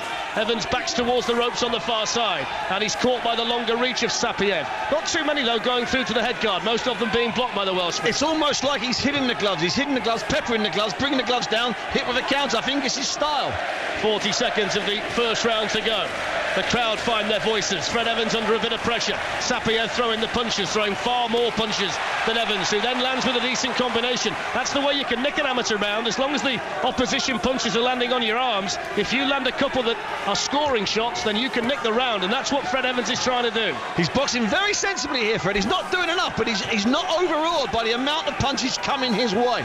All of the punches from Sapayev really landing on the gloves. That's a decent uppercut inside from Evans that landed on the body of Sapayev, who continues to come forward. Evans spins him around and hits him on the side of the head guard, and then feels the weight of a jab through the guard of his own red gloves. There's the end of the first round, and Sapayev's won it by a score of 4 points to 2. Steve Bunce. You can't argue with that score. He did eventually land that many more punches, Sapayev, that inevitably the judges are going to put him a couple of points up. Fred's got to do nothing more than just a bit more work. There's nothing drastic needed here, Fletch, just an increase in tempo. How does he look to you, Buncey? Does he look relaxed enough to let the punches flow? The first minute he didn't look relaxed enough to let the punches go, and Sapayev looked too calm and was just peppering him and playing with him and mixing it up. He's got to do one thing here, and it's easier said than done. He's got to put Sapayev on the back foot. If he can do that, he can win the fight easily. 4 of the 5 judges scored that round for Sapayev. The Chinese judge by 7 points to 3, which was a little bit outlandish, so that one is thrown out straight away. The judge from the Philippines scored it 2-2. The general consensus seemed to be about a 4-2, 4-3 score. Half-time at Villa Park. Chelsea 1, Manchester City 0. Ivanovic has been sent off in that game for a crude two-footed lunge on Kolarov. Anyway, out they come for the second round. Fred Evans 2 points down. In red, the 21-year-old from Cardiff, fighting against Sapayev from Kazakhstan. That's the best punch of the fight from Evans. Steve Bunce urged him to come forward. He had a bit of success there, did Evans, and then Sapayev misses with a punch that was a mile away from its target, and Evans peppers him quickly with 2 or 3 punches straight away. If you push this guy back, he's a bully. He's an old-school bully. You've got to push him back. He can't work off his back foot. He can only work when he's going forward, doing what he likes. And a double jab there from Sapayev, which confused Evans, and he was able to land that left hand as well. Both of them boxing as southpaws here, which is the right hand lead. Sapayev goes to work on the Evans body, approaching a minute gone in round number 2, and still Sapayev throwing more leather than Fred Evans, who does just need to up the tempo a little bit and start to score with a little more regularity. 4-2 down from the first round. Boxing for the gold at welterweight here in London. Evans standing in centre ring. Sapayev throwing the punches, then Evans ties him up.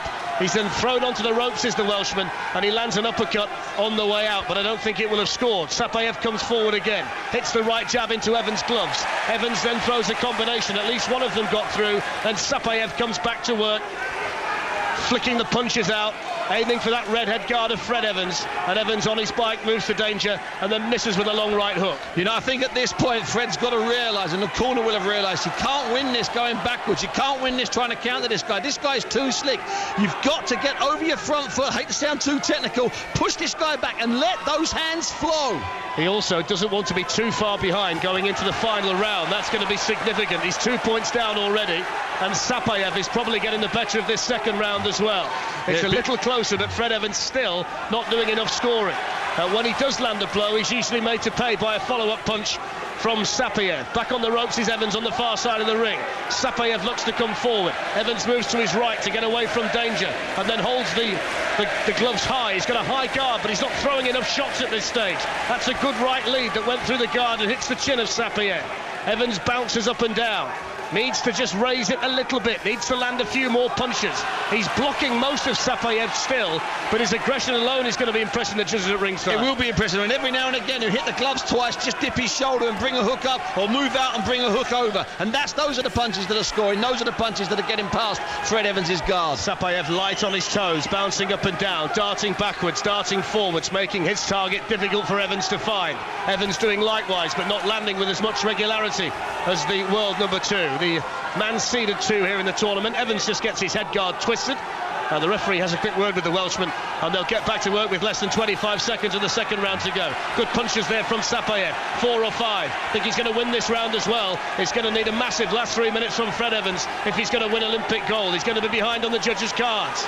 Evans throws out 2 or 3 shots, but he's never really set his feet and let the combinations throw. He's got decent fast hands when he does that, but he's not been allowed to do it today by this very experienced man. There's the end of the second round, and he's 5 points down. Sapayev 10. Fred Evans 5. He needs the 3 minutes of his boxing life. He does need the 3 minutes of his boxing life. And you know what I'm going to say here. This guy Sapayev, the last thing you can do is chase him. When he's 5 points up, you chase him. You're talking about almost an impossible task. But to soften the potential blow, let's first establish that Sapayev is on a short list of 3 for the Val Barker. That's the prestigious award given to the best boxer at each Olympics. Well, it makes the cornerman's job pretty straightforward, doesn't it, for Dave Alloway over there to say to Fred Evans, you've got 5 points to overturn. You've got to go for it, Fred, plain and simple. You've got to just get in there, Fred, and have a fight. Because there's one thing about the old Soviet bloc fighters, whether they're Russians, Ukrainians, Kazakhs or Uzbeks, they don't like having a centre of the ring fight, Fletch. They like dominating. Well, here we go then. Fred Evans has to overturn a 5-point deficit in 3 minutes, or it's a silver medal for the Welshman from Cardiff. Out comes Sapayev with that piston-like right jab from the southpaw stance, poking it and waving it around in Evans' face. Landing jabs, looking to score early on, looking to extend his lead. Lands with a decent lead right. Evans still not letting the punches go. It's as if he can't quite work out Sapayev's approach. He's a very good fighter, is this man from Kazakhstan. The crowd try and play their part. At the moment it looks like silver because Evans is peppered by 4 or 5 good shots, and he's started to showboat a bit. Then Evans lets the punches go. We see the Ali shuffle from Sapayev, who started his showboat very early in round 3. As soon as Evans caught him, for the first time in the fight, Sapayev went back like he was attached by an elastic to his corner. Sapayev bouncing up and down. He's been doing that right the way through the fight, darting in, darting out, making it difficult for Evans to find the range. Evans standing a little bit flat-footed in centre ring, misses with the right hand. Just over 2 minutes of the contest to go, the welterweight contest. We're less than an hour away from Anthony Joshua fighting Roberto Camarelli at super heavyweight. The big man due in the ring at about 3:15. Evans lands the shot, but he's got to land many, many more of them. Sapayev's got the gloves down. He's relaxing. I think he thinks he's won this fight. He's showing little respect for Evans at the moment, and he's landing punches, but Evans makes him pay and just forces Sapayev back a little bit, but there's not the volume of punches and not the volume of scoring punches to turn this around at the moment. There's nowhere near the volume of punches, and you know it's very easy for us here and Dave Alloway and Lee in the corner to say go at him. This guy's elusive. This guy's got beautiful foot movement, beautiful balance, and he clearly bangs a little bit. He pings with that left hand. Hurts you when he hits you, and he throws fast punches too as the counter-attacks come in, and he's landing 1 or 2 on the head guard of Evans. He's piling up the points now, Sapayev. I get the impression he's a mile clear on the cards. Evans has got to find a huge punch from somewhere. The difficulty is actually landing one square on the chin of the man that's seeded 2 in the competition, who's really enjoying himself in this Olympic final. Evans has fought so well to get here, beat Taras Shelestiuk, the world champion, in the semi-final, but he's not been able to find a similar performance today against Sapayev from Kazakhstan. Evans lands a right hand and then another one. I think both of those may well have scored, but Sapayev comes back with punches of his own. 3, 4 and 5 into the red head guard of a tired-looking Fred Evans. A very tired-looking Fred Evans, and in fact he's not got a lot he can do once he's cornered with those punches, and he's in danger here of actually picking up an 8 count because he's not throwing when he's being hit with those 5 or 6 combos. That red head guard just starting to snap back with a little bit more regularity as the punches land and the tiredness creeps in. He's got 30 seconds in the bout, Fred Evans, to turn this around. Sapayev continues to come forward, continues to find the head guard of Evans with lefts and right. Teeing off now on the Welshman. Not much coming back from Evans, who looks absolutely shattered. He's fought valiantly to get this far, and now he sees his gum shield come careering out of his mouth and across the blue ring canvas here at Excel. He'll walk back warily to his corner. Dave Alloway will replace the gum shield, and Fred Evans will come back out to work with 19 seconds of the welterweight final to go. It's been a fantastic display of boxing by Serek Sapayev from Kazakhstan. He's strengthening his challenge for the Val Barker Award for the best boxer in the tournament because he's been majestic in this final. Evans finishing strongly, but he's caught with a left from Sapayev as the seconds tick down. The final bell tolls. It's going to be a silver medal, a superb silver medal for Fred Evans, but it's gold for Serek Sapayev, who gave a wonderful performance here at Excel. In the end, Fletch, it was a fight too far. We saw him, he had hard fights all the way through. He had a particularly hard semi-final against the world number 1. But what about his second fight 10 days ago when he boxed the guy that had knocked him out, Kavaliauskas from Lithuania, who knocked him out 9 months ago? He's been up against it, he's overcome the hurdles. Today it was one hurdle, one jump, one fight too far for the kid from South Wales. Evans makes that long, lonely walk across from his corner to the corner of Sapayev to shake his hand. Evans knows, you can tell by the body language, he's got his hands on his hips, he's just pacing around the ring. The one thing he shouldn't be is disappointed with himself, because he came into this competition unseeded and he's had to overcome some very, very good opponents to reach the final. He just found one too good for him in the end in Serek Sapayev from Kazakhstan. Fred Evans is going to become only the second Welsh boxer to win an Olympic medal in the boxing ring. Ralph Evans got a bronze in 1972. Evans has gone one better here. Here's the result. 17 points to 9. An Olympic champion in the blue corner, representing Kazakhstan, Serek Sapayev. 17 points to 9. I think on reflection, Bunchy, that's just about right, because he did win it by a considerable margin. Yeah, we saw a masterclass there. We saw an absolute top operator, not just performing at the top, but performing at the top, making it look easy against Fred Evans.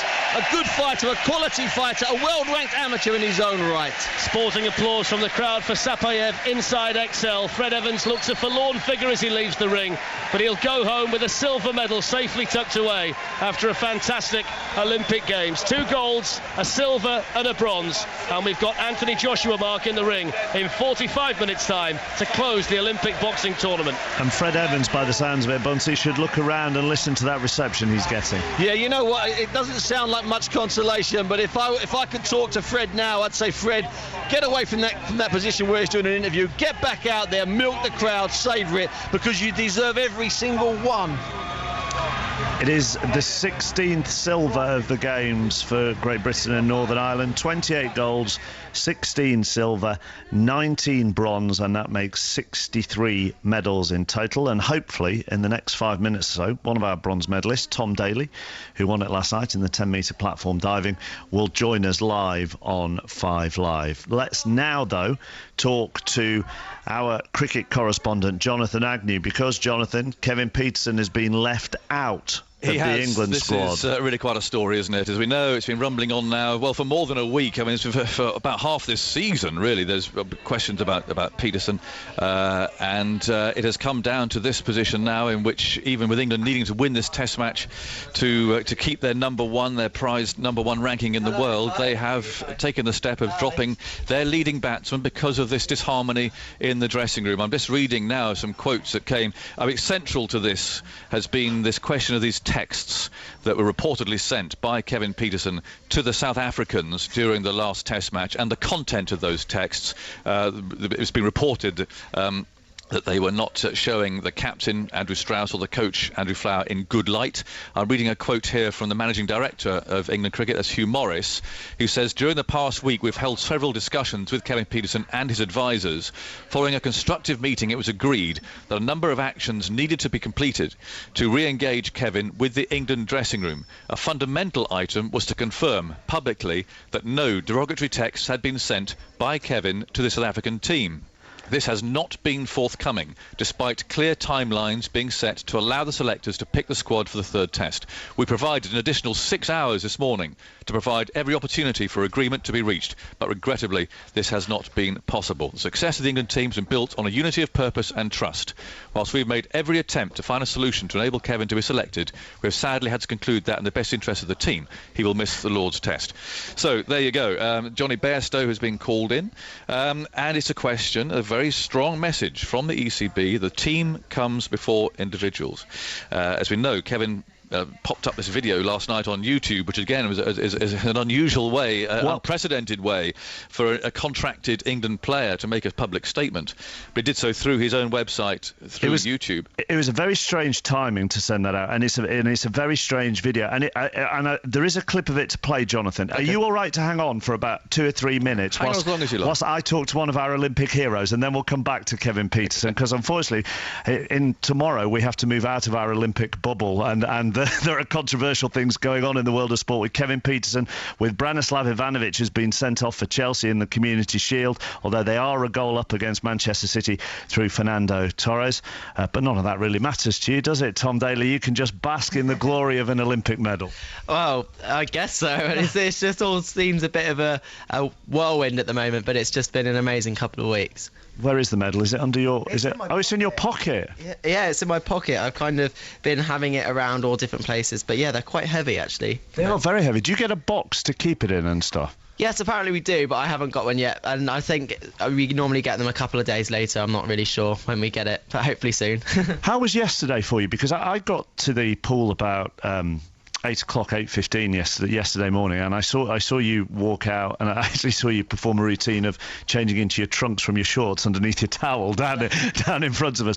But you seemed very relaxed and very happy from the moment you walked into the swimming pool yesterday. Yeah, I just wanted to go out there and enjoy it, to be honest, and because you don't get the opportunity to compete in the Olympic Games very often, only every 4 years, and let alone in your home country, you're not going to get that again in your lifetime. So for me, I just wanted to go out there, remember it and enjoy it. So there was no point being really nervous and really fretting over the fact that there was loads of pressure and things like that, but I just went out there and gave it my best shot and enjoyed it.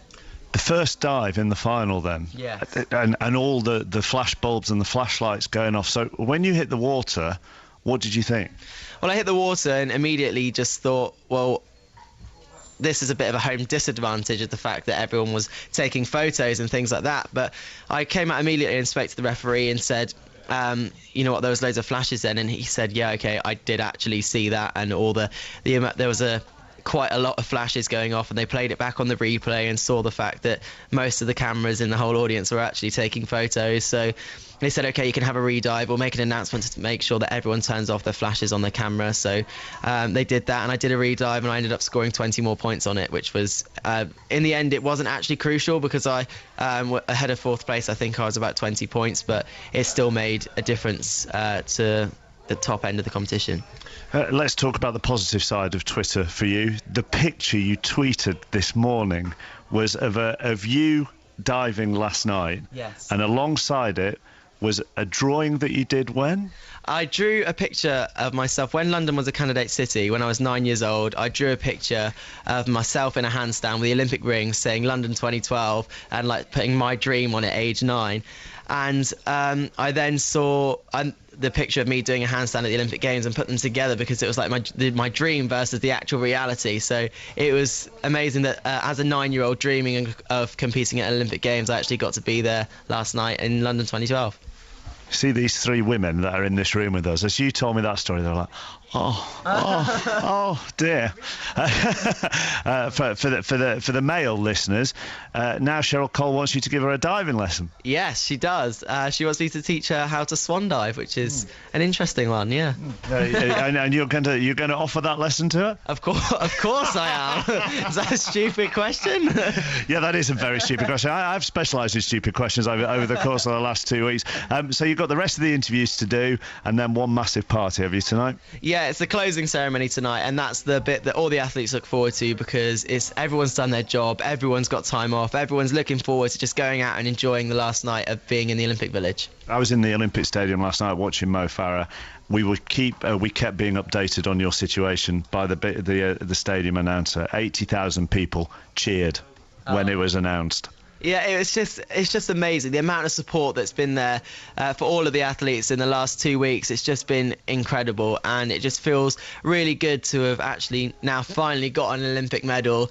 And I'd just like to thank all of the British supporters. We know everything that you've been through. We are so proud of you and so happy for you and you alone for what you've done. So you go and enjoy the rest of your day. Thank you very much. It's Tom Daley live on 5 Live. Thank you very much.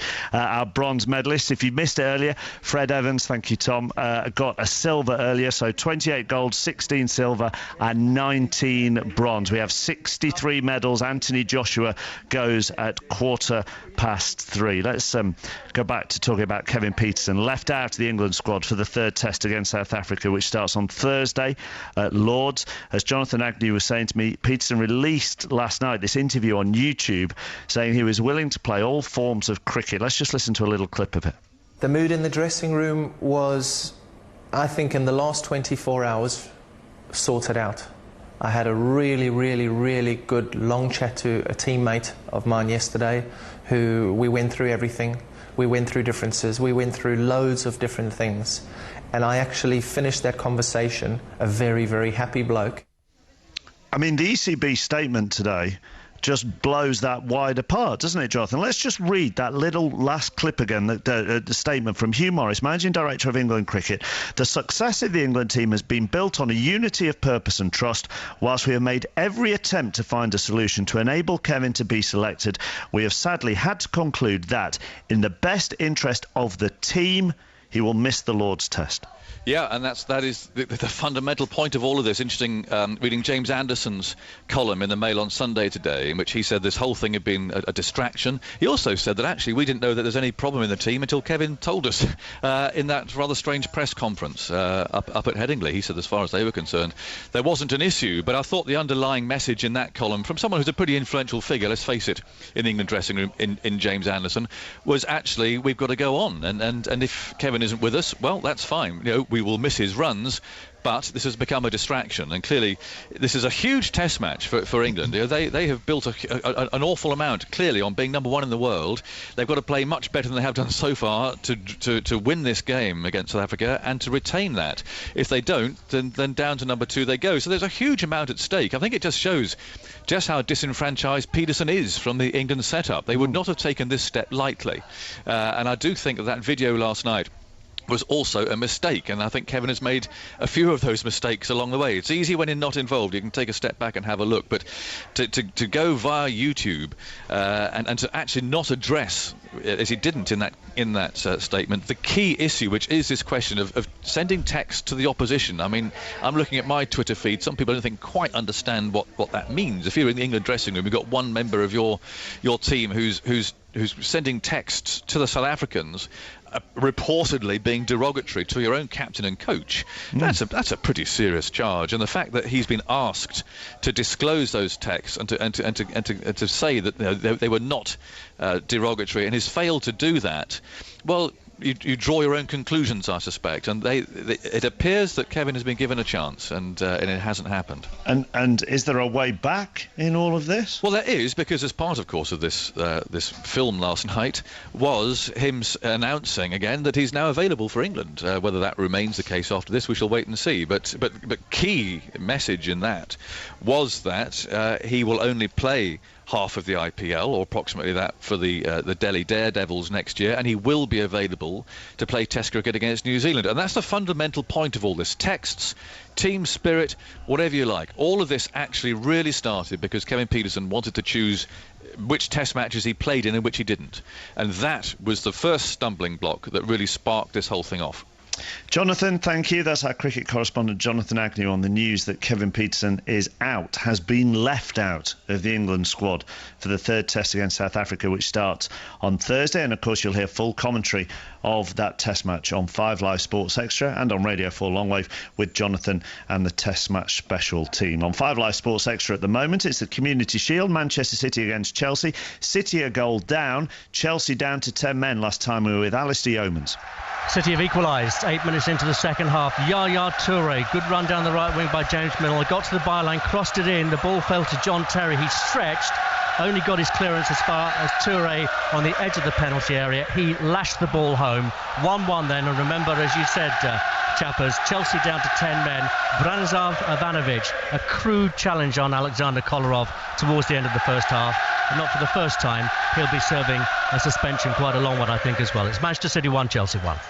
So just to show that normal sport is back and the Olympics is winding down, we have a red card in the Community Shield. We have Kevin Pietersen in controversy, or embroiled in controversy rather, as regards the cricket.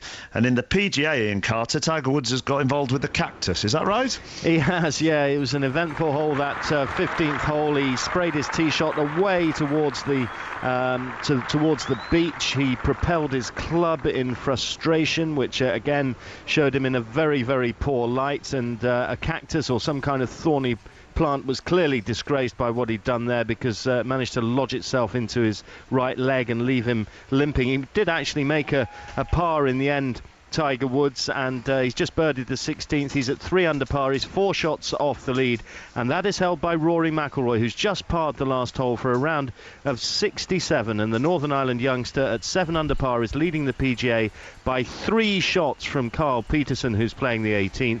Bo Van Pelt, after his 67 yesterday, is in the group at 3 under par. That also includes Trevor Immelman, Adam Scott and Vijay Singh. And there was a disappointing finish for Graham McDowell, a double bogey 6 at the last, in a 71 that left him at 1 under par, alongside David Lynn and Jamie Donaldson and Ian Poulter, all 6 shots off the lead.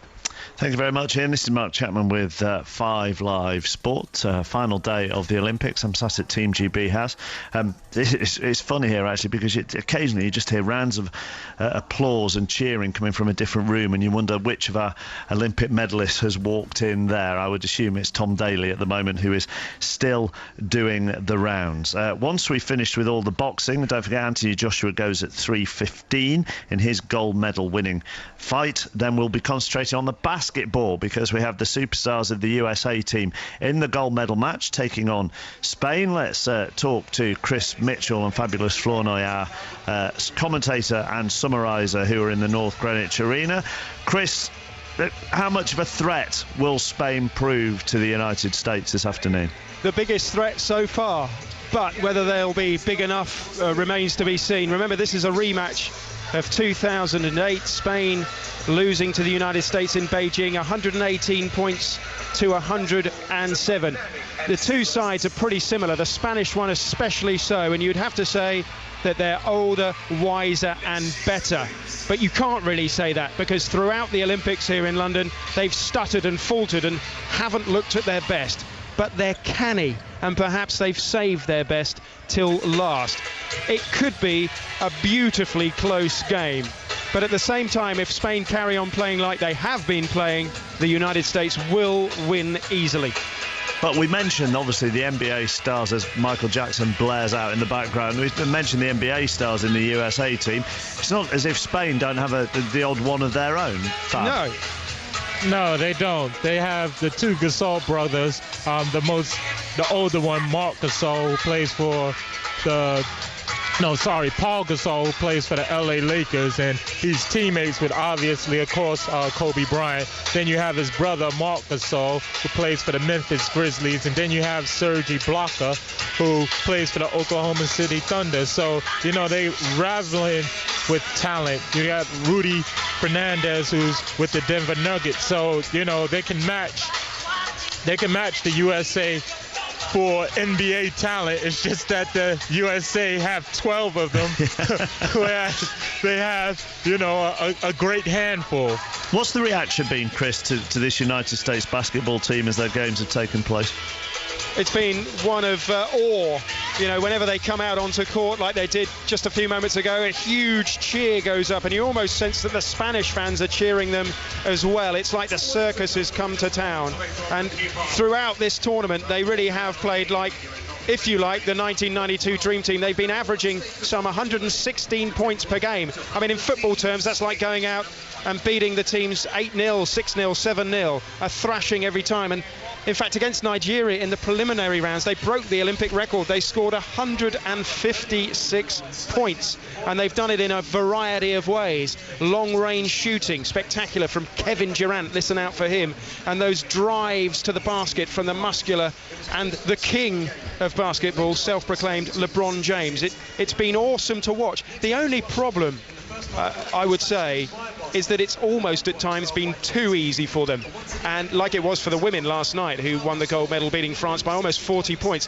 That's why I say it'll be great for the average spectator, for the person who doesn't particularly follow basketball, if we get a close, exciting contest. But do you think it's been tougher for them, Fab, than the USA Dream Team of '92? Because, I mean, the standard in world basketball 20 years ago was a lot poorer than it is today.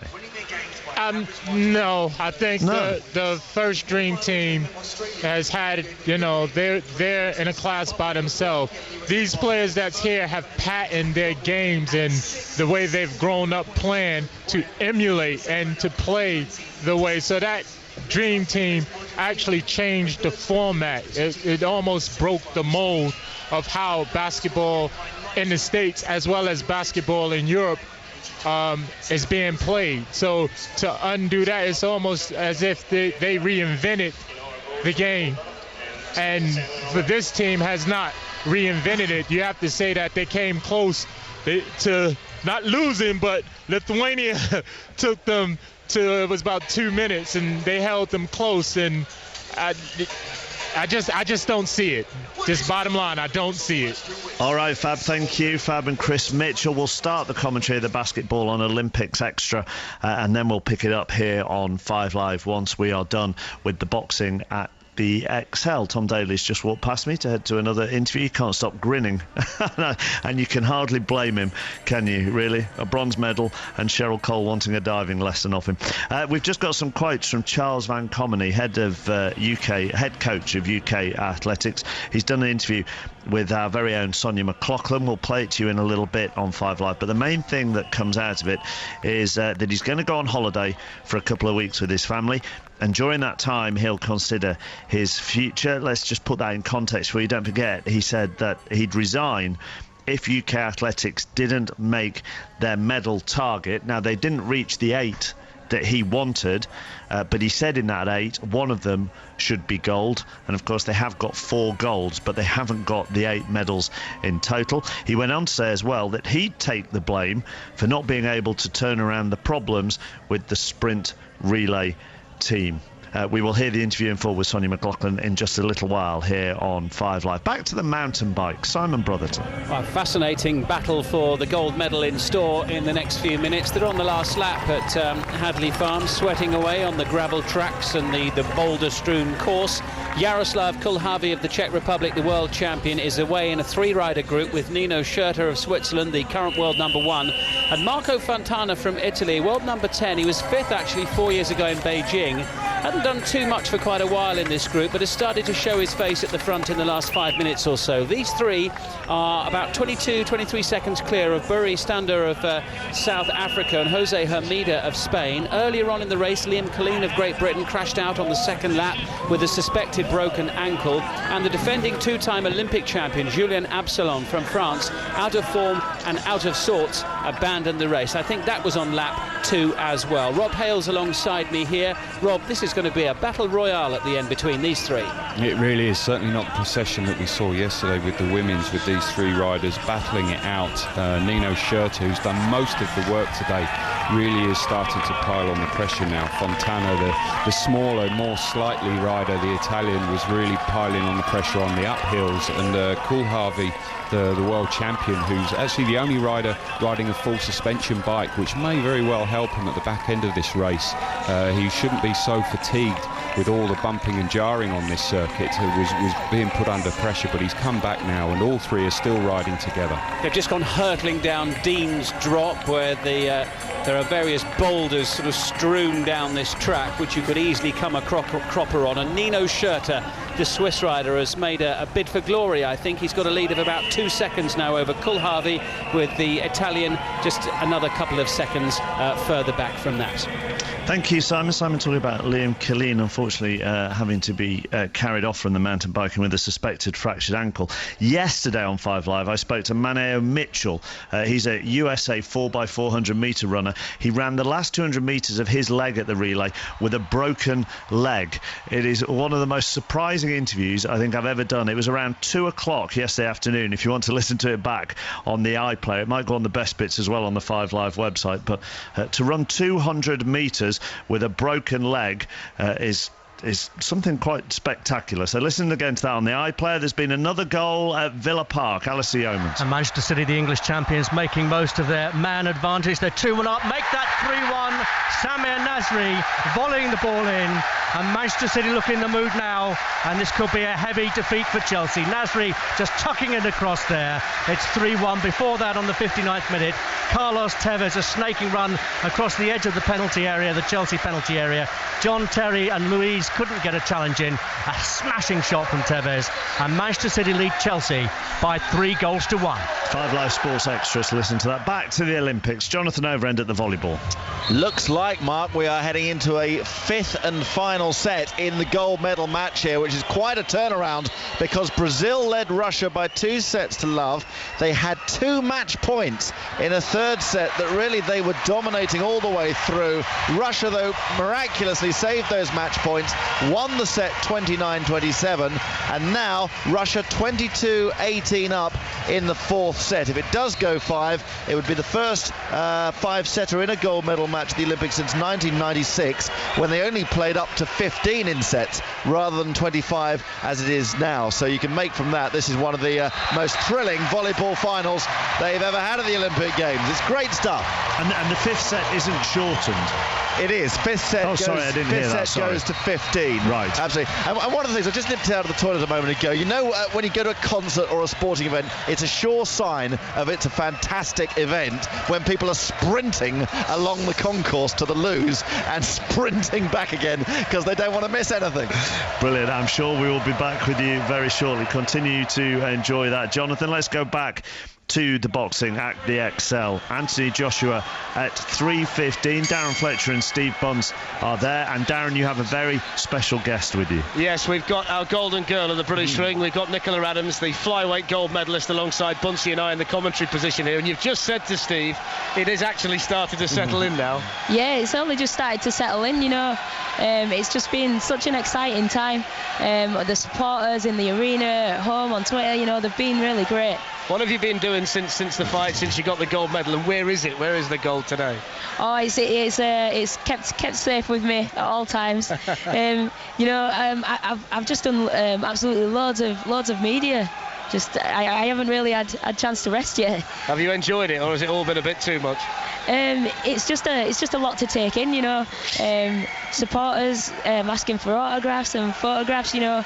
I just think it's really great how they've really got into the boxing. You know this medal, Nick, are you actually sleeping with it? Tell me you are. Tell me it's about... Oh, it sleeps right on the side of on the desk, you know, so I can see it when I wake up. Let me just tell you, it's a medal, right? Yeah. It's never out of your possession. You know, she smuggled it in the other day. She wasn't meant to have it here, and she did a picture with Lennox and I think yesterday, and she looked around to make sure no one was looking, and she pulled it out of her pocket like she was trying to sell me an old watch, and there was the medal. Oh, that's right, you're not allowed to bring it in the venue.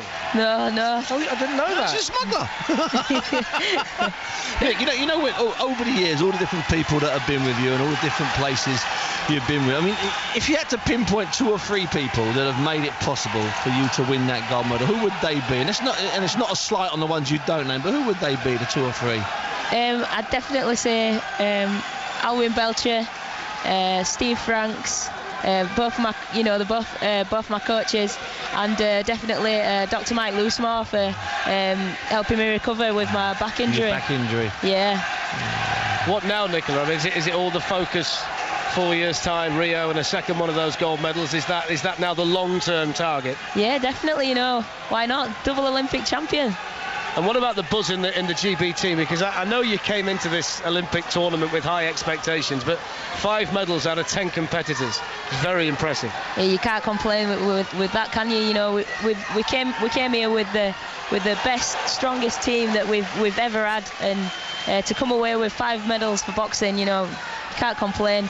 2 goals so far as well. And give us the inside track on Anthony Joshua, because in about 16 or 17 minutes time this place is going to shake, just like it did when you walked into the ring the other day. The Finchley boys 3 or 4 miles away from the arena. No doubt he's got family and friends in here. How's he been? How is he? Oh, you know, he's taken everything in his stride. He's done really well, you know. Just to say that he's still really only a novice, and he's coming on in his competitions. He's getting better and better all the time, and you know, I really think he can steal this one today. Nick, you've been a flyweight. I mean, even the male flyweights don't get a lot of offers to turn pro. But has anybody talked to you about maybe getting rid of the vest and turning professional? Amir Khan's promotions have been after me to turn pro. Made you an offer?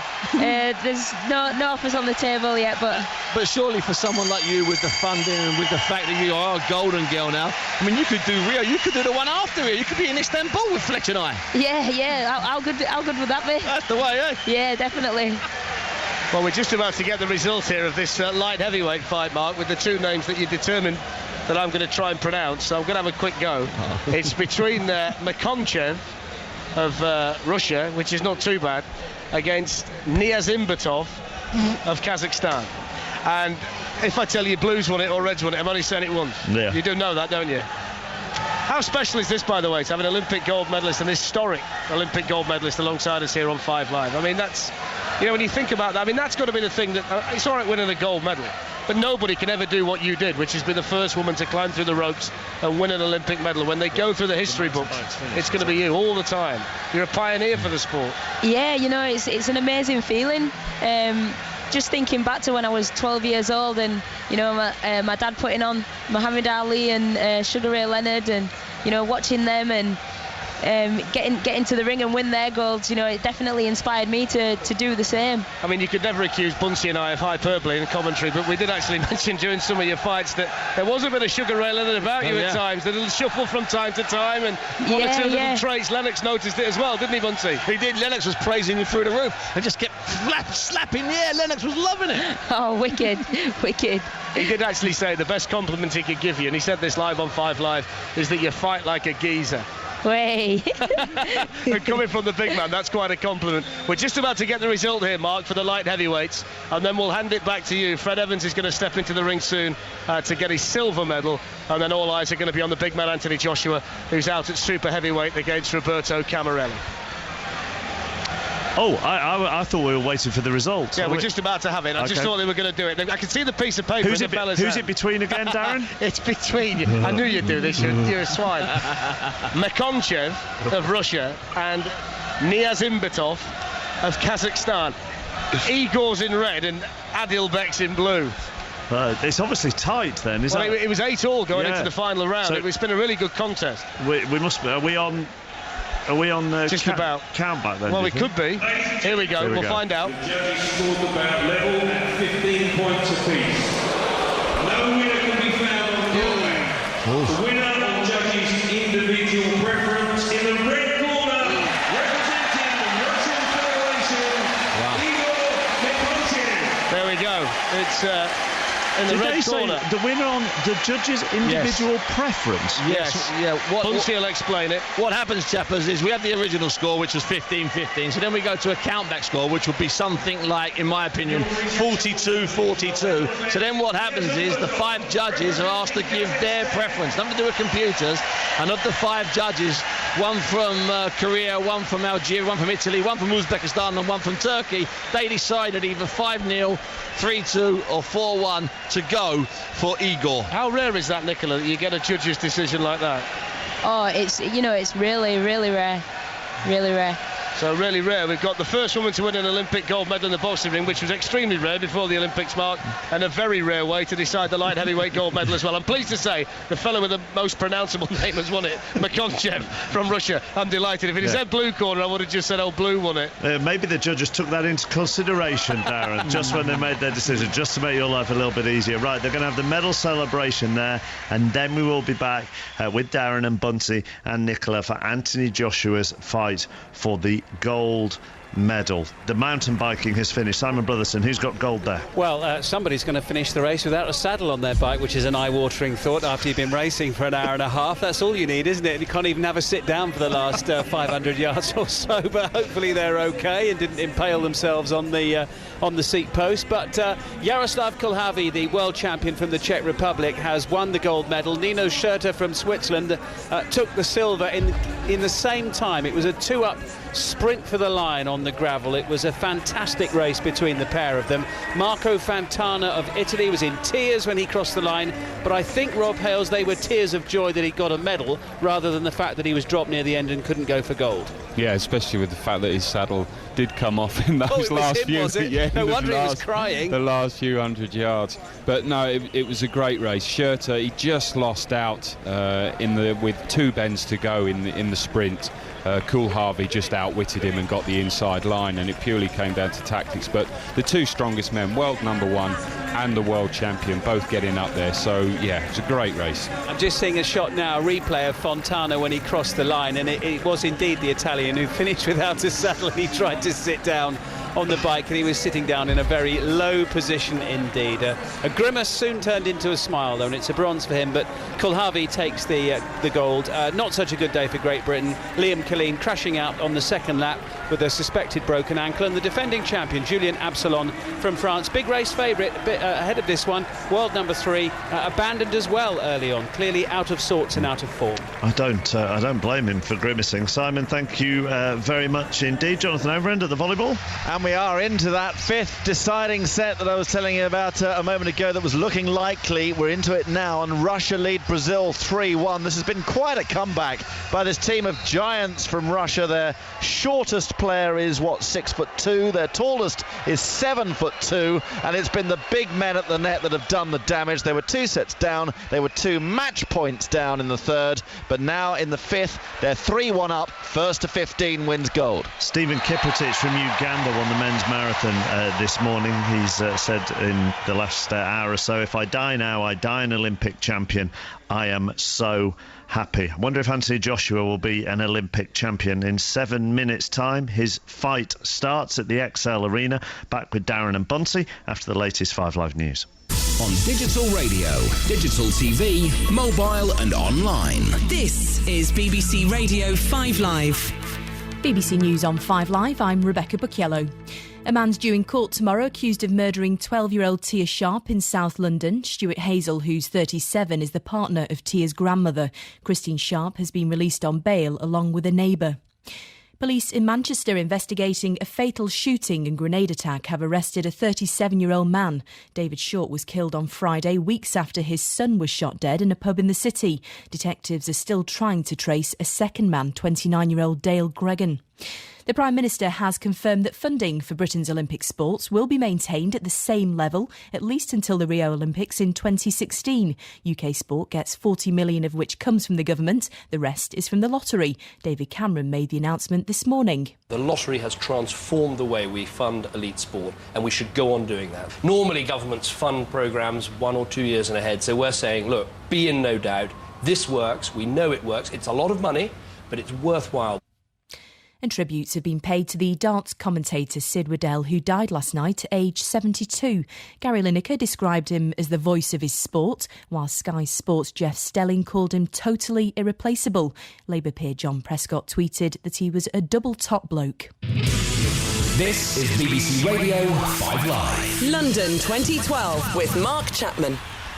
One of the best commentators around was Sid Waddell. He will be a loss, and our thoughts are with his family today. 3:10. We are going to get Anthony Joshua's fight very, very shortly on 5 Live. Other sports news around. Kevin Peterson has been left out of the England squad for the third Test match against South Africa, which starts this Thursday at Lord's. Johnny Bairstow has been called in place of him.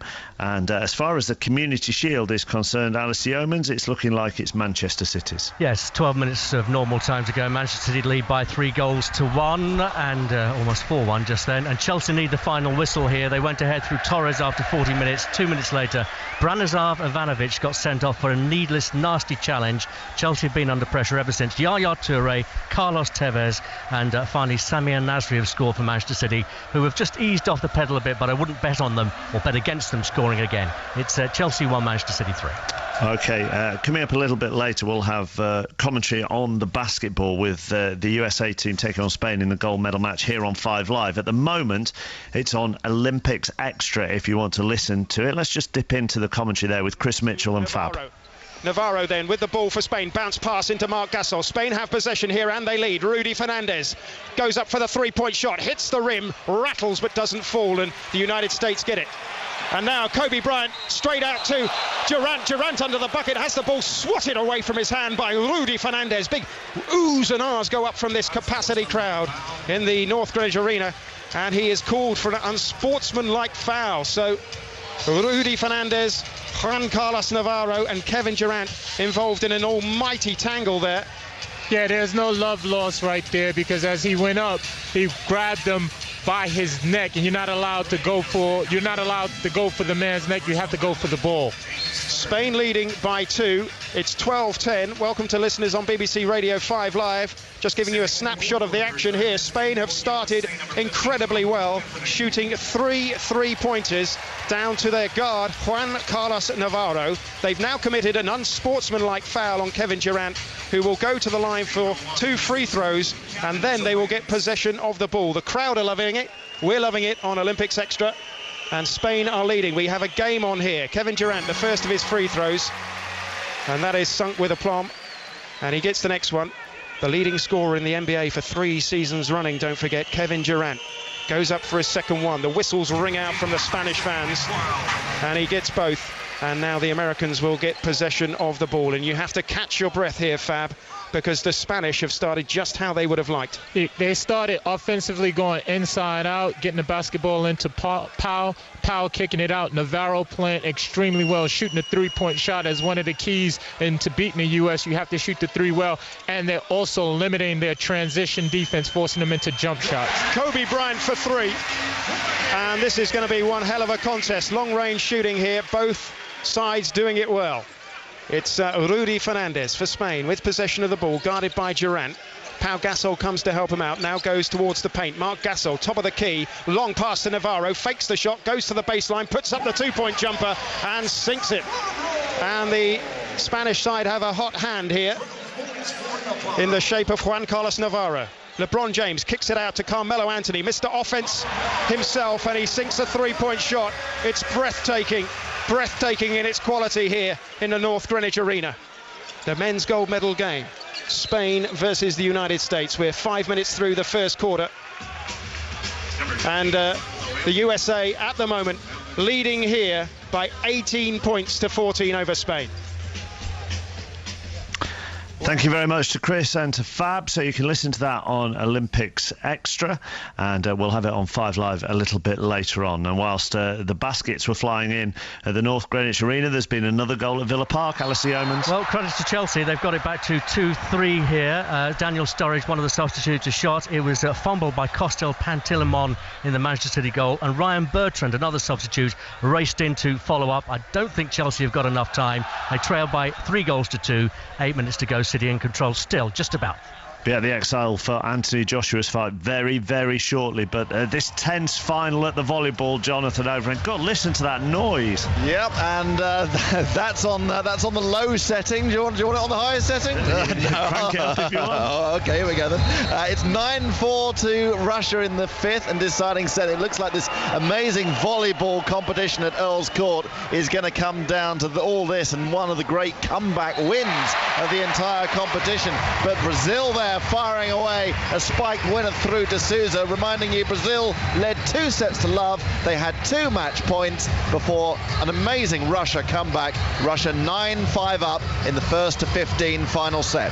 We heard from Andy Hunt earlier on 5 Live, chef de mission of Team GB, very keen to point out that there's no partying, no celebrations yet, because there are still events going on, still GB athletes involved today, and it will only be once the modern pentathlon has finished that they will all let their hair down. Let's talk to John Hunt, who's covering this for us today. You've got timings, I think, as regards the equestrian side of it for our Brits. I have indeed, Mark. Yes, good afternoon from Greenwich Park, where the jumping phase has just started. All 36 athletes will ride a horse that they've only got to know for 20 minutes. And a bit later on, Mari Spence will ride her horse at 4:34. She's currently in 9th place overall.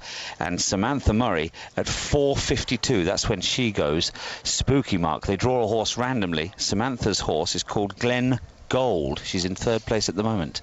Thank you very much. So 4:34, and then just after 10:05 for Mari Spence to go, and both Brits go in that half hour, of course. Right, let's go back to the XL, go back to the boxing, to Darren Fletcher and to Steve Bunce. What chance Anthony Joshua being a gold medalist in the next 15 minutes, Buncey?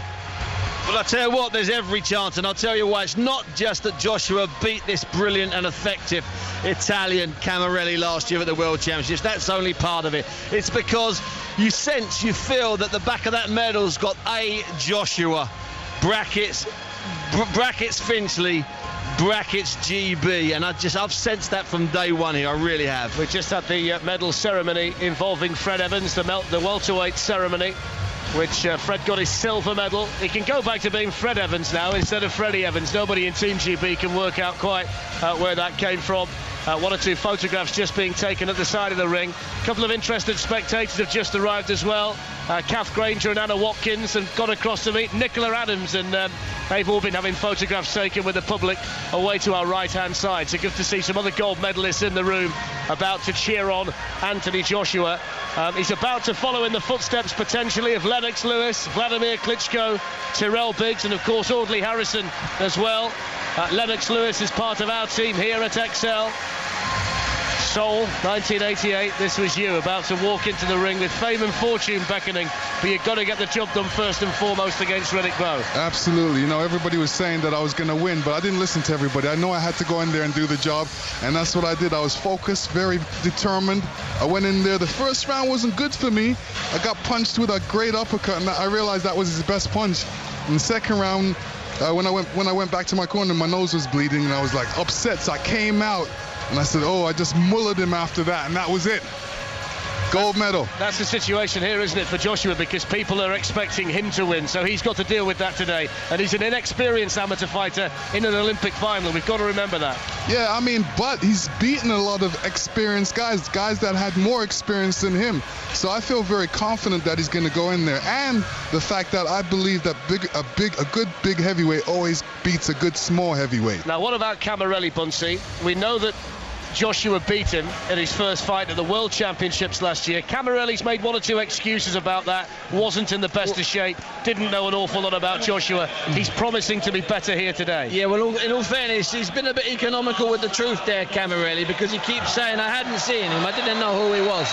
But the thing is, the truth is, Joshua had already boxed there, I think, 3 times. That was their third fight. So it wasn't the first day, which is what most people seem to think it was. So it wasn't a great surprise. Camarelli, or the Italian, should have been watching Joshua from the start, because he'd already had a run at the Europeans where he'd won 3 times before getting beaten. So kick that answer about not knowing him into touch. The judges being announced here at ringside.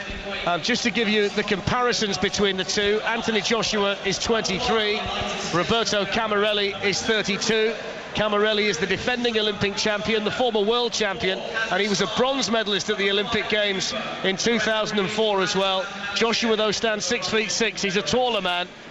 And it's going to be a really interesting bout, this, Lennox, isn't it? He has been a little bit economical with the truth, Camarelli, and maybe that's another reason for Joshua to make him pay this afternoon. Absolutely. Joshua can actually go out there and do what comes naturally, use his attributes and box. That's all he has to do, is box, use his reach.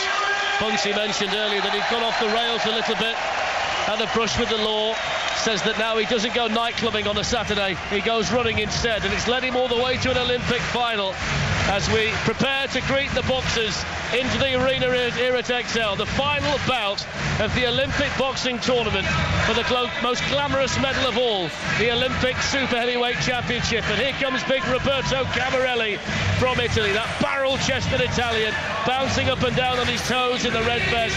He's been here before, he's seen it all, and he's got the medals, Bunsey, to prove it. Absolutely, and look at him, look, he looks like he's been carved from granite. No wonder Dolce & Gabbana sponsor him, no wonder he's one of their models. He walks out, he's impassive, look at him, you wouldn't think he was coming to the end of his career. The crowd aren't impassive because here comes Anthony Joshua, and he looks like he's been in this situation all of his life. Lennox Lewis, what does that look on Joshua's face tell you? Well, to me, he's walking in like a gladiator. He knows what he has to do in the ring. He looks very confident. I've seen him take a deep breath there. He's basically just catching the vibes right now. Really, as soon as he steps in the ring, he's going to feel good. I know he's going to bounce up and down and get used to the ring and just move. He actually walked in, Bunsey, like a champion. It's important he walks out as a champion. Yeah, it is important. He just boxes to form. Doesn't try and do anything stupid or dramatic or glamorous. Just performs like Big Josh can. Joshua just using the ropes to have a stretch, then he puts on the blue head guard. Yep, this is it. This is the final fight for him, and I know he's been waiting for this time for a while.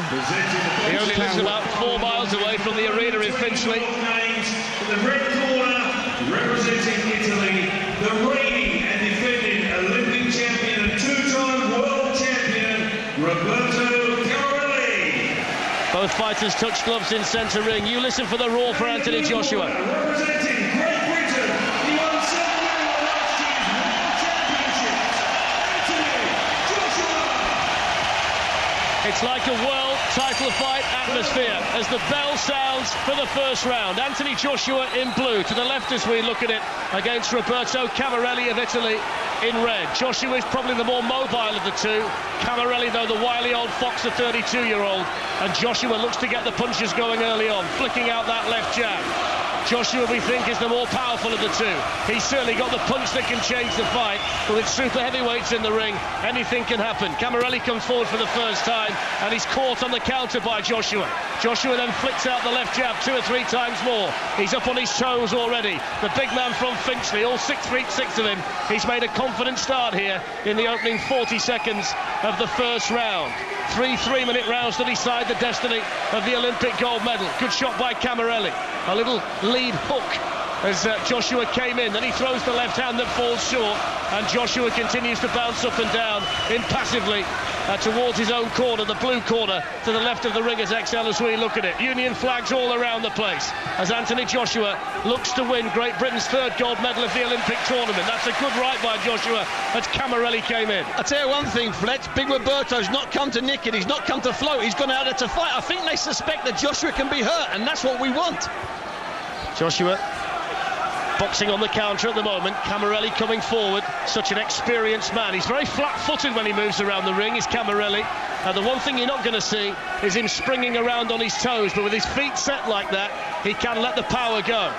Got a very solid base to his work as Camarelli. Good shot by Joshua as he came in, and then Camarelli tried to counter and missed him with a rather wild punch, but then he lets the left hand go. Joshua just feeling Camarelli out in the opening 2 minutes of this super heavyweight gold medal bout. Joshua now moving around the ring to his right. Camarelli comes forward. You can see what Joshua's trying to do. He wants Camarelli to commit himself, and he wants to use that fast counter attack. Then he can bring that big straight right hand over. It's the ideal shot against the big southpaw. You know what he does though, Roberto? He doesn't bounce, but he cuts that ring down like an old Pac-Man. Just forced into a corner. What a shot by Joshua. That wobbled the legs of Camarelli. Brilliant punch by Anthony Joshua. The best of the fight. Now Camarelli knows that Joshua can hurt him. What a shot. That was the right hand, and we know that Joshua can hurt him. The thing is, Joshua's got to stay calm when he goes chasing him. Joshua gets back to work.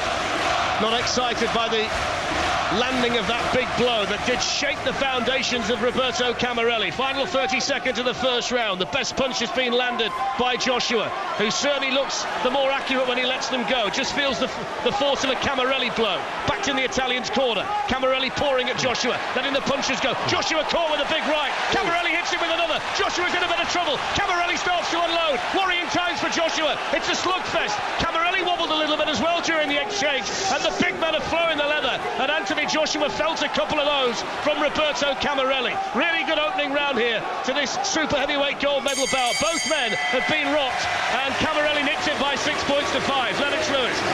You know what? I didn't think that was a good scoring. I thought that Joshua actually got through with the cleaner punches, and especially jabbed a lot better than Camarello. I think it was that final little flurry, and he fell for the same shot 3 times. A big right hook, and he trapped Joshua. Joshua was hurt there. He did come back with one. It's going to come down to instinct. It's going to come down to guts. It's going to come down at some point in this fight, Fletch, to a slugfest in the middle of that ring. I've just seen the replay of the big punch that Joshua landed, and just for a couple of seconds he was glassy-eyed, Camarelli. He was glassy-eyed, but he's got this ability to land punches as he falls off balance. That's why he looks so ugly. It's interesting, Lennox, isn't it? Because Joshua looks so much more fluid around the ring, but he's very accurate, and it kind of belies the way he looks. He's a more effective boxer than you think he's going to be, Camarelli. Yeah, absolutely. I was really shocked at the scoring system, because I actually felt he won that round. Similar in build to Francesco Damiani, who's part of the Italian coaching squad, the former world heavyweight title challenger, as the boxers come out for the second round there. Anthony Joshua in blue against Roberto Camarelli in red. Camarelli, the defending Olympic champion, nicked the first round by a score of 6 points to 5. Joshua knows he can hurt him though, because he rocked him well with a big right in that first round. Joshua lands a couple of punches to start round 2. Camarelli continues to follow Joshua around the ring, stalking Joshua, who's taller. Camarelli though is thick set, well built, well muscled. Camarelli sends a big looping right that misses the target. Joshua then makes him pay with a right hand. Camarelli leading with that right hook that leaves him a bit open to the counter punch if Joshua can find it. It does, but at the same time, when he leaves it down like that, he's nice and relaxed, and that's the shot he's been tucking in over the top. Joshua can't see it coming up from so low. Joshua a little bit pensive, knows that Camarelli's got the power to hurt him as well. That's the problem in a super heavyweight bout. Both of them know it can end in a split second. Camarelli starts to let the punches go. I think he caught Joshua in the face with a forearm, because Joshua was able to elude the first punch. Then Joshua lands a left jab. Camarelli just paws at his nose. Joshua's got power. Camarelli hits him again with that right hook that he seems to be leading with for the majority of the time in this fight. Joshua then sees his head guard snap back by a Camarelli punch in the middle of the ring. I think Joshua was hurt at the end of that first round. I think he's still shaking off. I think he was really hurt from those short right hooks. He's a little bit slower in this round. Starting to look a little bit stilted, looking a little bit stiff for me, Fletch. Camarelli maybe doesn't sense that too much, though, because he's not pressing on. He's content to box on the outside and maintain this plodding tempo that we've seen from the Italian from the opening bell. Minute and 15 seconds of the second to go. Lennox Lewis. Joshua's doing the right thing. The main thing is not to get stuck on the ropes, because that's when the Italian guy can get him. And keep this fight at length, because he's got longer arms, so he has to use those attributes. Joshua's having a problem with that lead right from Camarelli. Every time he throws it from a wide angle, it's landing on the side of the head guard, and here he goes again, Camarelli, looking to tee off on Joshua, who looks to tie up the big man from Italy, and one of the Italian cornermen punching the air because they can sense this could be a good day for Camarelli. Joshua catches him with the right hand on the chin, just lifted his back leg up strangely there, Camarelli, as the punch landed. 45 seconds to go. Joshua caught with a stiff jab and then lands one of his own. Camarelli had to take a backward step. Then Joshua hits him with a piece of the left hand. Camarelli starts to go backwards. Joshua can sense that maybe the Italian's hurt. He clung on there. That was a cracking left hook. One more of those and Camarelli will be in big trouble. Joshua stands in centre ring. Camarelli comes forward. Now he wants to back the big man up to the ring. A little alley shuffle in the far side of the ring from Joshua. Maybe his confidence is starting to grow. Knows he can hurt Camarelli. Less than 20 seconds of the second round to go. Joshua backed into the Camarelli corner. Lennox Lewis throwing jabs in the commentary position here at XL as Joshua and Camarelli tie each other up in the final few seconds of the second round. The best punch of this round has certainly been landed by Great Britain's Anthony Joshua, but it's turning into a bit of a slugfest, and the Italian leads by 3 points with a round to go. Camarelli 13, Joshua 10. Lennox. I do not know what's happening with the scoring, but I thought actually he won that round as well. You know, he lands the cleaner, more sharper punches, doing a good job. He made sure he stayed away from the ropes that round. This is what he has to do, because Camarelli, the Italian, is better when he's against the ropes. That's a 7-5 round for Camarelli. Only the Brazilian judge scored it for Anthony Joshua.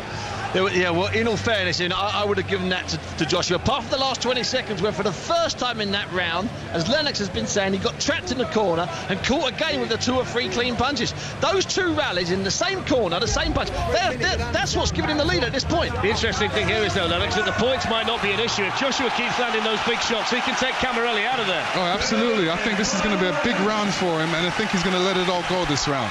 He's got to. He's got 3 minutes to win an Olympic gold medal at the age of 23. This very talented man from just down the road in Finchley, Anthony Joshua. 13-10 down on the judges' cards against Camarelli, the defending Olympic champion, who Joshua beat in the World Championships. Joshua pokes out that left jab. Camarelli looking to land the right hook counter, which has been a problem for Joshua right the way through the fight. Left from Joshua connects, and then they tie each other up in centre ring, with Joshua in blue, Camarelli in red, and Joshua knows he's got to get the points back. Camarelli starts to throw the punches. Joshua backs away. He's got to be careful not to lunge in too much, because Camarelli's clever and he'll wait for that and he'll exploit it. That's what he's been doing for the last 8 years, Camarelli, dominating heavyweights who are rushing at him. Joshua's got to use controlled pressure, but he's got to get that right hand off far more often. Joshua caught by a decent jab as he came in, and then Camarelli just gets on his toes for the first time in the fight with 2 minutes to go, and Joshua's not done enough at this stage to overturn the deficit. That's a good punch, though.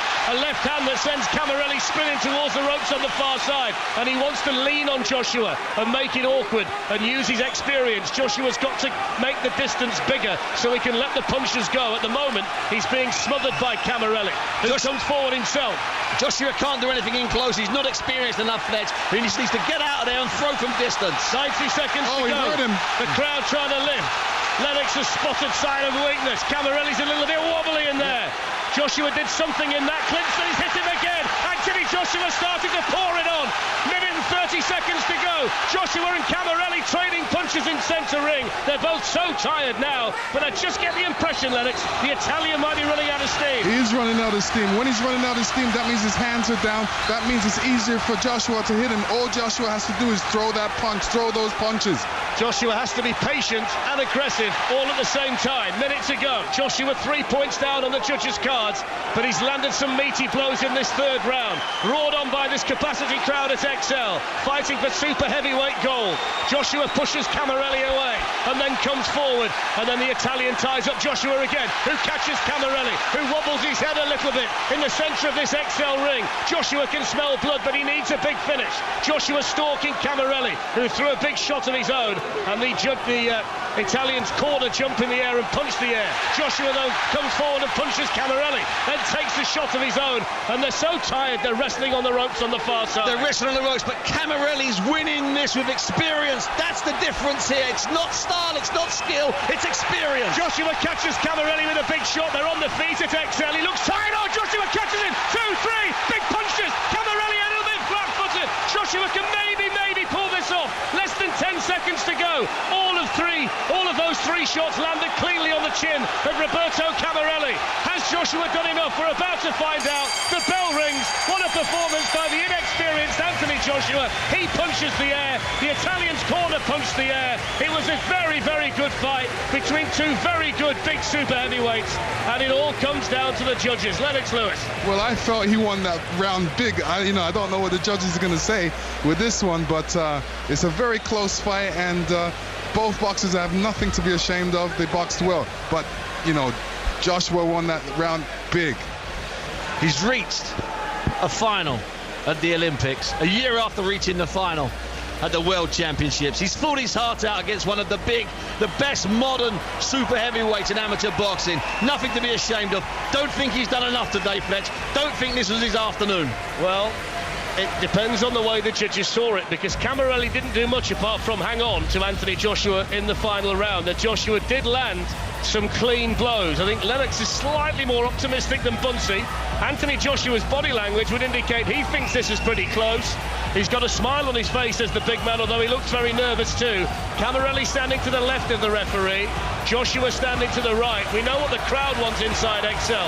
They want a 29th gold medal for Team GB. They're chanting Anthony Joshua's name, who just punches his right fist in the air, as we get ready for the all-important result. The judges scored it level at 18 points apiece. The winner on countback, an Olympic super heavyweight champion in the blue. Anthony Joshua is the Olympic super heavyweight champion. He's won the gold medal on countback. What an end to the Olympic Games for Team GB. The 23-year-old from Finchley has raised the roof at Excel. He's the gold medal winner. He's the Olympic champion, and he was so brave in the final round. Let me tell you, he really brought it home in that last round. The Italian guy didn't do that much in the fight. He was tired, but Joshua dug deep and came in with some great combinations and catching blows and scoring blows. So I'm very happy about that decision. Buncey Camarelli paid in the final round for hanging on too much to Anthony Joshua. Joshua went to work and he did enough. Joshua did what he had to do in 180 seconds. He just stood there. He was not going to be beaten. If he was caught, he came back. He forced the pace. He never stopped throwing the punches. He would not be able to walk because of exhaustion tomorrow. But right now, he's floating out of that ring. The most improbable gold medal at these games around his neck. 4 years ago, Anthony Joshua hadn't even set foot in a boxing gym. He only went to the boxing gym because he moved from Watford to Finchley, didn't know anybody apart from his cousin. His cousin was at a local boxing club. Joshua went with him to meet friends, and 4 years on, he is the Olympic super heavyweight champion. He's a big man, 6'6", but at some stage today, Lennox, he's going to cry like a baby. Yeah, let me tell you, now when he steps out of the ring, this is what happened to me. Everybody's going to want to take his picture. Everybody's going to want to take a piece of him. So he's very happy. Audley Harrison shaking his hand right now at ringside. Joshua's walking over to the crowd, shaking their hands. You can tell how happy this man is right now today. They're waving the Union flags all around Excel. It's the dream end to the boxing competition for Team GB. I can see Rob McCracken and Tom Stalker, Josh Taylor, Natasha Jonas, all in their GB kit away to our right-hand side. They jumped out of their seats immediately when that result was given. Anthony Joshua, Olympic super heavyweight champion on countback. Unbelievable. The big lad can barely walk down there. He can't talk. He's being hugged. He's being dragged into the crowd. You know, we talk about 4 years ago he walked into the gym.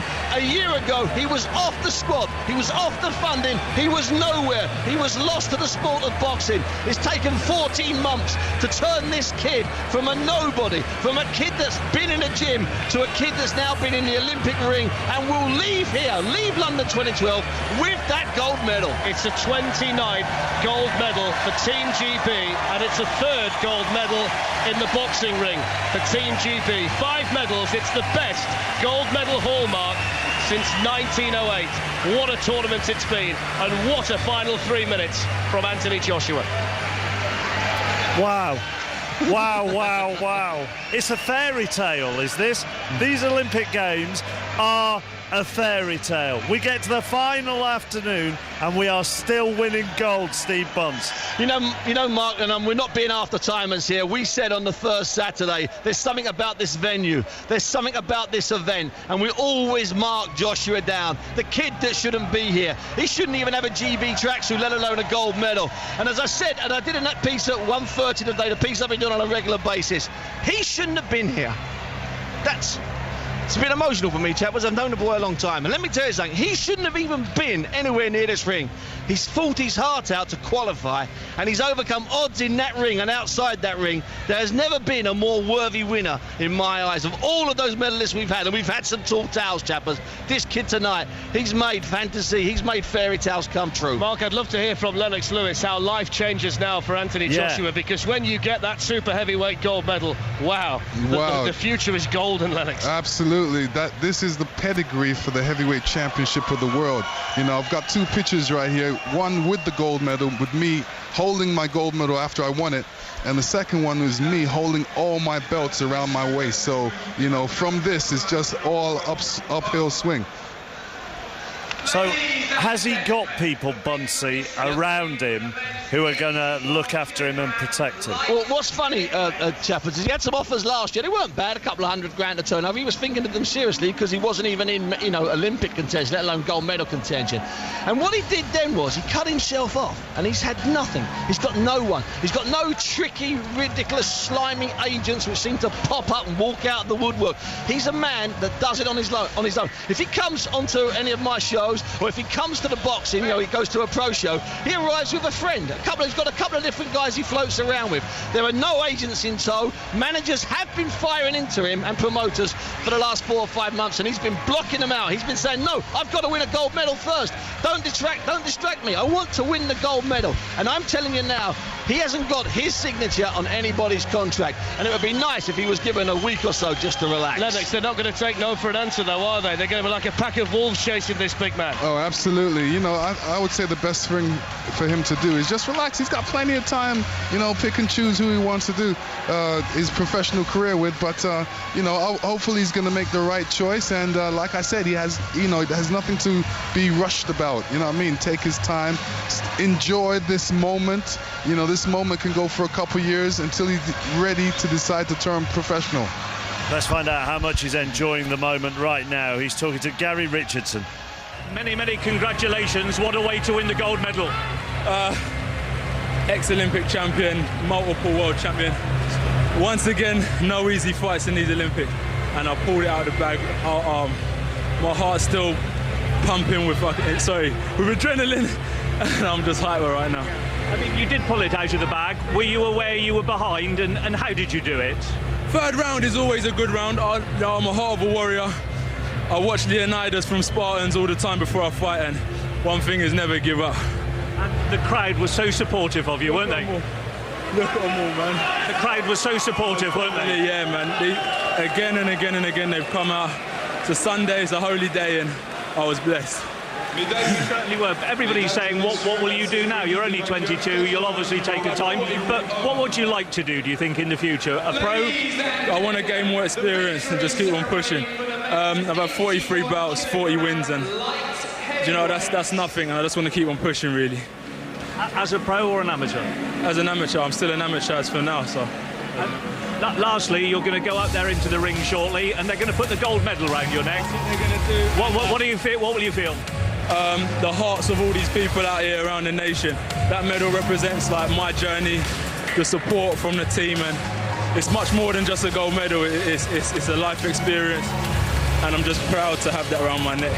You've done a brilliant job. The whole team have done a brilliant job, haven't they? The British team. Yeah, most definitely. And as I said, it's not just me. It's my fallen soldiers and the ones that made it, and we all drag each other along to the top. So, Team GB, to the 10 of us, 3 girls and 7 boys, congratulations as well. Well done. Go and get the gold medal. Thank you. We will hear him get his gold medal very shortly. He was talking to Gary Richardson there. Rob Nothman is with Anthony Joshua's coach. Dave Alloway is with me here. Dave, what a moment that was. Yeah, it's a magnificent achievement for GB boxing to have another super heavyweight gold medalist. just finished the 2 weeks of the tournament off really well for us on a high. Obviously, Luke winning his gold medal yesterday and Nicola a couple of days before, but it's the last bout of the tournament, and Anthony wins his gold medal. It doesn't get much better than that. You sound remarkably calm. I think I'd be in bits after that fight. No, I've had, it's very emotional and a bit of a stressful time for these 2 weeks. But no, in the end, I think he deserved the decision in the end. What about after 2 rounds he was behind on points? Lennox Lewis, part of our commentary team, was saying he couldn't understand why that Joshua should have been ahead on points. Yeah, I think it was very close. And the score, we just told him in the last round that you just got to go for it. It's 3 minutes.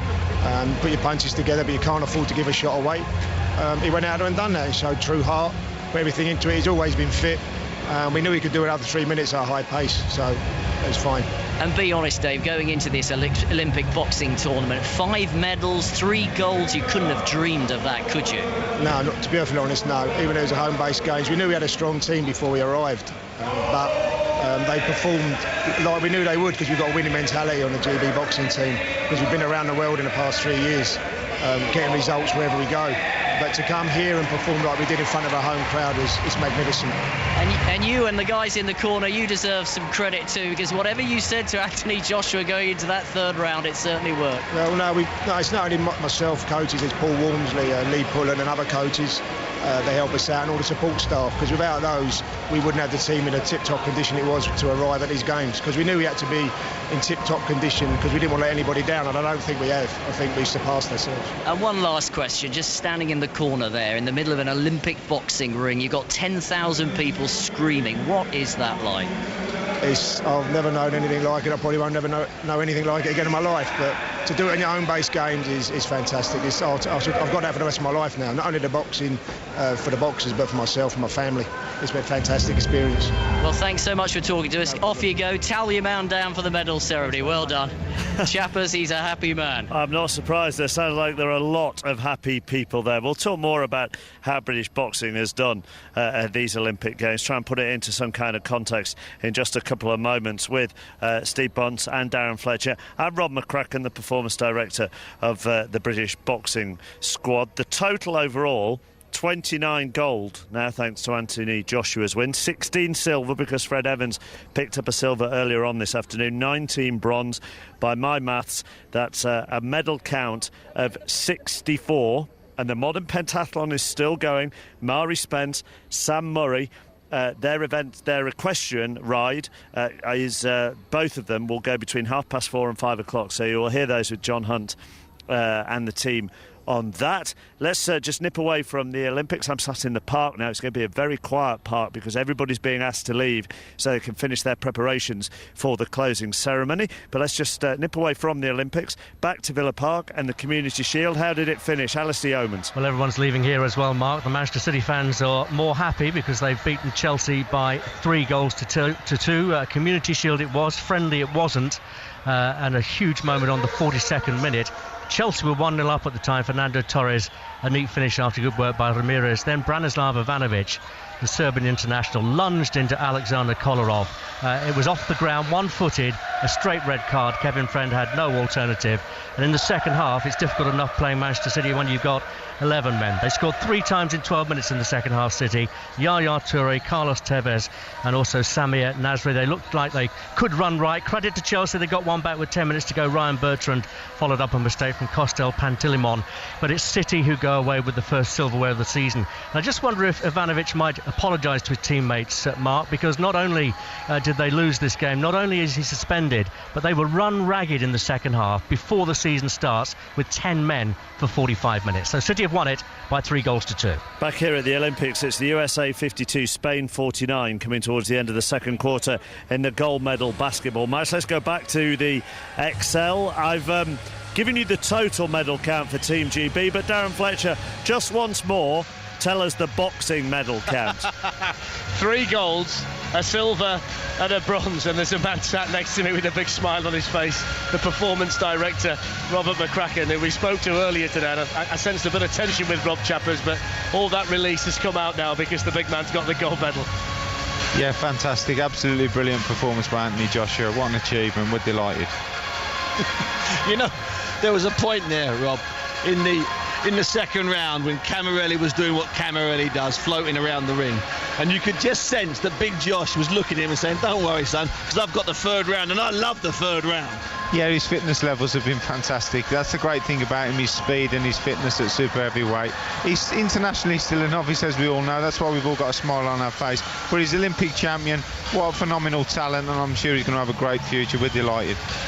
Did you think it was maybe closer than the judges' scoring? Because, I mean, we looked at that and Lennox Lewis was with us and he couldn't believe that Anthony was 3 points down with a round to go. And then Camarelli did a lot of holding, didn't he, in the last round, and Anthony was able to get to work, but he was able to keep calm under pressure. Yeah, it's very subjective, the scoring. We thought Josh was ahead in round 1 and 2, but Camarelli did some tremendous stuff in there. Massively experienced and a great fighter, but Josh got the job done. You know, he stayed calm, he didn't panic when Camarelli tried to rush him and unload them bombs on him. And he boxed magnificently in the last round, and the last round sealed it for him, and he couldn't be denied. Bunsey, can you put it into context, this campaign for Team GB in the boxing? Well, historically, obviously, it's the best we've done. In 1956, we had the same amount of medalists. They were just a different colour, and that was with a great squad of fighters. And it's better, obviously, than we did in Beijing. And what we're doing is we're reaping the rewards of what was put in place after Beijing. A system. We've had Rob, and I'm going to big him up a little bit here. He took over a system in 2009 that was a bit chaotic. There'd been 2 other guys in charge. They'd been out, or they were going to the World Championships in Milan, and they actually were going to come back empty-handed. There was a group of boxers in the squad at that time. Not many of them are around now. Rob had to come in, leave his mark on it and turn it around. So what we've had really in the last couple of years is a system that's not just a good system, not just the envy of British sport, it's the envy of the amateur boxing world. And the key now, as Joshua said in that Gary Richardson interview, he said, I'm an amateur, I'm not a professional. What if Josh is 22? What if Josh stays for 4 years? 2 years ago, 4 years ago, 8 years ago, we'd have definitely lost him. Not now. We might keep him, and that's something to say. Mark, let me just tell you before we go any further, it's just been mouthed to me from the other side that a protest has been lodged by the Italians on the result of that fight. Rob, what's the reaction? Oh no, there's no chance. The right man won the bout. It was clear Anthony Joshua won the contest, and I think there's been a few protests during the Olympic Games, and I'm sure it'll come to nothing because there was only one winner there. Do you just think that's the last throw of the dice, Rob? I think so, yeah. It was quite clear that, you know, there wasn't any mistakes made by the referee during the bout. It was a clean bout, and Joshua was a clear winner for us. They better get on with it, chappers, because in about 10 minutes' time they're going to put a gold medal around the big man's neck, and I wouldn't like to try and get it off him. Rob, Bunsey mentioned it there, the situation you found yourself in when taking over and stuff. Did you have to cut through a lot of political nonsense to get stuff how you wanted it? No, the board's been absolutely magnificent. Derek Mapp was responsible for bringing me in, and the board have backed me all the way. And you know, I'm in charge of the boxing for GB, and you know, they backed me every step of the way. We've got a great team, great board, great administration, and tremendous coaches. I brought a couple of coaches in that I felt we needed, and we've gone through the squad over and over again. We've took them all over the world to the darkest corners of the East for training camps at the end of December, and they're not an happy squad when we get on that plane, I can tell you. But we're reaping the benefits now, and we've got a great system in place, as Steve touched on, a great team, and you know, we've got the talent in the home nations, England, Scotland and Wales. We'll keep producing the boxers, and hopefully we can go on to Brazil and emulate what we've done there. And I suppose the likelihood is as well is that given your success in this games, there could be more money coming your way. You could get a greater share of the funding. Well, I'd hope so. I mean, you know, we've 10 athletes here in London, and we've returned 5 medals, 3 golds, a silver and a bronze, which is the best ever showing. We'll finish top of the medal table in boxing, which is unbelievable if you just go back a few years. We're a major power in the sport, but we've done it at the Worlds. 4 medals in the Worlds last year, 5 in Moscow at the Europeans, and 4 in Ankara at the Europeans. So tremendous results, continuous now with boxing. Can you believe that, Mark? Great Britain, top of the medals table in boxing. We're not talking about the United States or Cuba or, you know, one of the, maybe Ukraine or Russia, you know, one of the Eastern Bloc countries who used to dominate. Great Britain lead the medals table in boxing, and that is astonishing, Bunsen. That is astonishing. And one other thing, chappers, Rob won't say this, okay, but he has left his brand on this. This is, and I'm going to big his head up, This is a McCracken squad. It really is. He's got his mark all over it. And another thing he didn't say is that the 10 boxes we sent here, and I'm going to say this now, we could have sent an alternative 6 or 7 and still reached where we've got. Some of the boys in the last 9 months that have not made the squad, who didn't make Rob's final cut, some of those kids were good enough to have been contesting Olympic finals. We've created in 4 years since Beijing the finest giant outfit of boxers anywhere. Forget the Cubans, their system's in tatters. The Ukrainians and the Russians suffer from money and a flight to the pros. We've managed to train kids up, keep them, and we've got such a hotbed of talent. We could have an A and a B team, chappers. So you have real strength in depth, Rob, for the next 4 years? Yeah, Steve simplifies it a little bit. It's very difficult, and of course, you know, we've got to take these boxers around and get them used to the high levels that are in the amateur game now. It's a professional sport, really. Full-time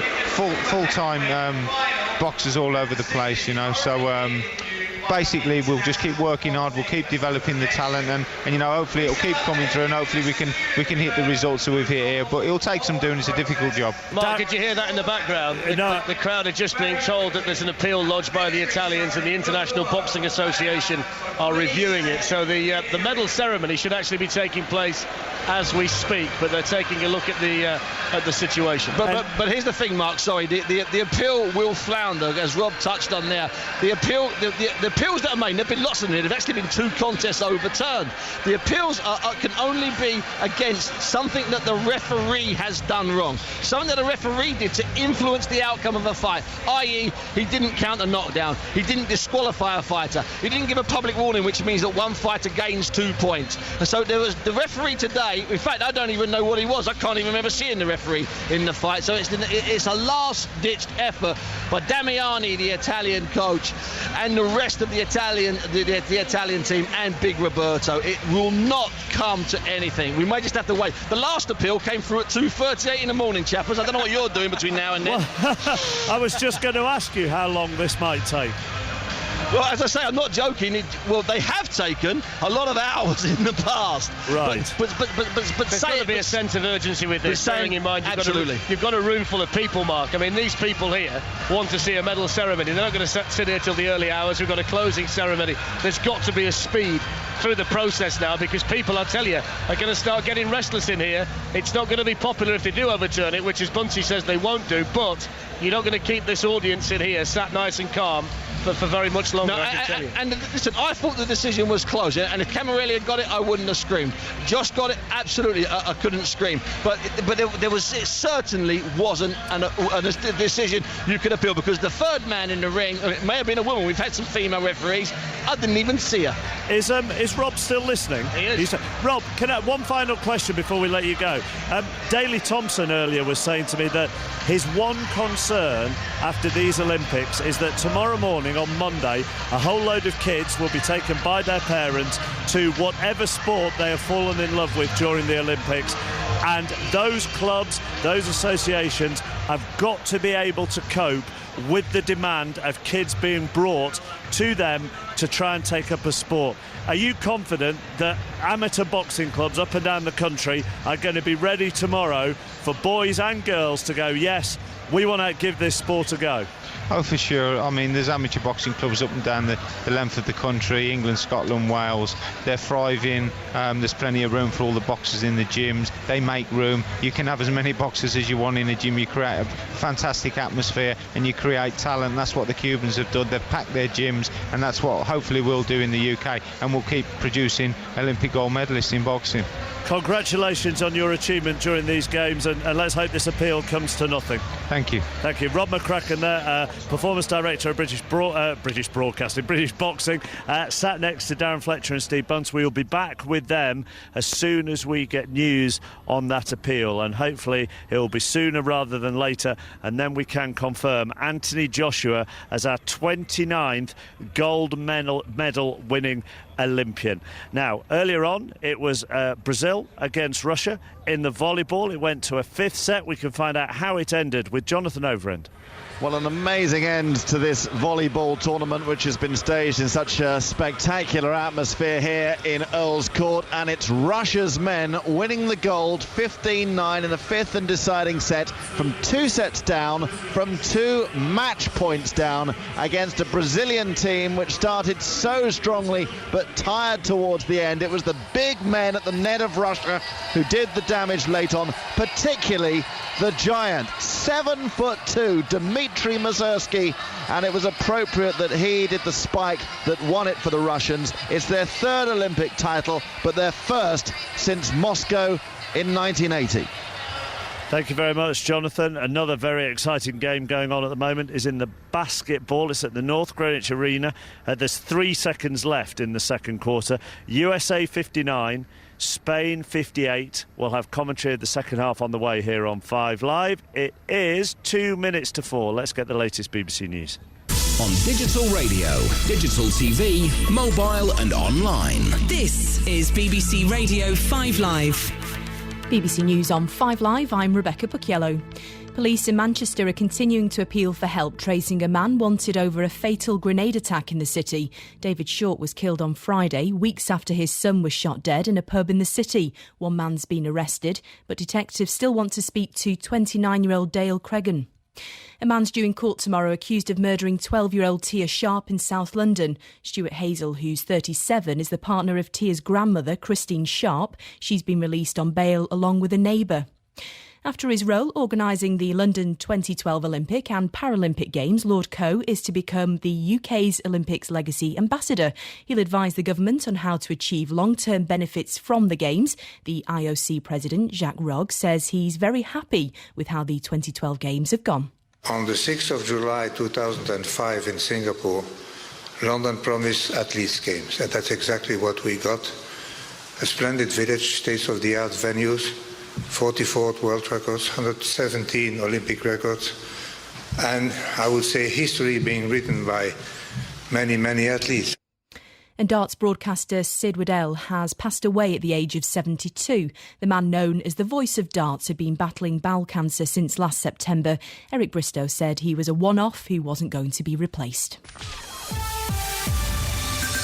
And a look to the roads now. First to Cheshire, the M6 southbound. There's been an accident between junction 17 for Sandbach Crewe and junction 16 Stoke-on-Trent Crewe. 2 lanes are closed and traffic is queuing. The matrix sign set to 40 miles per hour. In Essex, the A12 northbound, problems just after junction 12 for Chelmsford Road. A car's overturned. Traffic is slow. To Teddington, the A46 in both directions. Take care between Crashmore Lane, Teddington and the M5 Ashchurch Road, Tewkesbury. There's been a serious accident, a caravan and a cyclist involved there. The road is closed. Police are there directing the traffic. And finally to London, some of the roads around Central and many other parts of the city are affected because of the Olympics, so do expect delays and expect alternative routes. Rebecca Pucchiello, 5 Live Travel.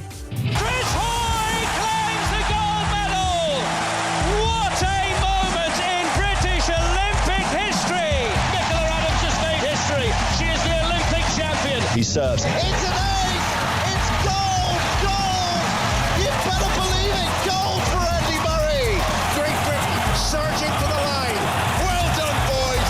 You have delivered yet again! Farrell wins gold for Britain! The medal for Bev!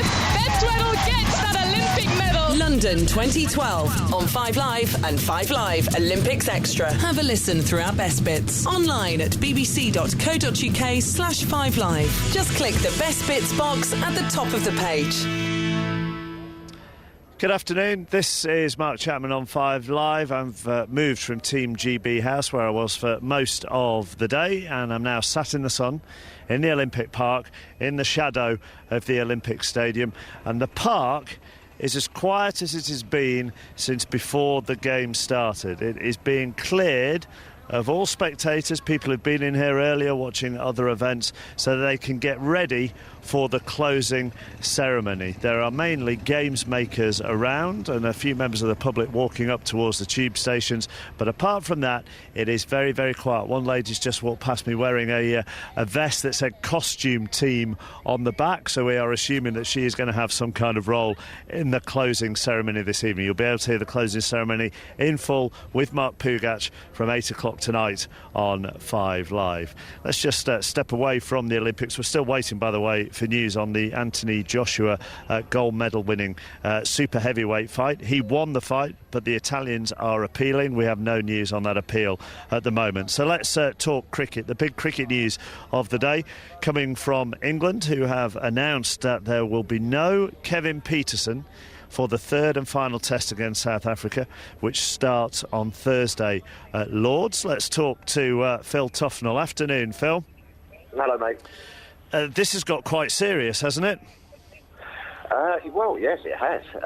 The England management have obviously sat down and thought that they need to go into this last test with no outside distractions, and the team all sort of like singing from the same hymn sheet. This has obviously become a distraction over the test series, not only for Kevin Pietersen, but also for the England team, and it's starting to affect everyone. So perhaps they've thought to themselves, one of the best ways is perhaps take Kevin out of the firing line, and also let the players just get on with going out there and doing what they're paid to do, and that's play cricket. It was an incredibly strong statement from the ECB when they announced the squad. It included a quote from the Managing Director of England Cricket, Hugh Morris, and I think it's worth reading this whole paragraph out in full, to be honest, just so everybody can gauge the strength of feeling within the ECB. Hugh Morris said the following: "During the past week, we've had several discussions with Kevin Pietersen and his advisors.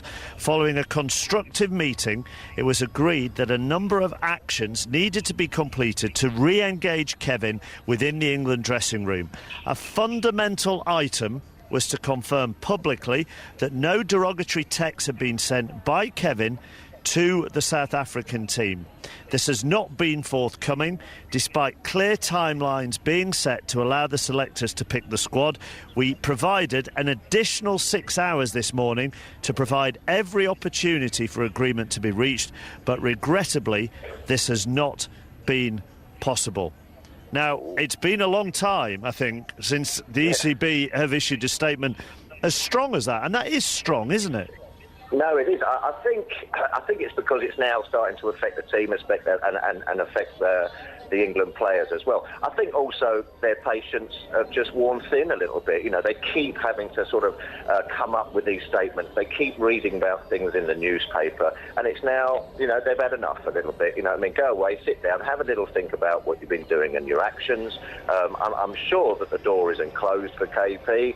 I just think, you know, that the players have been distracted. Their patience have worn thin, as well as the ECB's. Let's have a little bit of time out, I think. Phil, thank you very much for that. See you tomorrow night. Tuffers and Vaughan at 9 o'clock tomorrow night on 5 Live, after we've done a whole review of the Olympics between 7 and 9. Let's go back to Darren Fletcher. Don't burst our bubble, Darren.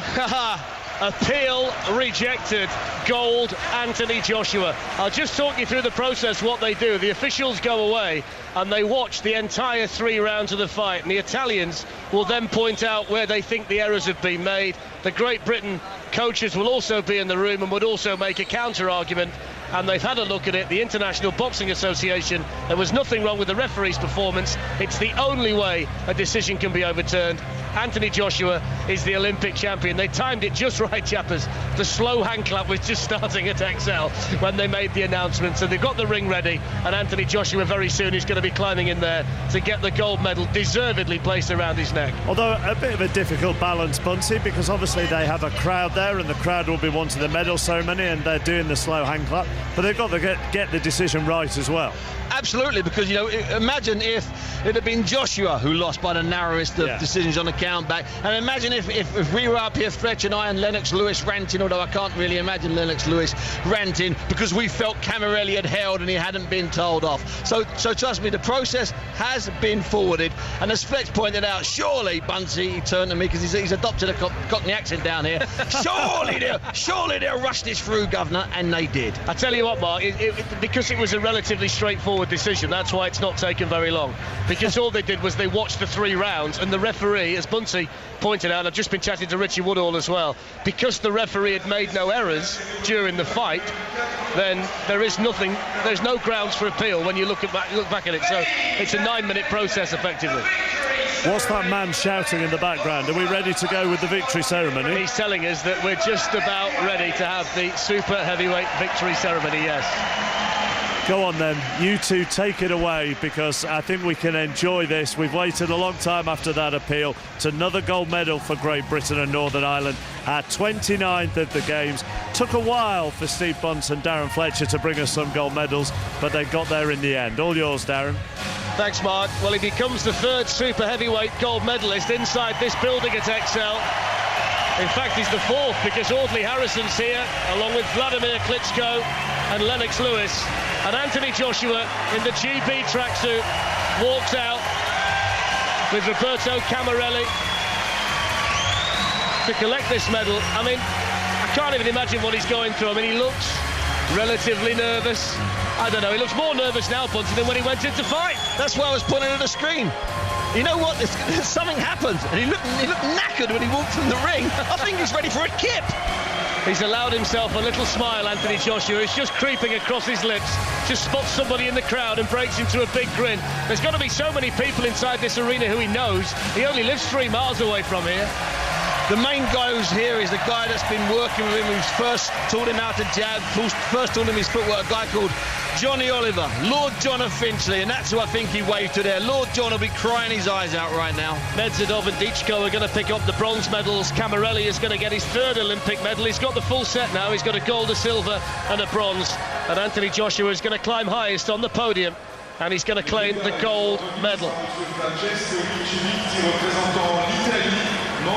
Standing at the moment with his hands behind his back. I'm not really sure he knows what to do here, Anthony Joshua. He's not been in this game very long. He looks very, very nervous. Dichko next to him, the fighter that Joshua beat in the semi-final. He's towering above everybody, the 6'10" boxer that we saw dismantled really by Joshua in the semi-final.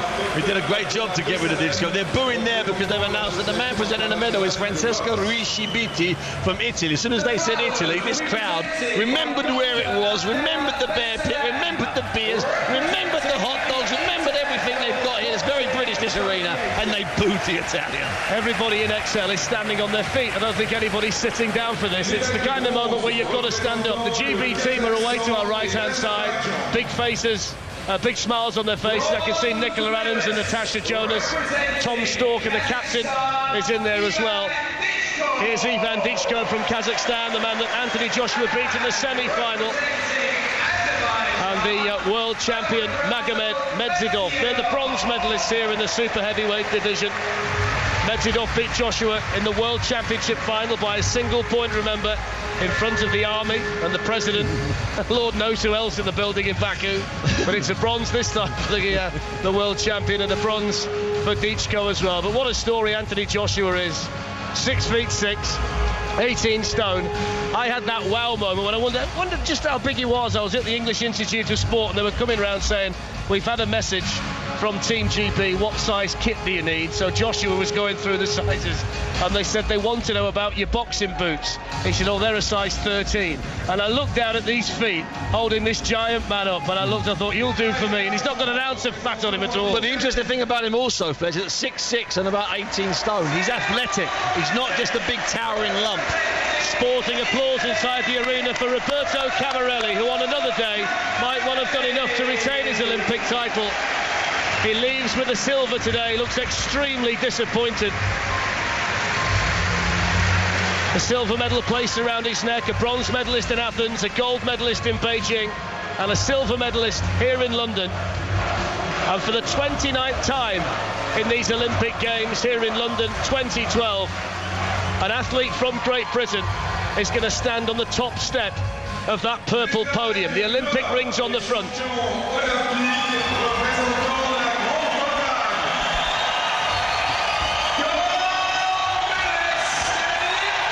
Anthony Joshua steps onto the top step of the podium, raises his left arm in the air and punches the air, and walks round and salutes all four sides of the ExCeL Arena, where the crowd are holding up Union flags and they're waving anything they can that's got red, white and blue on it.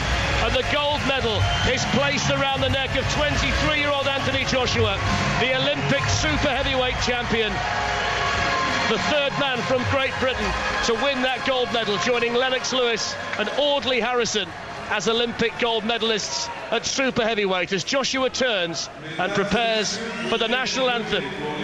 An Olympic champion here in his hometown of London.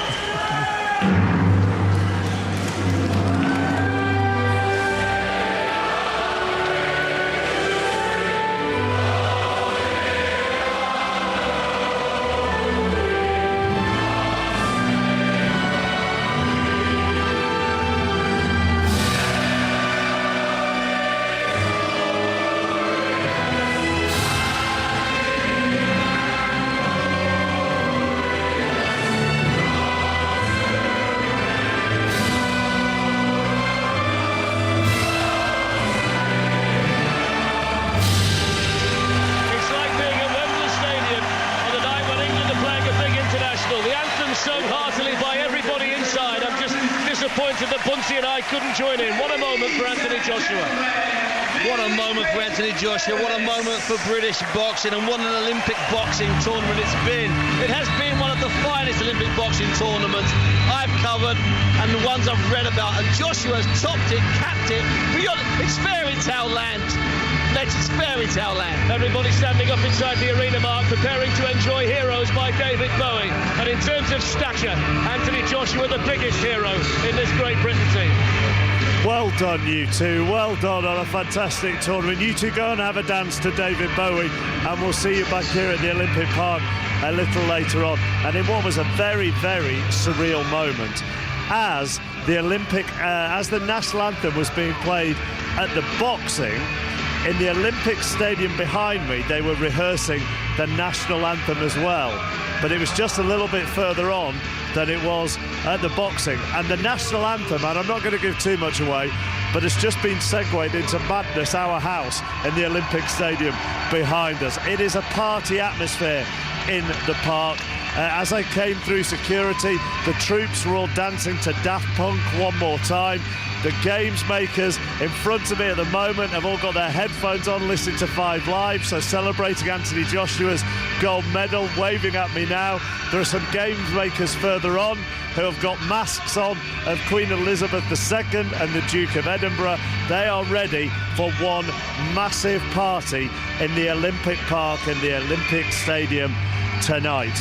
We might not be done as far as our medals are concerned, though. The modern pentathlon is still going, and as far as the women are concerned, John Hunt, we have always got a medal in this event. You're right, Mark. Steph Cook, gold in Sydney in 2000. Kate Allenby took the bronze that day. Georgie Harlan was bronze as well in Athens. Heather Fell in Beijing, the silver medalist. So we've got a great reputation in this relatively young Olympic event. And our riders today, Mari Spence and Samantha Murray, they go shortly. Mari's ride is at 4:34, Sam at 4:52, and the combined event, the run shoot, all of that dramatic excitement over about 10 to 12 minutes will get underway shortly after 6 o'clock, and then we'll know if we are able to land gold. Now, Lizzie Greenwood-Hughes is with some very interested parties. Well, John, just across the arena from you, wrapped in a Samantha Murray T-shirt adorned with Union flags, is Samantha's mother, Deborah. You're just trying not to get burnt to a crisp, really, aren't you? Yeah, it's absolutely scorching here today. I was worried that I've been sitting with you for about 45 minutes now, but you said actually it's quite good because it's taking the nerves away from you. Yeah, it's been a really welcome distraction to have to think about a radio interview instead of having to worry about what's going to happen in the riding arena. Now, one thing we should say first of all, John, is that Deborah seemed very pleased with the performance of Samantha's horse to come, Glen Gold. Yeah, the horse went round practically clear. I think there was just one pole down. Nice looking horse, and I think Sam will ride it well. You were at the fencing this morning because I saw you. Quite disappointing for Samantha. She was 16th after the fencing, but you must be very relieved that she's made up that now to 3rd place after the swimming. That's right. For Sam, the fencing score that she achieved was a good score. It was an average score for her, and we've always known that if she can score in the 800s, the swim will bring her up to a good contention position, which is where she's at now. So. And it was the swimming that got her into the modern pentathlon, but there's a lovely story about when she was cross-country running as a primary school child.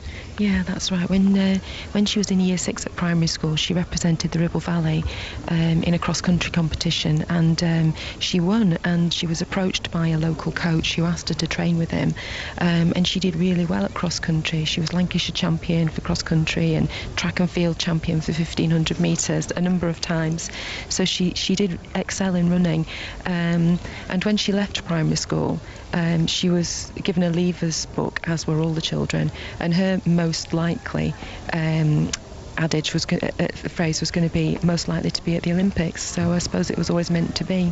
And she had a Steph Cook poster on her wall. Yeah, she did. She went to a presentation for pentathlon when she was a youngster, about maybe 11 or 12, and met Steph Cook, who'd just won the gold at Athens, and she had a poster of Steph Cook which she kept on her bedroom wall, along with a poster of Muhammad Ali, so it was either going to be pentathlon or boxing, and I'm glad it was the pentathlon. Marvellous. Best of luck to Samantha. Thank you very much. Yes, good luck to all the Murray family. The cheers are going up now for the Irish rider Natalia Call, who's just had 2 fences down. Might be just a little bit too much for her, but Heather Fell, the silver medalist from Beijing, is watching on with me. And Heather, what is interesting is riders like Lena Schonenborn, who's the Olympic champion, Victoria Tereshuk, the bronze medalist behind you in Beijing, they've had nightmare rounds, and they look as though they're out of contention here. Yeah, it's definitely looking really good for our girls. I mean, the strong combined event runners and shooters were in the first half, and they've not had great rides, so they're basically going to be out of contention, which is great news for our girls, because they could have been dangerous, to be catching them up. So having seen both Mari and Sam's horse go round as well, they were 2 of the nicest horses we've seen and the nicest round, so it's looking like really, really hopeful, and at the moment, I don't want to get carried away, but it looks pretty good. Heather, but putting on the spot a little bit, but of those riders still to come against Spence and Murray, who should we be watching out for as dangers? Who are very strong in the run shoot combined? Well, I think Chen won the World Championships just since it changed to combined back in 2009, and she's been on the podium since then, so she's got a strong combined. Isaacson, her horse didn't go too well in the round before, so she's going to be having to get around the ride. If she does, she has been ill over the last year, but depending on how fit she is, her combined is strong when she's fit. And then obviously we've got the world number 1, Lara Azadashkaite, who is the one to watch. Again, her horse didn't go so well, and riding isn't her strength. And then that leaves 2 other athletes who their horses were not too bad, but their running isn't the strongest, so that's leaving Mari and Sam right up there. Mark, we're getting quietly excited. Mari Spence to jump just after 4:30, and Sam Murray 10-5. Fantastic, and we'll be back for both of those jumps. You'll hear them with us here live on 5 Live. Speaking of quiet, I'm just trying to move away from the stadium because you can sort of hear the music that's coming out of there. I don't want to spoil the surprise, only for myself but also for you, if my microphone is picking up any of it at all. So one of the beauties of the opening ceremony was nobody knowing what was going to happen, so hopefully we can keep the closing ceremony as a surprise as well till you listen to it with Mark Pougatch, or watch it on BBC One a little bit later on. We're going to go to the basketball very shortly for commentary of Spain against the United United States. But first of all, let's just nip to the US PGA. Ian Carter. I can see that the basketball's very exciting, Mark, because it's on a lot of the screens in the media centre here. So I won't detain you too long. We're in a bit of a hiatus now as we wait for the fourth round to begin. It will start at 1:45 local time, which is 6:45 your time. They're going out in 3 balls, and Rory McIlroy will take a 3-stroke lead into the final round after completing a 67. He's 3 clear of Carl Peterson of Sweden, and then the American Bo Van Pelt, the South African Trevor Immelman, and Adam Scott of Australia. They're all at 3 under par. Tiger Woods and Vijay Singh are at 2 under par. Some Britons who've had a terrific time of it all. Jamie Donaldson, Ian Poulter and David Lynn, all at 1 under par within 6 shots of the lead. And also on that mark, Padraig Harrington and Graham McDowell. So a fascinating climax here, and victory for Rory McIlroy, if he converts this 3-stroke advantage, would take him back to the top of the world rankings. So Ian saying that in the media centre there, they're all watching the basketball as it gets very exciting with 2 quarters to go. Let's combine the basketball with the modern pentathlon over the next hour or so. We'll be back to John Hunt a little later for the jumps and Mari Spencer and Sam Murray. But let's now join Chris Mitchell and Fab for commentary of USA against Spain. What a great time to join us, because the scores are level with 5 minutes to go in the third quarter. And as I say that, Pau Gasol, the big Spanish man, makes a free throw, and Spain are ahead by 1. This has been an absolute classic so far. Kobe Bryant leaps up into the air, sets off the shot for 3. And you've joined us at the most opportune moment here. Spain in red playing the United States, trying to defend their gold medal, and they are being given a real game here. Navarro for 3 for Spain from the corner, rattles the ring, doesn't drop for him, and here comes LeBron James at full speed, top of the key now. Curls back round, Kobe Bryant shapes for the 3-point shot, sets it off, hits the front of the rim, ricochets down, and it's Juan Carlos Navarro now who sweeps past us in his red jersey. He's going all the way. No, he kicks it out to Calderon. Calderon fakes the shot, and now Pau Gasol's inside, gets the ball, gives it to Serge Ibaka, who has the ball ripped from him by Kobe Bryant of the United States. And the foul is called. And the scores here, with just over 4 minutes to go until the end of the third, is the United States 73, Spain 71. It's a high-scoring, high-energy game. We've already had technical fouls, unsportsmanlike fouls. We've had players fronting up to each other. We've had coaches off the bench screaming at the officials. And right now we have a little pause, because Serge Ibaka, the man from the Congo playing for Spain, is at the free throw line, shooting 2 for Spain, who are down by 2 points here. Serge Ibaka throws up his first, it strikes the front of the rim and comes down. There's such tension in the North Greenwich Arena here, Fab, and both of these teams playing out of their skin at the moment, but you've got to hand it to Spain, who are in foul trouble, and all of their players in foul trouble are playing brilliantly now, quite brilliantly. They're playing fantastic, and the thing is, they're sticking to the game plan.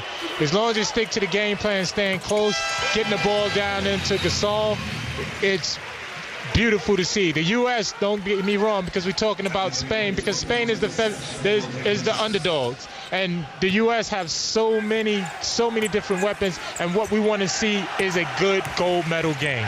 18,000 people watching this as the United States get possession of the ball. LeBron James has it in both hands now, gives it to Kevin Durant, top of the key from him, jump shot comes in, straight through the hoop for 2. And the United States leading Spain here in the North Greenwich Arena. This gold medal match live on the BBC for you. Spain were beaten in Beijing. They're being beaten here at the moment as well, but they're not going down without a fight. Navarro, though, loses the ball. Here comes Kobe Bryant. Full stretch here, full tilt, rises up, gives the ball to Kevin Durant. Kevin Durant can't see it, spills it. Kobe Bryant has to go and collect in the corner of the court, right in front of his bench. Goes all along the baseline, puts up the reverse shot. Went under the bucket, tried to swing it back over his head. Doesn't make it. And the foul is called, and the scores here 75-72, 3.5 minutes to go in the third. And the United States at the moment just about edging the contest. Kevin Love is down there in the corner of the court having some treatment, the American forward, for a smack in the face. Meanwhile, on the court for Spain, we have Navarro, Sergio Rodriguez, the playmakers alongside Rudy Fernandez. Listen out for his 3-point shot. Serge Ibaka, known as Serge Blocker, the great defensive weapon for the Spanish.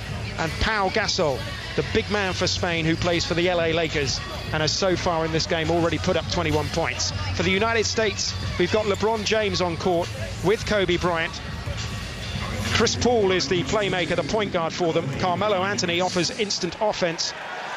And Kevin Durant is the leading scorer in the NBA for the past 3 seasons. Listen out for those players. Kobe Bryant is at the line for 2 free throws. Sinks the first. And a stellar lineup, Fab. A stellar lineup for the United States, and one that just says offense, attack, attack, attack. It is, and funny enough, at the substitution bench, you got Darren Williams about to check into the game. So right now, they're gonna combat Spain with putting pure and utter offense on the court and attack. And sometimes the United States, because they're so fast and so quick, they use their defense of long arms and speed and athleticism to convert to good offense for them. Rodriguez, the Real Madrid player, to Pau Gasol in the paint here, just by the American bucket. Ibaka gets it and hooks a shot in for Spain. 77-74, a 3-point game, just over 3 minutes to go in the third quarter here, as Darren Williams comes into the game for the United States. Tattooed arms bouncing the ball here. Passes it to LeBron James. They're outside the arc in 3-point range at the moment. LeBron James collects the pass, though, inside the paint, then steps back out. They spill the ball. Here comes Sergio Rodriguez. Leaps up, puts the layup in. And a turnover ball from the United States converted into 2 points for Spain. Quick outlet pass. 3-point shot comes in from Kevin Durant. What a reply from Kevin Durant. The Oklahoma City Thunder star hits a 3-point shot right when the United States needed it. You've got to catch your breath. It's electric stuff. Turnover ball from the Spaniards. Here comes Chris Paul down the paint, down the lane, goes to the layup, doesn't make it. And Spain reply. Quick outlet pass. Sergio Rodriguez has it. Here comes Pau Gasol, airborne, dunks down. Fantastic, scintillating entertainment in the North Greenwich Arena on the BBC for you. United States 80, Spain 78, 2-point game. And Fab, you cannot take your eyes off this for a second. It's helter-skelter. It is, and you got to keep up with the pace. Both coaches are rattled, both teams are rattled, and right now Spain getting the better of it. Here comes Navarro, turnover ball for them. They steal it off the Americans again. You don't normally see this from the United States, turning over the ball this frequently. Serge Ibaka back to the bucket, guarded by Carmelo Anthony, twists and turns like a hooked fish underneath the bucket and gets the hook shot in. Great play from Serge Ibaka, the man they call Air Congo, for his death-defying leaps into the air at both ends of the court. Chris Paul has it now, scores a level. Just under 2 minutes to go. Here comes a 3-point shot from Kevin Durant again. Oh my goodness, 6 points in less than a minute from the man. And that is exactly what Fab Flanoy, our summariser, was warning you about at the beginning of this match over on Olympics Extra. He is deadly from 3-point range. You have to stop him. Sergio Rodriguez, bounce pass inside, gets kicked away by Darren Williams, and the ball goes out of bounds, and Spain will get the inbound ball very quickly. Our special guest today on 5 Live is Pop Spencer-Bonsu, the British international. Have you ever seen a game as good as this, Pops? Man, this is an amazing game right now. Pau Gasol is doing exactly what I expected of him in the second half. He's carrying them. He's, I said nobody can pretty much guard him down there, and especially when they have a lineup like this, and Carmelo Anthony is not usually known for his defense, so they're pretty much just gonna play the Olay defense and just try and stand them up. But I definitely feel like Spain is putting itself in great position to win this game. 83-80, the USA lead by 3, courtesy of the Kevin Durant 3. Kevin Durant now has the ball and he gets fouled as he tries to make his way to the basket. No basket is called as the ball goes through the hoop, but he will go to the line. It's 83-80, the United States lead. We have less than a minute to go in the third quarter here on the BBC, and this is what we haven't seen all Olympics, and what I've got to say we've been crying out for. You have to be honest, it's great to see the Americans playing such beautiful basketball. We needed a contest, and we've got one right now. The Americans here up against the Spanish. It's Darren Williams for the Americans in white, running around in circles at the moment at the top of the arc. Goes past Serge Ibaka, kicks it back out. Here comes Carmelo Anthony's shot, hits the back of the rim, comes down, and Rudy Fernandez for Spain brings it over the midcourt line, holds out his hand and slows things down just for a moment. Sergio Rodriguez, the Real Madrid player, bald head, quick hands, dances past Chris Paul, then has to go backwards, no room for him, gets past Andre Iguodala, gets the ball inside to Serge Ibaka, who is blocked by Andre Iguodala, but fouled on his way to the bucket, and now he will go to the line. 83-80, a three-point game, the United States lead, but you wouldn't, at the moment, want to back against either of these sides, but I tell you what, if you had a bet at the start of this game on Spain at 25-1, you are looking at that betting slip right now and thinking, really? Maybe? Did the bookmakers get it wrong? It seems they have. They are not playing like 25-1 outsiders. Serge Ibaka then, with his Dago green sneakers, is at the free throw line, bounces the ball a couple of times, then lobs it up into the air and sinks the first of his 2 free throws. You'd think those Dayglow green sneakers would put you off when you're staring down bouncing the ball. Would you go for some footwear like that, Fab? No, not even close. Not even close, but he has personality, so he can get away with it. Fab Flanoy, your summariser here, the Newcastle Eagles player coach, most successful coach in British basketball run right now, won everything there was to win last season in the BBL, and alongside him Pops Mensah-Bonsu, the British international who will be playing in EuroLeague next season after completing a multi-million-pound deal. He smiles with Maccabi, one of the biggest teams in European basketball. Deron Williams then strides into the paint, tries to slam it down. Who's there? Serge Ibaka, and stops him. Spain have the offensive rebound. Long-range shot comes in at the end of the third. And what fun we have here in the North Greenwich Arena. It's the United States 83, Spain 82. And Kevin Durant leading the way for the United States with 27 points. Kobe Bryant has 13. Pau Gasol for Spain has 23. Juan Carlos Navarro 19. It's a 1-point game. We have 10 minutes left, but I'm telling you, you couldn't have better entertainment. This is the climax of the basketball arena we were all hoping for. You are not going to believe what's just happened to me in the Olympic Park. It is quiet. There are just games makers and the armed forces. And the Brownlee brothers have just run past me on a training run. And unfortunately, they're too far away. As you can tell, I'm a little bit out of breath because we did try and have a run to see if we could get close to them, but they're far too fast. But they're now just running over one of the bridges in the sun in the Olympic Park. That's our gold and bronze medalists from the triathlon. They're going from the Olympic Park towards what was the basketball arena and the athletes' village. This is meant to be a day for the athletes to party, and the Brownlee brothers are going on a training run. Oh, unbelievable. Right, there's still a chance of TGB getting some medals on this final afternoon. John Hunt, you're the man to deliver them. Yep, together with Heather Fell watching on here as Mari Spence from Inverness begins her round of jumping. A clear round here will, just for the moment, put it into the overall lead. We liked this horse earlier on, Heather, and Mari, usually a pretty good rider, so let's keep our fingers crossed. Yeah, this horse looks the sort of horse that she would love to be riding. That's just one pole down. He is looking a bit strong, but Mari's got a very good seat and she's sitting up nicely, just bringing him back again for fence number 5 and upright, because if she lets him get too long, that's when the poles can start to drop. He's a strong boy, this horse, but Mari's riding him very effectively. 1 pole down, so at worst, if she doesn't get any more down now, she will have a share of the lead just for the moment, but still 8 very strong athletes still to come, including Samantha Murray. Now a combination. I'm afraid she's got another pole down there and another one walked straight through it.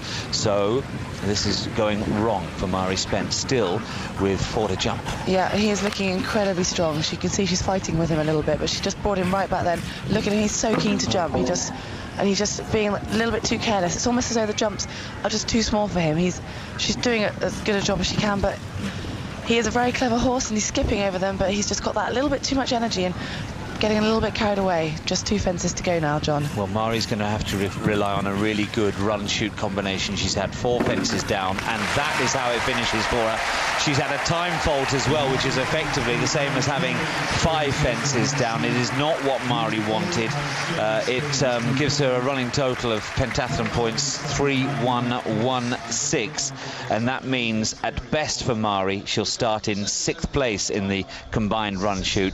Heather Fell, that's a disappointment disappointing round. She had a great opportunity there. Yes, it was, and I'm surprised because he looks a lovely horse. Look at him trotting out there, and it's the sort of horse that she would enjoy riding, but just not maybe in this competition. He's got so much talent and just a little bit too much to contain, seemed a bit excitable, and after watching him the first round I thought that maybe Mari would have found him a little bit easier than she did. So maybe our hopes will lie at the feet of Samantha Murray, who will have her jump at 4:52. And we will hear that here on 5 Live with John and Heather. After 5:30, you will hear from Anthony Joshua, who won a gold medal in the boxing this afternoon. Freddie Evans got a silver. We'll hear from him as well. You'll also hear from Charles Van Commenay, who's spoken to Sonia McLaughlin this afternoon about his plans for the future. All of that after 5:30. Let's go back to the basketball, get the conclusion of this dramatic game. We could be in for a shock, Chris Mitchell. Well, we've just got the fourth quarter underway, a minute and a half gone in this, and the United States have scored a very quick 7 points to the Spaniards 2, and a timeout has been called by the Spanish, which will give us time here as we join BBC Radio 5 Live to get Fab and Pops involved, because it's been breathtaking. Helter-skelter pace, brilliant dunks, fantastic shooting from outside, awesome defence. Fab Flanoy first, the Newcastle Eagles player coach. Have you ever seen anything better? Spain leading by 6. United States leading by 6. You just have to say, because of the foul trouble that Spain are in, that they will go on and win this game, but they're not going to do it easily. It's going to be uncomfortable for them, and therefore very exciting. Yeah, it is. And that little sequence of play why they got that 6-point lead was because Pau Gasol wasn't on the floor. They took him out at the end of the quarter to give him a little bit of rest. He sat on the bench for 2 minutes, easy layup, and they were unable to finish at the basket here. And Pops Mensah-Bonsu, you said just a moment ago on Olympics Extra that you thought this game really could only go one way. Are you surprised, though? You think it's going to go the US's way. Are you surprised, though, how close they're being taken right now? No. They're a great team, but they obviously can be beat like anybody else. They like I said, they struggle with the front court because they don't have too much of an inside presence. But with Pau Gasol playing the way he is, and if Navarro gets hot again, the Spanish are going to make it a great end to this game. So we'll see how it goes. But the USA obviously got off to a good start in this fourth quarter on the 7-0 run. LeBron James has the ball then with that trademark white hairband, jumps up for the shot, hits the front of the rim and comes down into the Spaniards' hands. Serge Ibaka gives the ball then to Sergio Llull with the 12 on front of his chest here, wearing red. Walks past the mid-court line, bounce pass to Juan Carlos Navarro, a danger from outside. Look for him to get the long-range shots. His pass to Rudy Fernandez comes off Fernandez's knee, but he gets the rebound, fortunately. Now Pau Gasol on court, puts up the jumper off balance, doesn't go down. Goes round the ring like a golf ball, but pops out. Chris Paul now on a run, goes up to the basket. Clever pass isn't met by LeBron James. And the two look at each other with anguished looks, and LeBron James holds out his hand as if to say, you got the timing wrong. Yeah, he holds it out again, and Chris Paul just shrugs his shoulders. Yep, I did, boss. You're the king. The self-proclaimed king of basketball. LeBron James on court with Kobe Bryant and Kevin Durant. Rudy Fernandez, though, has it. Spain have possession of the ball outside the arc. Sergio Llull inside now. Bounce pass finds Pau Gasol, who gets hit in the head and goes to the floor. Like he was floored, like in a boxing ring, and he's holding his right eye. At the moment, he went right down. I think it was LeBron James who made contact. He's now looking to get up, but he went to make the shot as he received a clever bounce pass from... And you can't see it. Fab, did you see it in the replay? Yeah, LeBron James poked him in the eye as he came across. If you look right there. Oh, my goodness me, he did. It looks like LeBron James is trying to pat the ball out of Pau Gasol's hand. If you're a Spanish fan, it looks very much like LeBron James swooped past and poked him in the eye with 3 fingers. Pau Gasol collapsed to the floor like he'd been punched on the nose. He's up now, and he's sitting on the bench. And he looks very grumpy indeed, as well as he might look grumpy, because that looked like a pretty poor foul there. He's grumpy because he's staying out of the game, and he's their hot player. As you can see, he brings his brother back into the game. Why it's going to be important is because it's the first time he's in the game since the first half. Navarro for the 2-point shot just inside the arc for Spain. Doesn't go down, and the United States here have a handy lead of 6 with 7 minutes to go in this gold medal game. United States versus Spain. Durant for 3, sets the shot up, hits the front of the rim, rattles it, but doesn't fall between the net. And Spain now bring the ball forward across the mid-court line in red here. It's Sergio Llull being guarded by Chris Paul. Looks like butter wouldn't melt in his mouth, but he's a fearsome player, Chris Paul, in the NBA. Navarro now thinks about the shot outside, goes inside to Marc Gasol, twists and turns like a fish under the bucket and makes 2 points for the Spanish. Reduces the gap to 4, 90-86. Here come the United States with the ball. Kobe Bryant looks for the 3-point shot, sets it off. Ball rattles the cage but doesn't fall. Spain led off, but they get the rebound. They still have possession. 21 seconds on the shot clock here. 6.5 minutes on the game clock. Kevin Love kicks the ball outside. Chris Paul looking to go long range with Kevin Durant. Kevin Durant nets the 3 and just walks down the other end of the court like he does it every day of the week. And you know what? The thing is, he does do it every day of the week. Superb from the NBA's leading scorer. Here comes Sergio Llull for Spain. Dances down the lane, walks into a white wall of American players.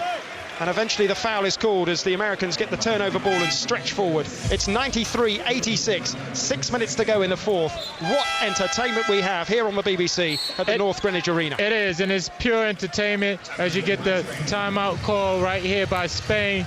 You have Spain playing wonderful defense, and their initial defense is great. They're forcing the U.S. to miss, forcing the U.S. to take jump shots. The only problem is they're not rebounding the ball. Now, the other mistake they got to eliminate, as you said, he's been doing it all Olympic tournament. Kevin Durant, you cannot allow him to shoot the 3-point shot. Make him drive, okay? And somebody else have it. Instead of going to them, stay on Kevin Durant. Because if you stay on Kevin Durant, the rest of the other players, we've seen Kobe miss, we've seen Carmelo miss, we've seen LeBron miss. The only person that we see making shots consistently is Kevin Durant. On the offensive end for the attack for Spain, you have to think that they got to continue to get the basketball into Pau. You got to think that Mark is going to start making plays, and you got to get something from the other players. And when I say the other players, Navarro seems like he's running out of gas a little bit because he's been playing well, and they're hounding him. We got to get something from the rest of the Spain guards. It's been a long time since Juan Carlos Navarro scored. A long time indeed in this game. It's the United States 93, it's Spain 86, it's the gold medal game. And we have a very close contest, much closer than many anticipated. Just over 6 minutes left in this game, and the United States lead by 7. In basketball terms, that is not very much at all. Certainly when you're talking about the United States, who just days ago beat Nigeria 156 points to 73, a new Olympic record. There's over $230 million of talent out there. Kobe Bryant gets play underway with a long-range shot. Draws the foul from Rudy Fernandez as he made the 3-point shot, and that means he will go to the line for 3 free throws. And you can't afford to make mistakes like that. Rudy Fernandez angry with himself. Kobe Bryant put up the shot. The ball was airborne, and Rudy Fernandez basically clattered into Kobe Bryant. That means he gets 3 goes from the line, and basically 3 shots at goal, if you like, if you're a football fan listening to this on BBC Radio 5 Live. But you gotta expect and that is Kobe to miss the 3-point shot. And you gotta put your hand up and make him shoot the jump shot, and then take your chances, percentage game, and rebounding the ball. Well, Kobe Bryant missed the first. American flags beginning to be waved in the North Greenwich Arena.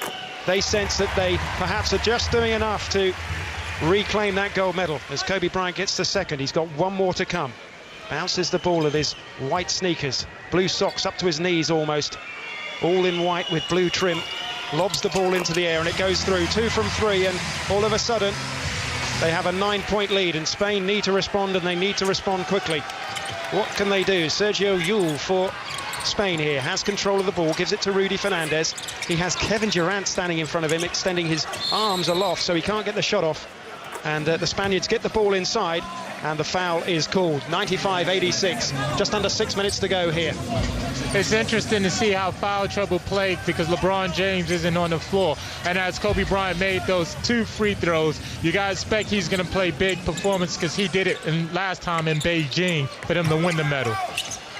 Pau Gasol double teamed under the bucket, gets the shot off, it doesn't fall. LeBron James is in foul trouble right now. One more, he's out of the game. He's not on court.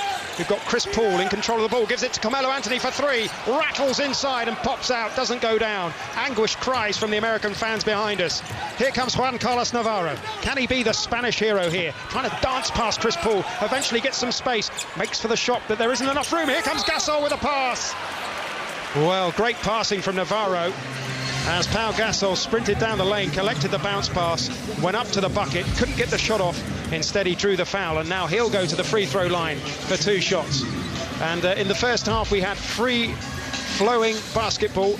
Now the whistle is being blown quite a lot here by the officials, and that, you have to say, probably benefits Spain. 95-86, but Spain at the line for 2 here. Pau Gasol gets the first, and I'm still fascinated by those shiny yellow sneakers of his.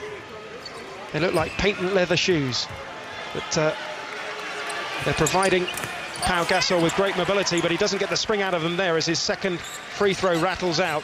Gets 1 from 2. It's 95-87, 5 minutes to go here in this Olympic gold medal game. The United States hoping to reclaim gold here. Kobe Bryant has the ball, gets past Rudy Fernandez. Brilliant cross-court pass to Chris Paul, who catches it.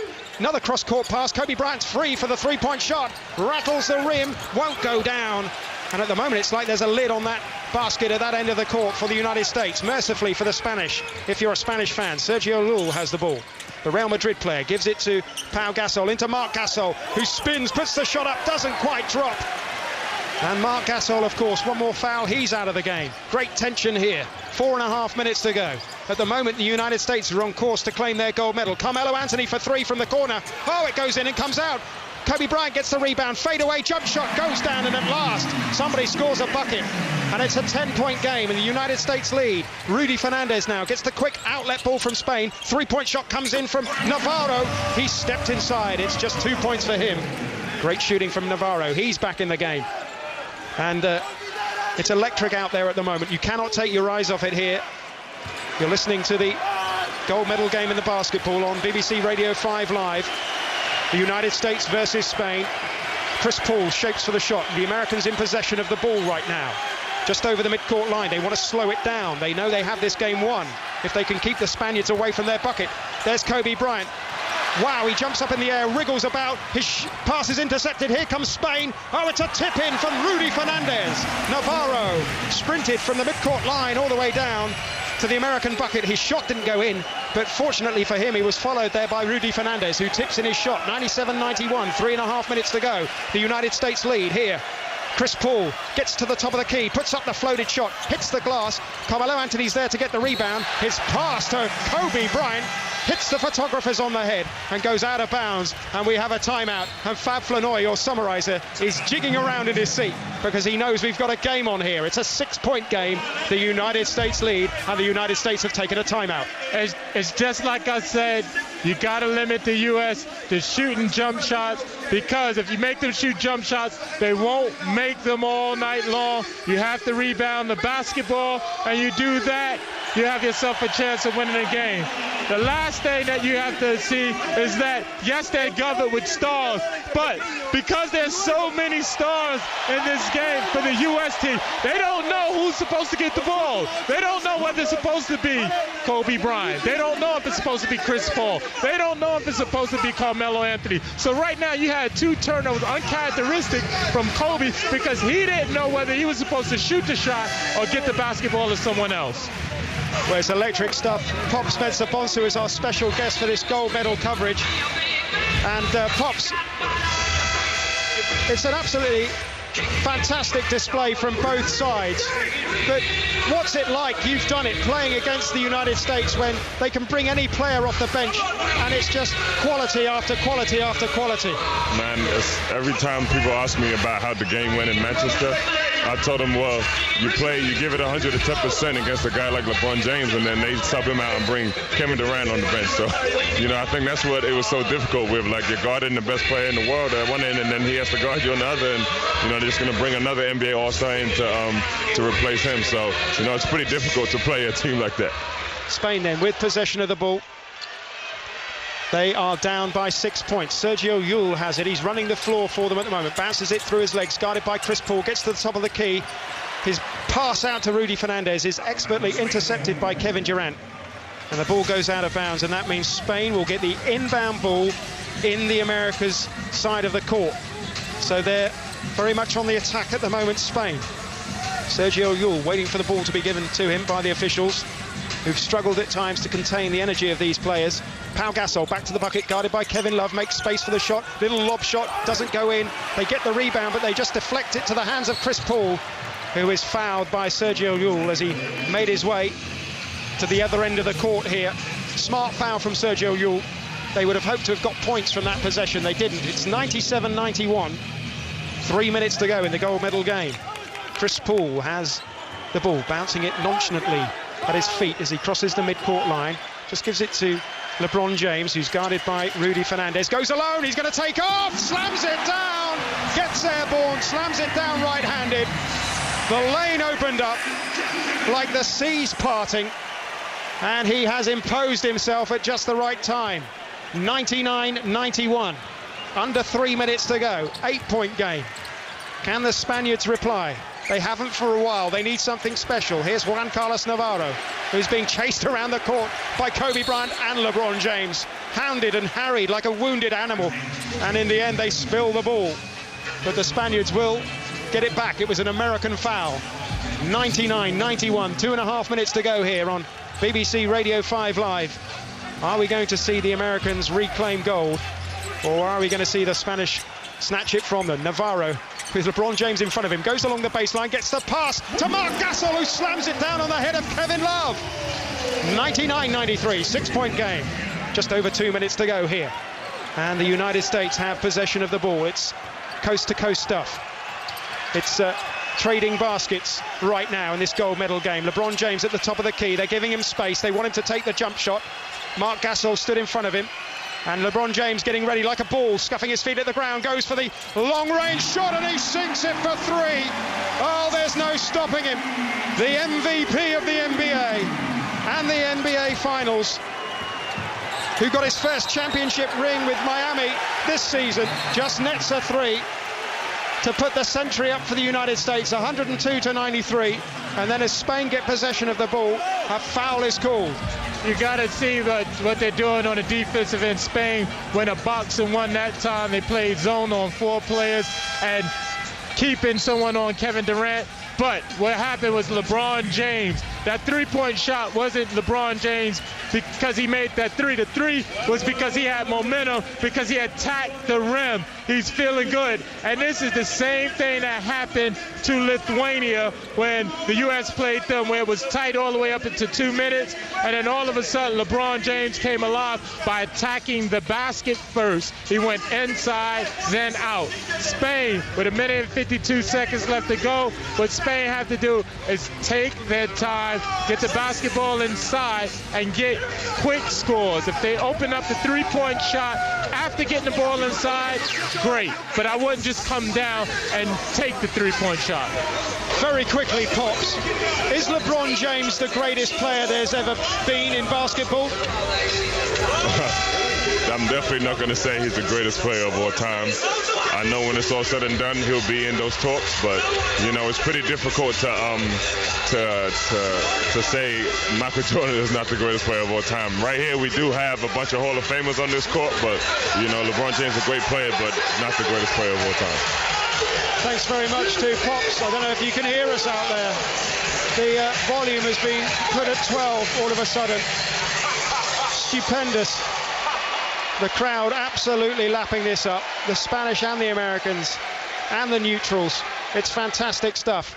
And the Americans have possession of the ball with under 2 minutes to go. They lead by 9 points.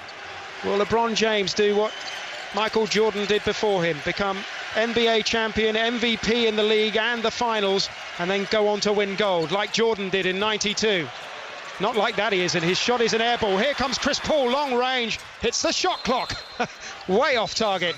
And they were trying to get a shot off before the shot clock ticked down to 0. You get 24 seconds in this game to shoot a basket. Once the 24 seconds is up, the ball is given to the opposing team. If you get a shot off and it hits the rim and doesn't go down, it counts as a shot, and you get a further 24 seconds if you manage to get the rebounded ball. Spain have the ball right now. They're going to have to do something miraculous here. Sergio Llull with it. About 90 seconds to go. Navarro for 3. Does he sink it? It rattles the front edge of the rim and doesn't go down. Here comes LeBron James. Slows it down, puts the handbrake on and gives it to Chris Paul. Mid-court line, he holds his hand up as if to say to his team, we've done enough. Let's not make any silly mistakes.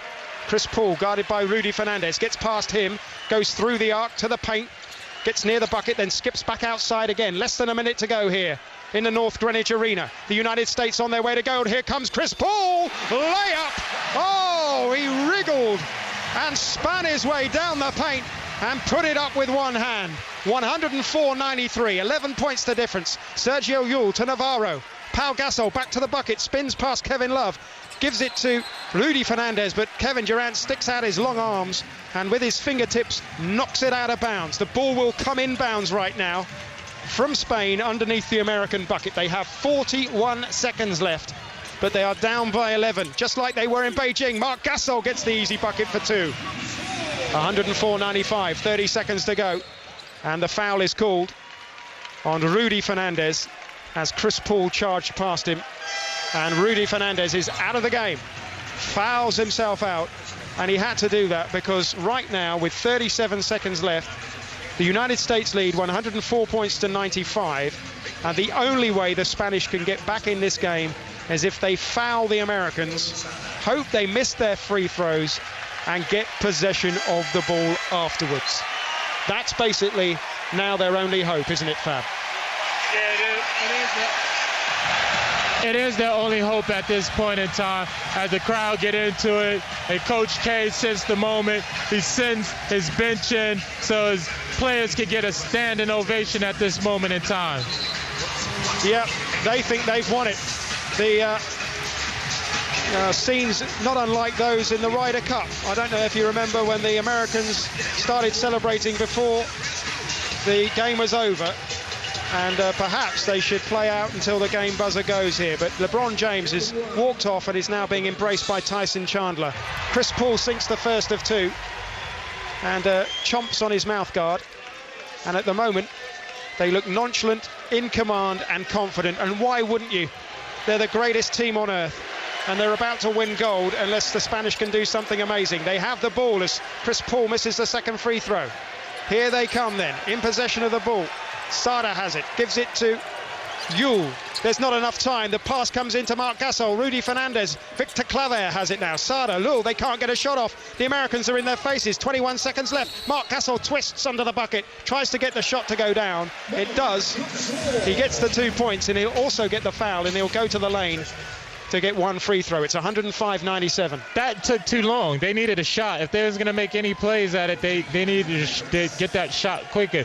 Just seemed like once the U.S. took all their players out, that Spain had a look at that, and they just stopped playing. The free throw goes up from Marc Gasol and goes through. It's 105-98. There's 20 seconds left in the game. The Americans have possession. And there's a hush in the North Greenwich Arena because the Americans know they've won it, but they can't quite celebrate just yet because they haven't won it yet. James Harden has the ball for the United States. He's fouled immediately, as you would suspect. So the Americans will go back up to the other end of the court for 2 free throws. This is where the tension can rise. If Harden was to miss, and he's fresh to the game, he hasn't had many minutes, and Spain get possession and score, then suddenly game back on. I agree with you, but Spain has to do it quickly. They took too long to do it, to have that sequence happen the last time. He missed. They got to get the ball up the court quickly. Harden then for his first free throw. It hits the back and ricochets down, and there's a hush here. The Americans hold their flags aloft. The Spanish look glum, but it is not over. 18 seconds left on the game clock here. James Harden, his long beard staring down at his feet, bounces the ball, sets himself up, and he gets the second. And it's 106.98. Here come the Spanish. They've not got long. What are they going to do? Got to get a shot off. There it comes. Here comes Marc Gasol to tip it in for two. It's 106-100. A 6-point game. 13 seconds left. And you can feel the energy in here. Harden has it. He's fouled again. Fouled under the American bucket, the Oklahoma City Thunder guard, and that means he'll have to go to the free throw line again and shoot two. It's a 6-point game, 12 seconds left. He needs to miss both, really, doesn't he, for the Spaniards to have a chance, Fab? Yeah, he do need for him to miss both of them because it's a two-possession game, and in a two-possession game, they got a chance at it. James Harden then. Will he do it? In the moment. Stares up at the rim, launches the ball. It comes out. My goodness me. And look at the bench. The American bench are all stood on their feet. They're jigging around. They want to celebrate. They can't. LeBron James looks nervous. Tugs at his white hairband. The ball is given back to James Harden. He spins it in his hand, bounces it nervously at his feet, lobs it up. Listen to the roars if it goes down. It does. It's 107-100. 12 seconds to go. The Spanish must advance the ball quickly. Here they come. Sergio Llull stops at the three-point mark.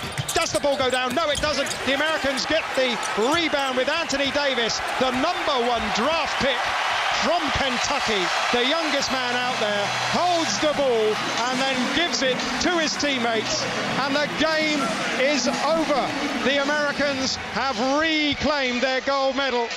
They were taken right to the edge by the Spanish, but the giants of basketball have slain the Spanish in the end.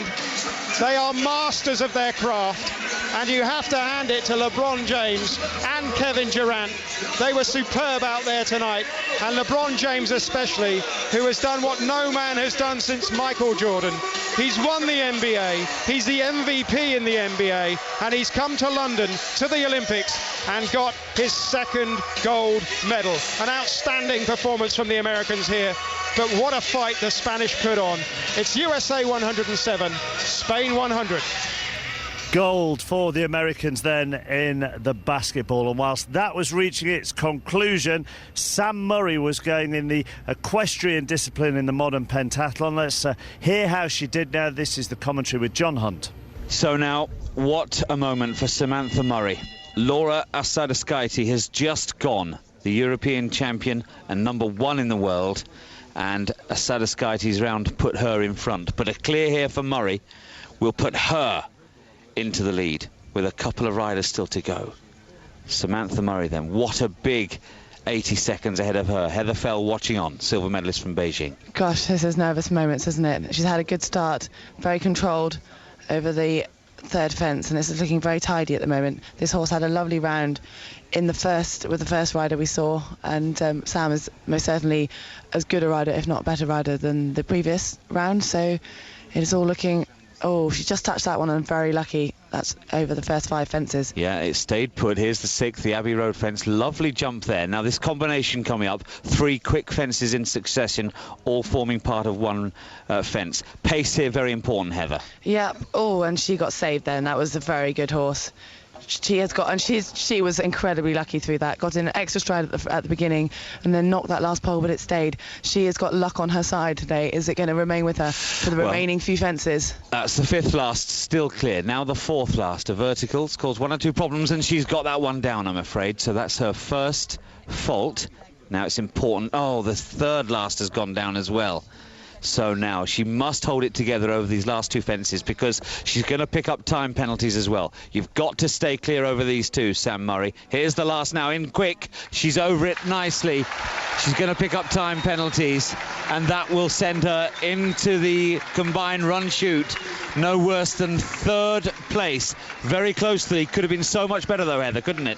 It could have, but it also could have been so much worse. She was very lucky with a few of those poles, and also that treble. It could have been a bit disastrous. But you can see by the way she's waving, yes, Sam does love the crowd, but she is also very happy with that round. Sam Murray then has given herself a chance here with the combined event to come.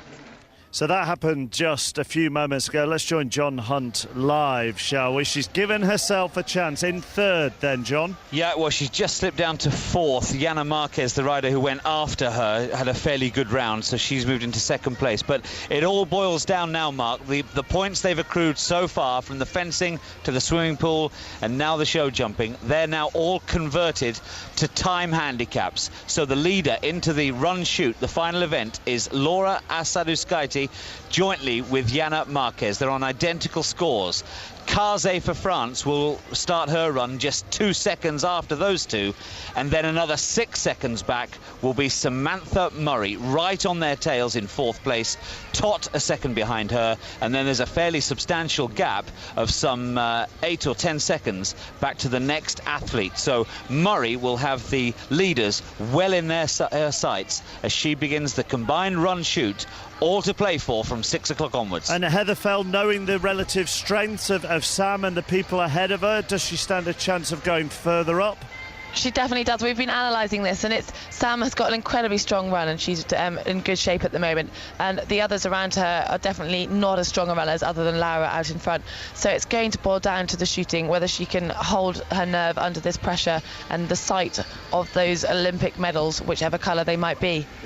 Thank you very much for the moment. That gets underway at 6 o'clock, and you will be able to hear it, of course, with us here on 5 Live with John Hunt and Heather Fell, our silver medalist from Beijing. This is Mark Chapman live from the Olympic Park on day 16, the final day of London 2012. It's 6 minutes past 5. This is the Olympic Station. An Olympic dream is realised. London 2012 on 5 Live. Anthony Joshua secures Team GB's 29th gold of the Games.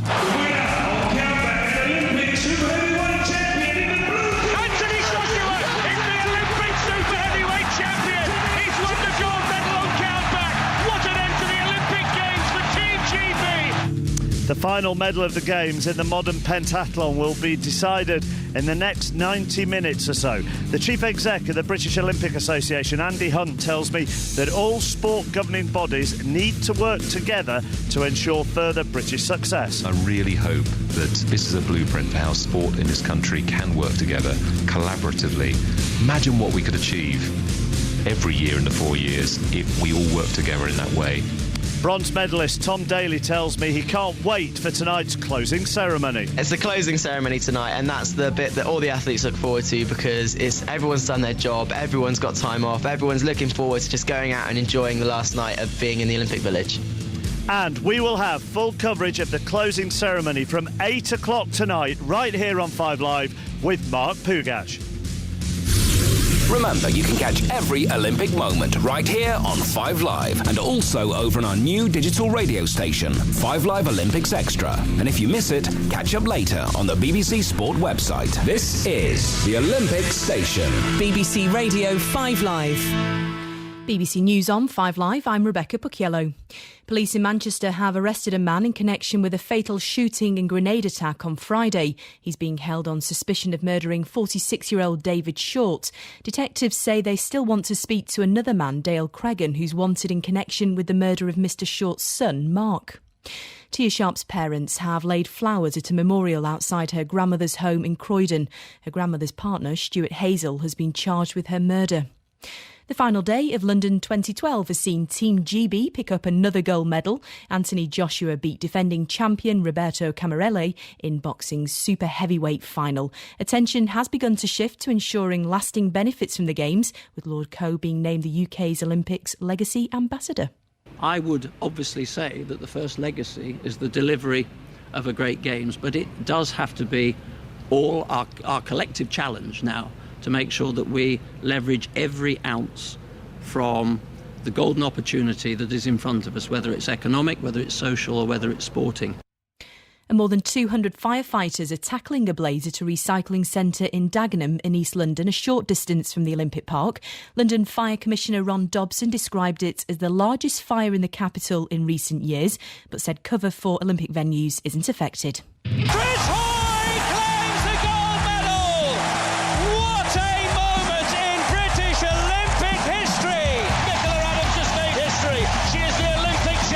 He serves. It's an ace! It's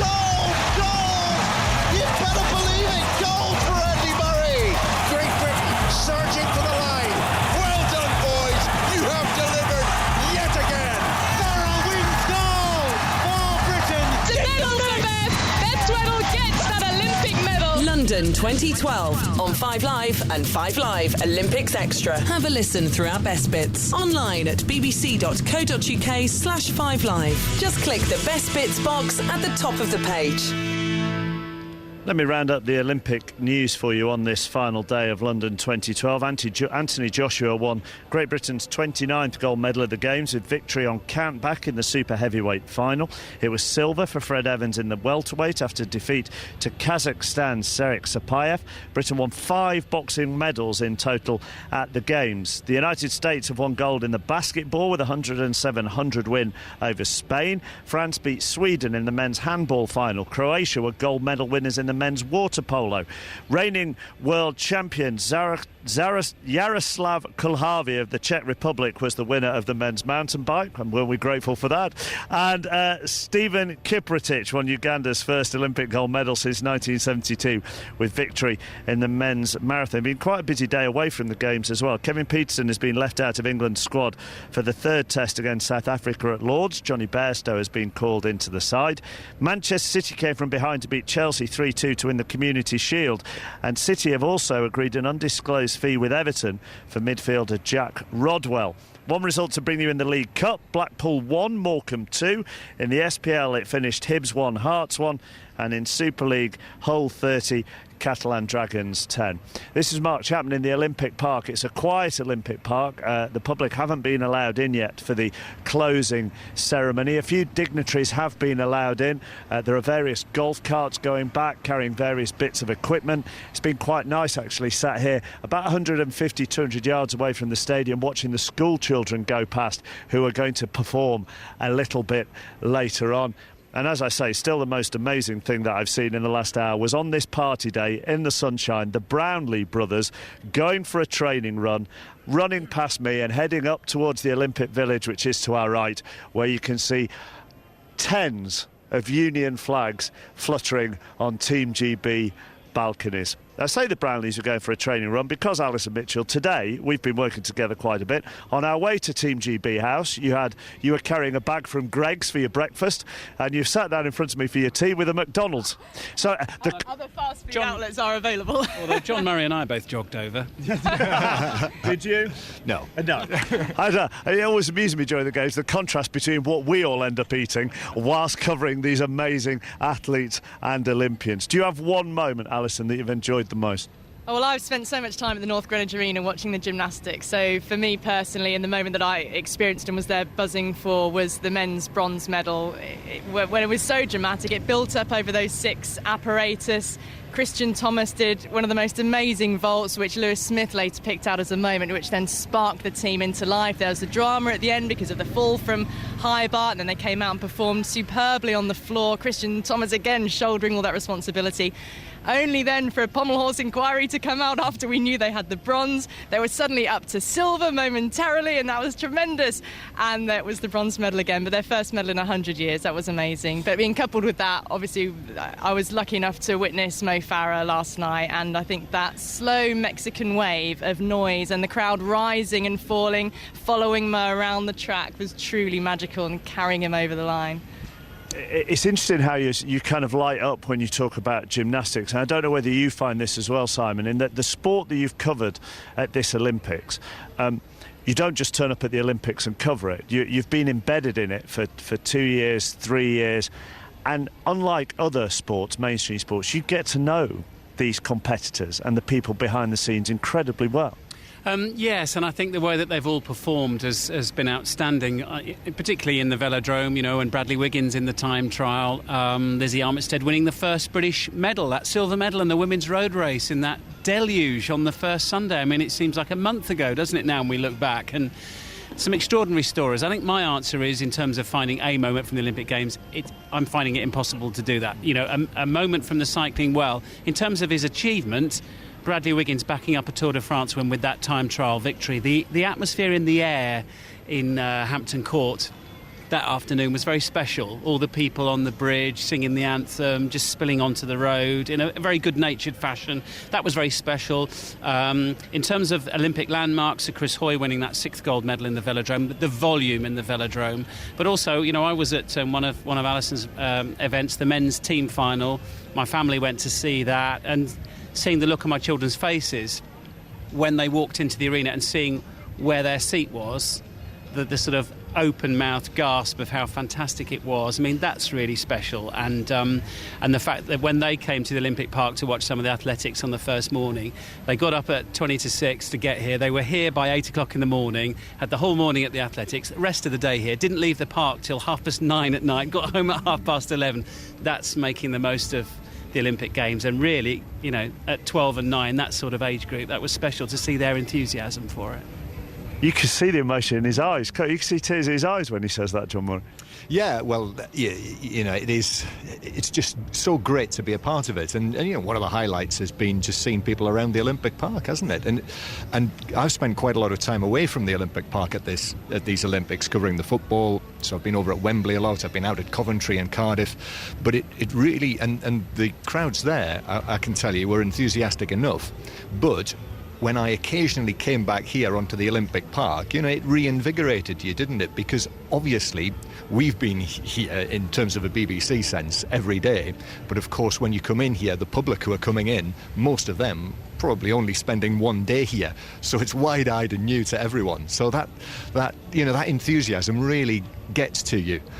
Covering the football, I have noticed the fact that I've been listening to a lot of 5 Live, and during the course of it, you know, listening to all of the presenters like yourself, heading here, heading there, to all of the different sports, and really enjoying the being at the place to be.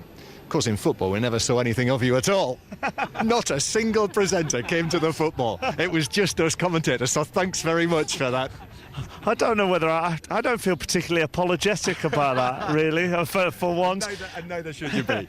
This at times, this Olympic Park where we sit with the explosion of colour, with the purple and the blue, the hockey stadium in the distance, and yet sort of the multicoloured pathway that there is a little bit further up. At times it just feels like some kind of magical land. It's very difficult to explain to people if they haven't been here, and I know that there are Paralympic tickets still available, and I would urge people to buy the Paralympic tickets, not just, or to try and get Paralympic tickets, not just to go and watch the event, but just to spend some time in this amazing place. Yeah, it's strange as now there's a bit of an end of term feeling, which is the best way to describe it, as we sit here and things are quieter. There's that sort of calm feeling back in the International Broadcast Centre where so many of our colleagues work. There's huge crates of equipment being shrink wrapped, ready for loading and all being taken away. But we know it will all start again in 2.5 weeks' time for the Paralympics. And I remember coming here for the hockey test event to commentate back in, was it April or May, when the weather was appalling. It was grey, it was cold and it was miserable.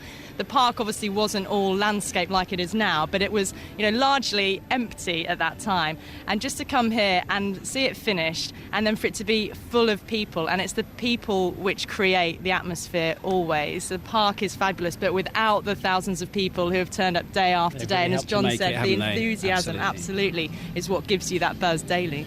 It'd be quite good to get an insight from all three of you into kind of your working methods to get to the stage that you're at to commentate on cycling or the gymnastics or the opening and the closing ceremonies, which you wouldn't necessarily say are your Monday to Friday sort of October, November sports. I mean, Simon, cycling you do and you have done for a while, but the majority of the time it will be football for you.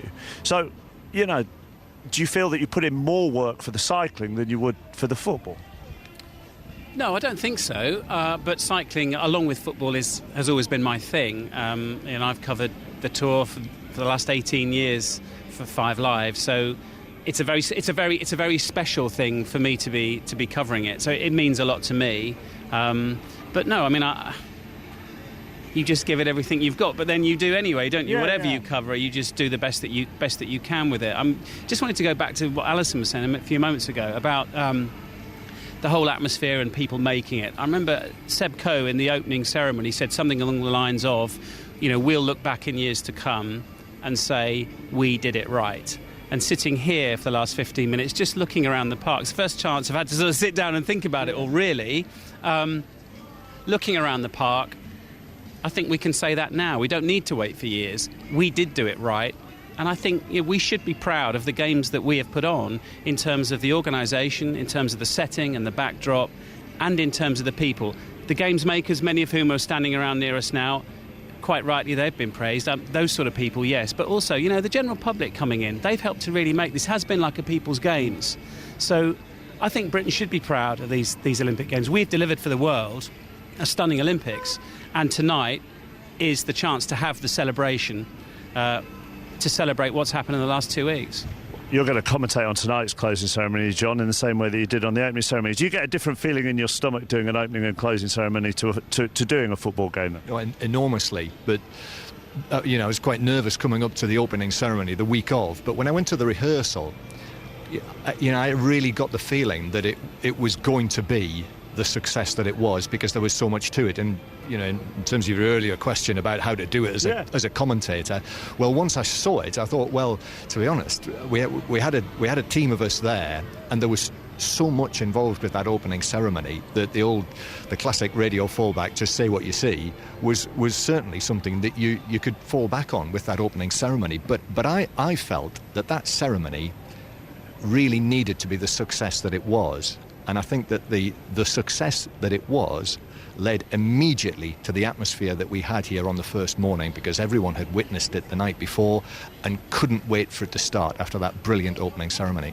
I was told that as you were making your way here that you'd just come out of a high-level briefing meeting for tonight's closing ceremony. Are there any secrets that you can let on? Were you given instructions on how to introduce One Direction? I've spent the afternoon over there watching the very final rehearsal, which I think I can probably tell you will still be going on now. So they are leaving it fairly late to get everything right. We're going to party though, aren't we? Oh yes, yeah. No, it should be a really good frenzied night, and I think it also bookends the whole thing very well, because there are certainly elements from the opening ceremony involved tonight in the closing ceremony. When we had a chat, Ali, when we were walking over to Team GB House, we were talking about how we cover gymnastics from now on, and that it's important that we, as the BBC, do the Europeans or the Worlds and give it the prominence that it deserves. Well, it would be great if we can. That's for the powers above to make those decisions. But I know that the athletes involved want to have us keeping covering them. And Beth Tweddle, when we spoke to her at Team GB House, she was telling me how just walking through the park, they get recognised and they'll get mobbed if they're wearing their Team GB outfits, and people now know sort of where to go to wait for the medalists when they come out, and they do get mobbed, and it's fantastic, that recognition, and Beth has had that for a while. But still, for those gymnasts without their jackets and the GB stuff on, they can still walk through the park unnoticed, and actually that could change if they carry on being successful and we're covering it. And at the moment, people have the appetite because they know the names, they're familiar with these stars who have won medals at these games, and the appetite is there to follow these characters now and to see how they progress, and people will want more if we give it to them. People do become characters at the Olympics. You're now known as the jeweller, Simon Brotherton, aren't you? Because out of all the Five Live commentators, you commentated on the most gold medals for Team GB. 8 golds, 2 silvers and 2 bronze. Not that it's imprinted on my mind. Look at him, look how proud he is. But I am prepared to share those medals with the athletes. As for legacy, I think I'm pretty confident that there will be more cycling on Five Live as we move forward. We have to sort that out exactly what that's going to be, but I think there will be more cycling. Legacy, I feel confident about that here, because the velodrome stays, the BMX track stays. They're going to take some of the really scary elements off it so that mere mortals can ride it. They're putting in a road racing circuit as well. It's going to be the Velo Park. I think our conveyor belt of talent is already coming through with the likes of Laura Trott and Jason Kenny. They've come through the talent schemes, so that conveyor belt's already up and running. And I think the future's very bright. And another example of it today, Lucy Garner, 17 years of age, the world junior road race champion, has today won the European junior road race as well. So these people are coming through. Just a very quick point, on the gymnastics, to have further success. I know that British gymnastics need, like with all sports, they need the funding to go forward, and the government's pledge is now there through until Rio, which is great news. But British Gymnastics are just one body who don't have any sort of major sponsor behind them. I think they've been relying on sort of kit suppliers making donations and helping them out, as well as, of course, the lottery funding. And as well, it's needing the coaches to come through. People like Paul Hall, who's Lewis Smith's personal coach, and at Huntingdon, he's like churning out these top-level gymnasts, where you'll see other places where the gyms are maybe completely top top-level high facilities, but actually the coaches aren't there to really bring them through. So he is a shining example, and it's really the coaches who have helped gymnastics have the success they have. I'm loving the passion of all the different sports. Simon and Ali and John, enjoy the closing ceremony. Will do, yeah. And congratulations to Simon on all the medals, and Ali on the medals that he takes personal credit for some of them. And let's talk to more of the Five Live team for these Olympics. Jonathan Overend, Gordon Farquhar, John Hunt. John Hunt still very much working at the moment as we go with the modern pentathlon. Jonathan Overend, talking about the passion that our guys have for the sports that they've been covering during the Olympics. You've got three to choose from. Which sport are you most passionate about after these Olympics? Absolutely. I'm passionate about this wonderful key lime pie, actually, at the moment. Talking of food a little earlier that I'm tucking into, a little reward for the fortnight. Obviously, I'm passionate about tennis because that's the day job, if you like. And to see Andy Murray not just win the gold, Mark, but I think what was, somewhat we didn't talk about at the time was the fact that he beat Novak Djokovic and Roger Federer back-to-back in straight sets. And if that doesn't set him up for the US Open in a couple of weeks' time, nothing will. So that was just amazing. But then if you take away the day job and, you have the little flirtation with the things you're only going to do, once in a blue moon, how about Jade Jones at the Taekwondo? I mean, the point I was trying to make the other day, which I think is the most relevant, really, is this is the national sport of Korea. It's an Asian martial art, which traditionally at the Olympic Games has been dominated by the Asian nations. And here's a 19-year-old from North Wales coming through to beat two champions back-to-back from Asia to win the gold. It was just incredible. And for Latela Mohammed, then the next day as well, to come out and answer all the critics, deal with all the pressure, win a bronze medal, absolutely fantastic. And he would have celebrated that as wildly as Tom Daley did last night as well. Aaron Cook may have won the gold. We'll never know. But Mohammed's bronze was a wonderful achievement. Gordon, after a couple of days as our Olympics correspondent, did you think, oh no, crikey, I might be getting a bad news story every day? I wouldn't say that. I think there was a point where it was a bit tense in terms of there was beginning to be a feeling amongst my colleagues in the written press that we needed a medal soon. I think we probably shared that, and that Wednesday, the first Wednesday, was a pretty important turning point when we won that first rowing gold, and it all started from there. The momentum began. Jack Rogge talked about it this morning, saying it was a bit of a nervous wait, and then you couldn't keep track of how fast they kept coming.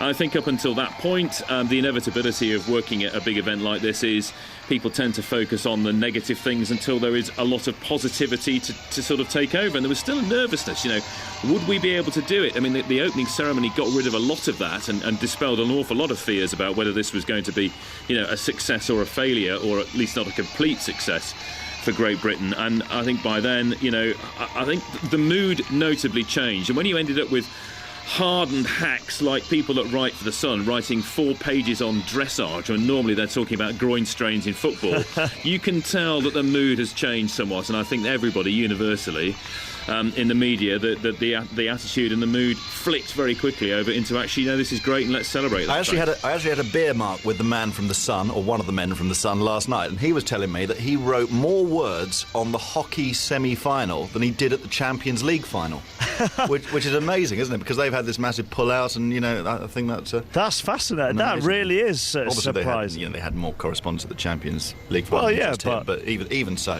Yeah, and one of the men who's helped make dressage the new rock and roll is John Hunt. We touched on it earlier, John, when we were talking. How much were you surprised by how much you enjoyed commentating on it? Not massively, to be honest. As we said earlier, Mark, Pippa Funnell was alongside me throughout the equestrian, and she was absolutely amazing with her breadth of knowledge and the way she was able to convey that. But I wasn't surprised how much I enjoyed it, because I'd seen a few events and been down to meet the central characters beforehand, and I just got a sense that something very special could happen. I mean, Charlotte Dujardin, Laura Bechtolsheimer and Carl Hester were all, like any great sportsman, I suppose, full of passion for what they do, and it doesn't take too long for that to rub off. So interesting. We talk about legacy. I've been watching horse racing all my life and been working in it 25 years. My youngest daughter's 13. She's never shown any interest at all in anything to do with equestrianism. She texted me after Charlotte Dujardin won gold saying that horse for GB was so cute, and that's the first reaction I've ever had from her in terms of watching equestrian sport. So what are you going to do now then, John? How do you capitalise on that? Well, it's just It's very interesting. I think I personally will continue my interest in that and in the eventing and show jumping, which, to be honest with you, before the Olympics was minimal. But I've learned, Mark, that there's more space to manoeuvre outside your conventional sports that you've probably chugged along safely with for probably far too long now, and there's room in everybody's calendar to expand what they enjoy. So did you get that funny feeling in your stomach for commentating on something a bit different, the nerves, the butterflies? Definitely, particularly I think when it came to the show jumping, because that's so fast and the fine line is so fine between those who struck glory and those who just missed out. I'll never forget Nick Skelton's round on Big Star. He had been immaculate until he just got that third last fence down, and he lost all hope there with his with getting a medal there individually. And I equally never forget, more positively, Peter Charles sampling a little bit of redemption. He had a horrible week in the show jumping arena, really. He didn't contribute an awful lot individually. He was out of the race for medals on the very first day, but when it came to the jump off and he needed a clear round to win the gold, he delivered, and I thought that was a wonderful moment for him too. Gordon, we now look forward, don't we? I mean, Gordon's disappeared. So let's talk to me if you want. I'm going to talk to you, Jonathan. I'm going to talk to you and talk about, John talked about there's space for other things outside the sport that you do. And when we were sat at the Taekwondo, all those notes that you had, the little post-its, the highlighters, all these little details that come out of actually being able to immerse yourself in something different. Absolutely, and I mean we'd covered the European Championships in May in Manchester on 5 Live Sports Extra, and that was quite an experience. But I think as a commentator it's absolutely vital to watch the sport, to immerse yourself in it as much as you possibly can in advance of something like this. But just to back up what you were saying with the guys in the park there earlier, I really do hope that we get the chance to cover these sports in greater detail, not just on 5 Live, but on BBC Television as well in the future. The interactive options clearly give us wonderful scope to do that. But one point I would make on that is that the sports have to realise that this sort of publicity that all these sports have got during the Olympic Games is priceless. But we pay, don't we? We pay millions of pounds as a broadcaster like the BBC for the rights. And I really hope that, we don't get into business that, we can't afford to bring it to the public because the sports are demanding so much for rights fees. We see that in tennis quite a lot. People always say to me, why doesn't the BBC show more tennis? Well, it's a rights issue. If tournaments are costing millions of pounds, then we can't show it because we can't afford it. So, let's hope that does continue in the future. Give us one favourite moment on something that you haven't worked on. John? Oh, easy to say Mo Farah perhaps, but I tell you what I did love. I loved, as the gold medals started to flow, there almost was a sense that anything else was a failure, and I loved Tom Daley's reaction to his bronze yesterday. It obviously meant so much to him, and Samantha Murray here in the modern pentathlon is just about to go. She's got a cracking chance of getting a medal here, and if she can, you'll see her celebrate beyond her wildest dreams as well, because 2 or 3 years ago she was kicked off the elite programme in modern pentathlon because her career had plateaued out and she was going nowhere. She stuck at it, and a medal at the Olympic Games in London's now within touching distance for her as well. And Jonathan, quickly, your moment that you haven't I love some of the other stuff around the Olympic Games. I love Wenlock. My kids love Wenlock. He's the mascot. They said the mascot was going to be rubbish because he only had one eye. They said the logo was going to be rubbish. It looked like graffiti. Seb Coe said they would do it right, and you know what? They have done it right in every area. Jonathan and John, thank you for joining me, and also thanks for all those brilliant moments over the past couple of weeks that you've commentated on. Away from the Olympics, one of the main stories today in sport is that Kevin Pietersen has been left out of the England squad for the final test against South Africa at Lord's on Thursday. The ECB statement said that they wanted Kevin to confirm publicly that no derogatory text had been sent by him to the South African team, and that hadn't been forthcoming. Kevin Pietersen, in the last few minutes, has issued a statement. It goes as follows. Naturally, I am hugely disappointed that the ECB have decided not to select me. To say I am gutted is an understatement. I had an emotional time at Headingley. And the video I released, this was the video he put out on YouTube last night to say it was available for all forms of cricket again. The video I released was my way to bring closure to the issues I had at that time. I stand by every word I said in the video. The fact is, I love England and I love cricket. This entire episode has been demoralising for me and my family. However, none of this constitutes the end of my career as an international cricketer. I wish the team, and Straussy in particular, every success next week. That is Kevin Pietersen's statement on the news that he has been left out of the squad for the third and final test against South Africa at Lord's this Thursday. Remember, England need to win to square the series 1-1. On the way, we are going to hear from Charles Van Comeny, the UK Athletics head coach. He's been talking to Sonia McLaughlin, and we'll hear from him after the latest BBC News. On digital radio, digital TV, mobile and online. This is BBC Radio 5 Live. BBC News on 5 Live, I'm Rebecca Bucchiello. Police in Manchester investigating a fatal shooting and grenade attack have arrested a 37-year-old man. He's being held on suspicion of murdering 46-year-old David Short. Detectives are still trying to trace a second man, 29-year-old Dale Cregan, who's wanted in connection with the murder of Mr Short's son, Mark. A man's due in court tomorrow accused of murdering 12-year-old Tia Sharp in South London. Stuart Hazel, who's 37, is the partner of Tia's grandmother. Her parents have laid flowers close to the house in Croydon where her body was found on Friday. David Cameron says the London Olympics have proved that Britain's time has come. He's promised to continue funding elite athletes until the 2016 Games in Rio. Lord Coe has been appointed to advise on securing a lasting sporting benefit. 200 firefighters are tackling a large fire at a recycling centre in Dagenham in Essex, a short distance from the Olympic Park. The London Fire Brigade say they haven't seen a fire of this size for several years. And tributes have been paid to the darts commentator Sid Waddell, who died last night, aged 72. Gary Lineker described him as the voice of his sport. And a look to the roads now. First to the M25 clockwise in Kent between Junction 2 and Junction 3 Swanley interchange. There's a broken down vehicle. One lane is closed and traffic is queuing there. The A46 in both directions Teddington Way between Crashmore Lane, Teddington and the M5 Ashchurch Road, Tewkesbury. There's been a serious accident, a caravan and a cyclist involved. There are delays. The road is closed. Police are on the scene directing traffic there. And finally in London, expect delays and alternative routes are in place because of the Olympics. Central and many other parts of the city are affected.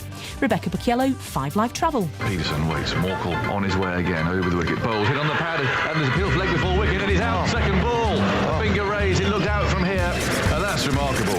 England face South Africa. The third test starts Thursday from 10:45 on 5 Live Sports Extra. 5 Live sister service available exclusively digitally.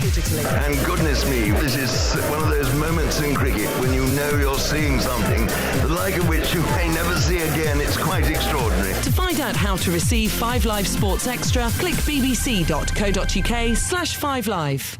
This is Mark Chapman sat in the Olympic Park on BBC Radio 5 Live. Colin Murray will take over at 6:30. And then Mark Pugach at 8 o'clock to bring you full coverage of the closing ceremony. The sports headlines on the final day of London 2012, and Anthony Joshua won Great Britain's 29th gold medal of the Games with a count-back victory over Roberto Camarella. The result stood after an unsuccessful appeal from the Italian. We'll hear from Joshua in the next 20 minutes on 5 Live. Fred Evans took silver in the welterweight after defeat to Kazakhstan's Serik Sapayev. Britain won 5 boxing medals in total at the Games. The USA landed their 5th basketball gold in 6 Olympic Games with a 107-100 win over Spain. France beat Sweden in the men's handball final, and Croatia took gold in the men's water polo. Stephen Kiprotich won Uganda's first Olympic gold medal since 1972 with victory in the men's marathon. Away from the Games, as you've been hearing, Kevin Pietersen has been left out of England's squad for the third test against South Africa at Lord's. Johnny Bairstow has been called into the side. In the Community Shield, Manchester City beat Chelsea 3-2. Chelsea were down to 10 men midway through the first half after Branislav Ivanovic was sent off. Everton have agreed an undisclosed fee with Manchester City for midfielder Jack Rodwell. Morecambe were 2-1 winners at Blackpool in the League Cup. In the SPL it finished Hibs 1, Hearts 1, and in Super League it was Hull 30, Catalan Dragons 10. Now, prior to London 2012, UK Athletics head coach Charles Van Comeny said he would quit his post if Great Britain didn't win 8 medals, including 1 gold inside the Olympic Stadium. Although Team GB in the end won 4 golds, their overall tally was 6. So, will Van Comeny step down? Sonia McLaughlin has been speaking to him today. Charles, can I start by asking the million-dollar question? Because you made it very apparent ahead of these Olympic Games that if Britain didn't hit their medal target in track and field, you would resign. So what's the state of play today? Because you have fallen short.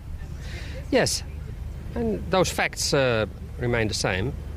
However, I've been advised by my CEO, Niels de Vos, and the board, and very close friends, to go on a holiday first, a short break, take some distance from the situation, a review, and then get back to it in a few weeks' time.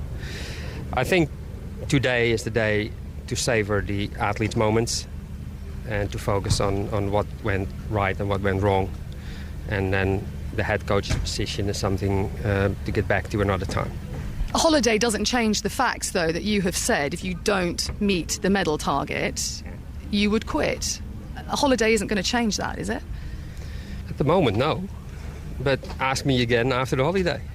Why did you say at the time, 8 medals, including 1 gold, I will quit if we don't achieve that? I mean, it's fairly matter of fact. It's out there in the public domain. Yes. Yeah, that's true. I think it's important to set targets because targets actually determine on a day-to-day basis what you do. So if our target would be to be represented in every event, I would do things differently every day rather than chasing medals. Or as many athletes in the team, then I would spend my time differently and use my resources differently. So setting a target is very important. Also, there's an element of accountability at the end of the journey, and that's now. But as I say, today is not the day. Today we look at the athletes. You've asked your own athletes and coaches to be accountable. So by saying, I'll resign if we don't meet our medal target, is that not important for you to be accountable as well? Absolutely. I haven't taken one word back from that. I'm just saying today is not the day.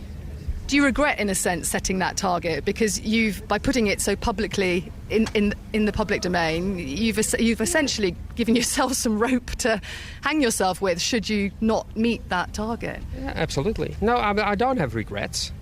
Not at all, because as I say, I say what the purpose of a target is. And nothing has changed. The only thing is that I'm going on a holiday first before I'm going into it. When you look at 6 medals here, how do you believe that the team has performed overall? I got mixed feelings about it. Obviously, the fact that we didn't win the 8 medals, I'm struggling with that. That's disappointing. But on the other hand, we provided the nation with a few iconic nights, moments that we will always remember. One of the biggest nights in the history of British sport, and I'm very proud of that.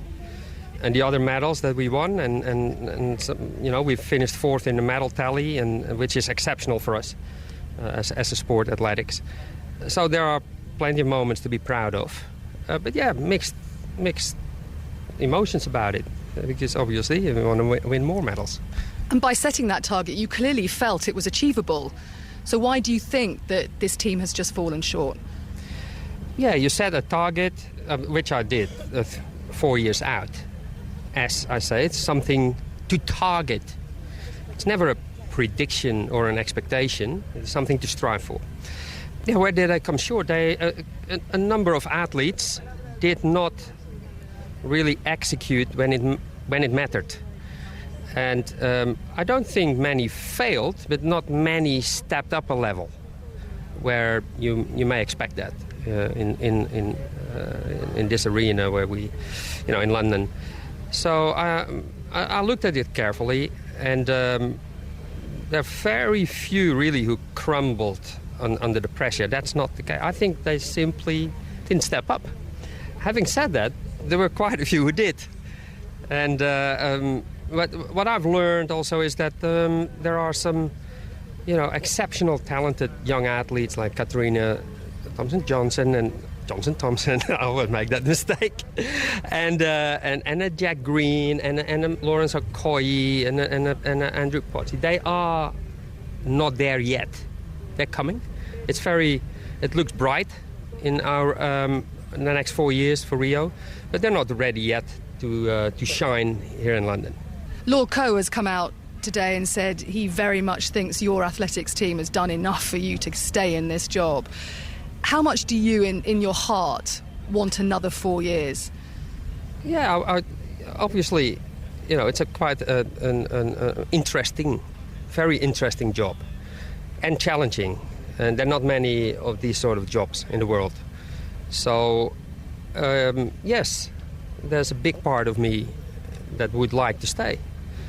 But then I have to make that judgment whether that is the right thing to do for the program, for British athletics. So it's not about me, it's about what's best for the sport. So that's what I take some time. Are you still angry at your sprint relay quartet? Because a medal there, and they could well have got a bronze, that would have enormously helped your medal chances, wouldn't it? And therefore hitting that target. Yes. No, I'm not angry. If I'm angry, I'm angry about myself, because I'm responsible for it. I don't blame Adam Gemili and Danny Talbot. These are young guys who've tried the best they can, and I've put them in that position. You can argue that you shouldn't put these young athletes in that position on number 3 and 4. That ultimately it's my responsibility. You clearly felt that they could handle it. Yes. Also, let's be honest, we don't have a dozen of fast athletes that I can pick from. But these guys are the real deal, but obviously not ready. And, it was me who made that decision in the end. At least I'm responsible for it. So, yeah, in hindsight, it's a great thing. Shouldn't have done it, but they were quick. In other words, there is a future, but I have to be honest, I have not been able to turn around the misery in sprints in the last 4 years. That should be on the top of the priority list for the cycle for Rio, because sprints is an important part of athletics. And we've been underperforming there. However, the guys did individually, they did quite well in the heats and semi-finals. They run season's best and personal bests. Dwayne Chambers, we've seen him run like he hasn't run for a number of years. Adam Gemili is a great one. And James Desailly ran real well. So, but overall, over the 4 years, it hasn't been good. Not good enough. And changes have to be made. And does that include you at the top, maybe? If you're saying, I ultimately take responsibility, I haven't been able to turn it around in the 4 years I've been at the helm, maybe the time is, excuse the pun, to pass the baton to someone else. Yes, that is definitely a strong option. Just one of many fascinating interviews by Sonia McLaughlin during these Olympics. That's with Charles Van Comrie. If you came in just halfway through it, then I'm sure it'll be on the 5 Live website very shortly on our Olympic best bits for you to listen to. bbc.co.uk/5 Live. On to the boxing then. Anthony Joshua won Great Britain's 29th gold medal of the Games with a countback victory over Roberto Camarella. The result stood after an unsuccessful appeal from the Italian, and afterwards he spoke to Rob Nothman. Anthony, gold medal around your neck. You've got a Union Jack around you as well, and you've just been speaking to Lennox Lewis. So what was that all like, that ceremony? The ceremony was amazing. From the world to here, from like major tournaments, I'm glad I finally found my place on the #1 spot. How worried were you when you knew that the Italians were going to be appealing that decision? That must have been a very awkward little wait. Never. I mean, Lennox Lewis, as part of our commentary team, said he couldn't believe that you weren't ahead after 2 rounds. I mean, you knew you were 3 points behind, weren't you? Yeah, this is what I mean. And but even with that scoring, the judges have a job to do, and I've just got to trust in what they see, because I'm a fighter and I do my job. So I gave it my all in there as a fighter, and the judges saw that and they gave me the decision. Honestly, I'm never bitter about it. I've had close decisions in Azerbaijan, in other tournaments, and I never start iffing and upping about it. I just go back home I take it on the chin and I work harder to come back to these tournaments and do what I do. And I'll never give up in that ring. And that's what it comes down to. And for a North London boy to achieve an Olympic dream in front of 10,000 screaming British fans, that must be very special.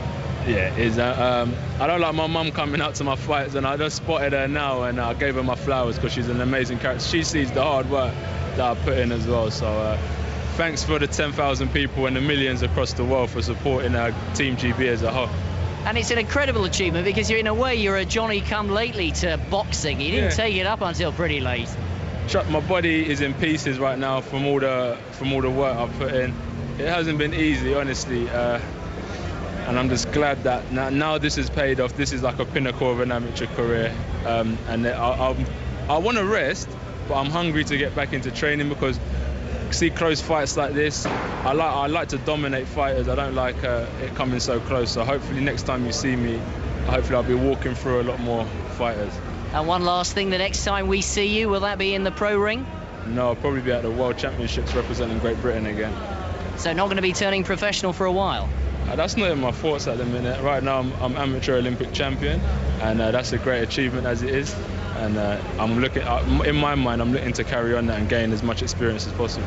Well, many, many congratulations. Well done, Anthony. So much. Thank you. So our latest gold medalist, Anthony Joshua, with Rob Nothman. Now, Fred Evans took silver in the welterweight after defeat to Kazakhstan's Serek Sapayev, who won Boxer of the Games as well. And Rob also caught up with Evans. Well, Fred, commiserations. In the end, you came up against a really top-class fighter in the final. Yeah, exactly. He stuck to his game plan a bit more than I did, I think, and obviously he come out on top. So. And there's a chance that he could be the boxer of the whole tournament, couldn't he? Yeah, exactly. He's a great fighter. I've seen him around around number of tournaments, and I've seen him proceeding. And he's been a top fighter now for a number of years. So. You had a tough old draw, though. So do you feel that you arrived at the final a little bit running on empty? Yeah, obviously I've had 4 hard fights. I've beaten the remaining world champion as well a couple of days ago, which was a tough fight as well. That was my 5th fight, and things was hard, but... What about the whole experience, though, Fred? How much did you enjoy being an Olympian? Oh, it's been unbelievable, and each time I've fought, the support I've had now from the crowd's been unbelievable. I couldn't have wished for nothing better. And just the British team, they really have performed well in these Olympics, haven't they, the boxing? Oh, it's unbelievable. Obviously, we've got Luke Campbell and Nick Adams took gold, and we've got the big man up later. I'm sure he won't let us down. It's been a terrific tournament. Well, many congratulations. Well done with your silver medal. Thanks. Fred Evans talking to Rob Nothman. In total, Britain won 5 boxing medals at these games. There is still one Olympic event going on. It's the modern pentathlon for women. Sam Murray of Britain is in 4th. The run-shoot combination starts in 7 minutes at 5:59. So whilst we wait for that to start, let's just round up a couple of the other sporting stories of the day away from here at the Olympic Park. Let's cross the pond, shall we? Go to Kiawah Island. Ian Carter, how's the USPGA looking?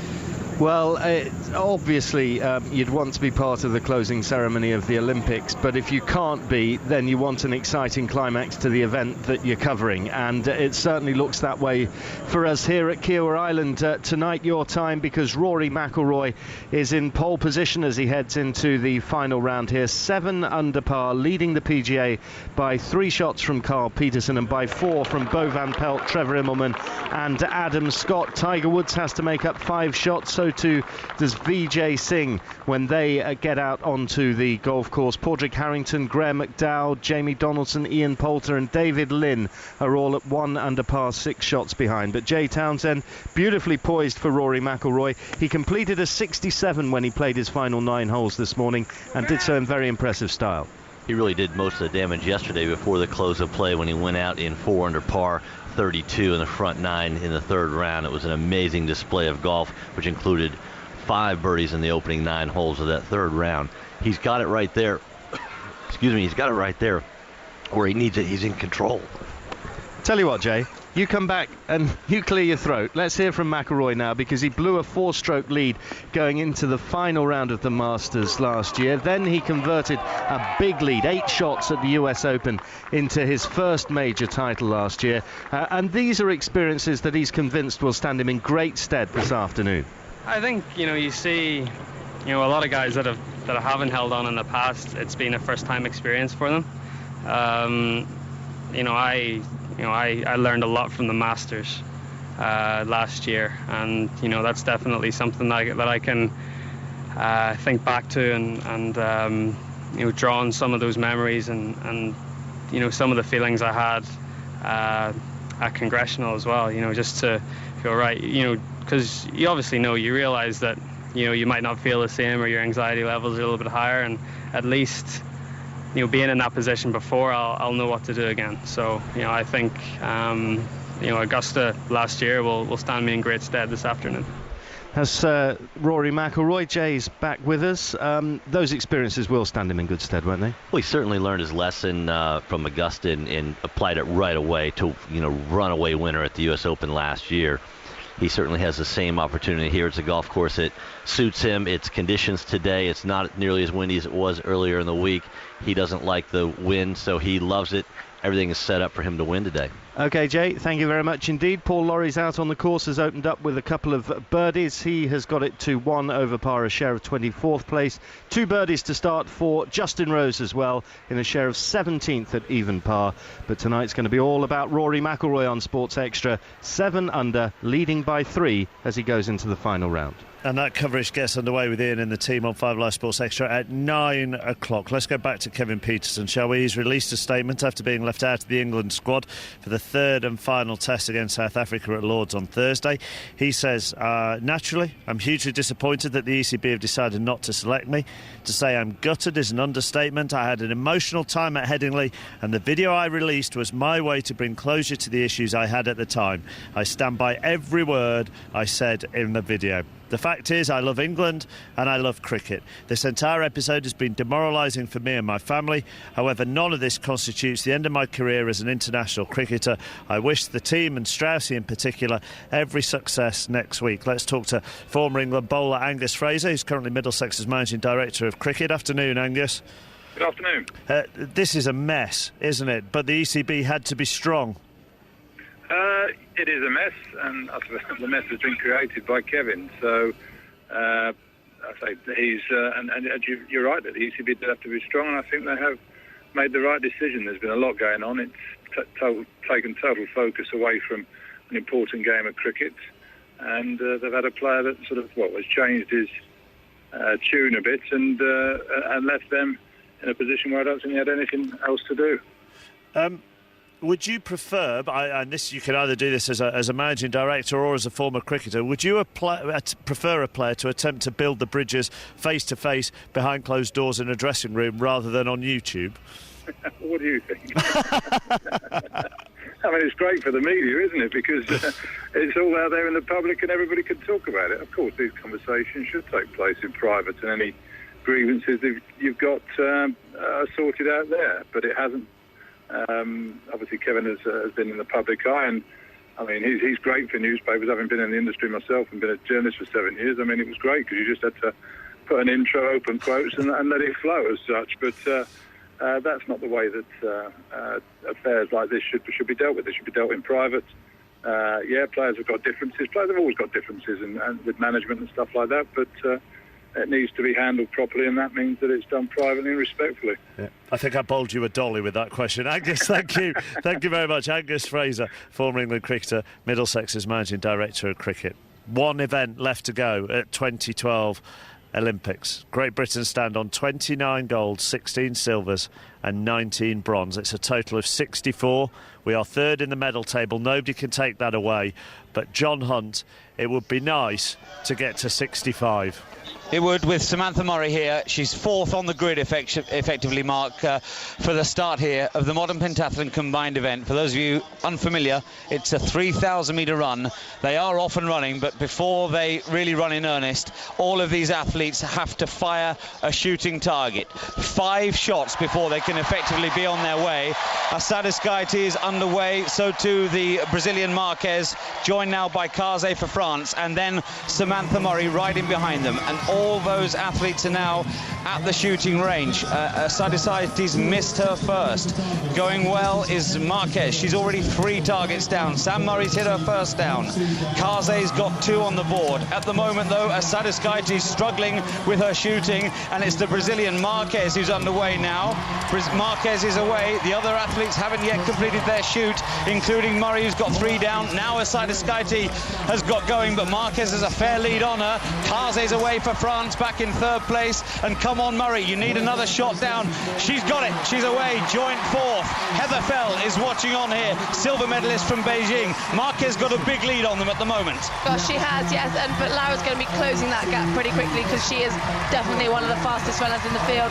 But it's really bunched together now as they're heading out of the stadium. That's 1, 2 and 3 gone, but Sam is in a pack. And Margot Isaacson actually has just overtaken her. She could be a real contender. It's looking incredibly exciting. They've just headed out the arena, but don't forget to look back. We've got Mari Spence at the range, and the girls are spread out, but we've got Chloe Esposito.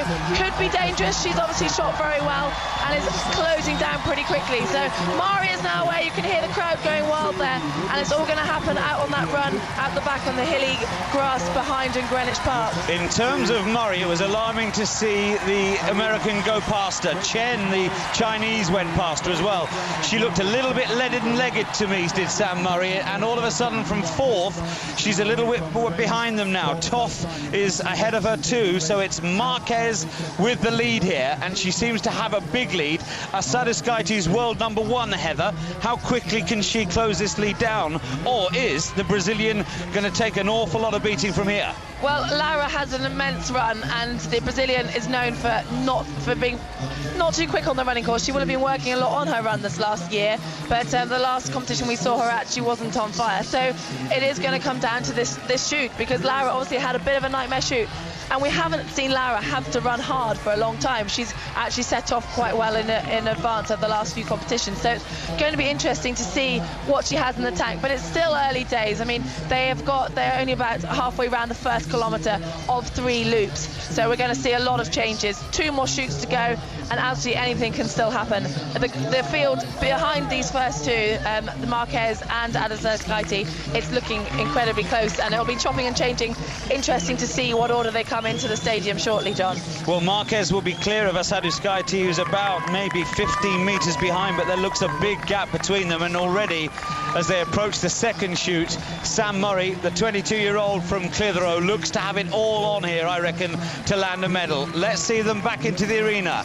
And here, wearing bright orange running shoes, is Marquez. Sadisaitis, the diminutive figure from Lithuania, is in 2nd place, but closing slightly. And there appears to be a very big gap now back to the 3rd runner, who's not yet even in the arena. We're hoping that Sam Murray can keep herself well positioned. Let's look back for 3rd. It's Isaacson for America, who's moved into 3rd, and Murray is a very close 7th. Well, look at this, John. It's exciting.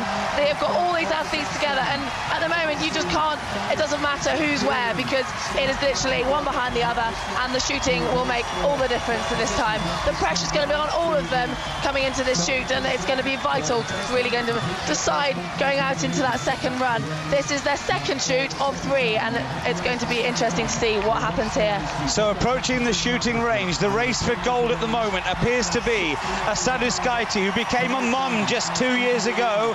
She represents Lithuania, and with her, Jana Marquez for Brazil. They both pick up their pistols together, and Sadisaitis is the first one on the scoreboard.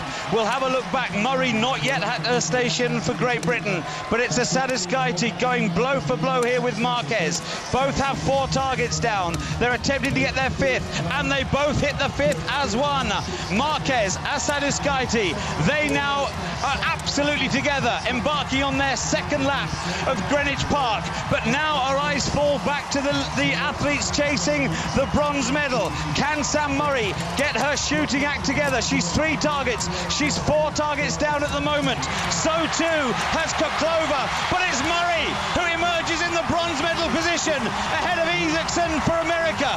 Murray needs a strong run now. She's in 3rd place, Heather Fell. Look at that. She is out in 3rd, but there's a lot of runners just behind.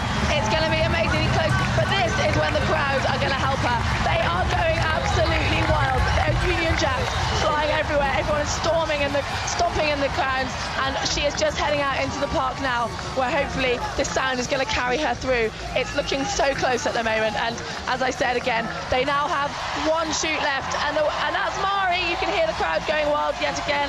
Mari Spence just left the shooting range. Asada Skyty leads then from Marquez out in Greenwich Park for a second time. That's where we find Lizzie Greenwood-Hughes.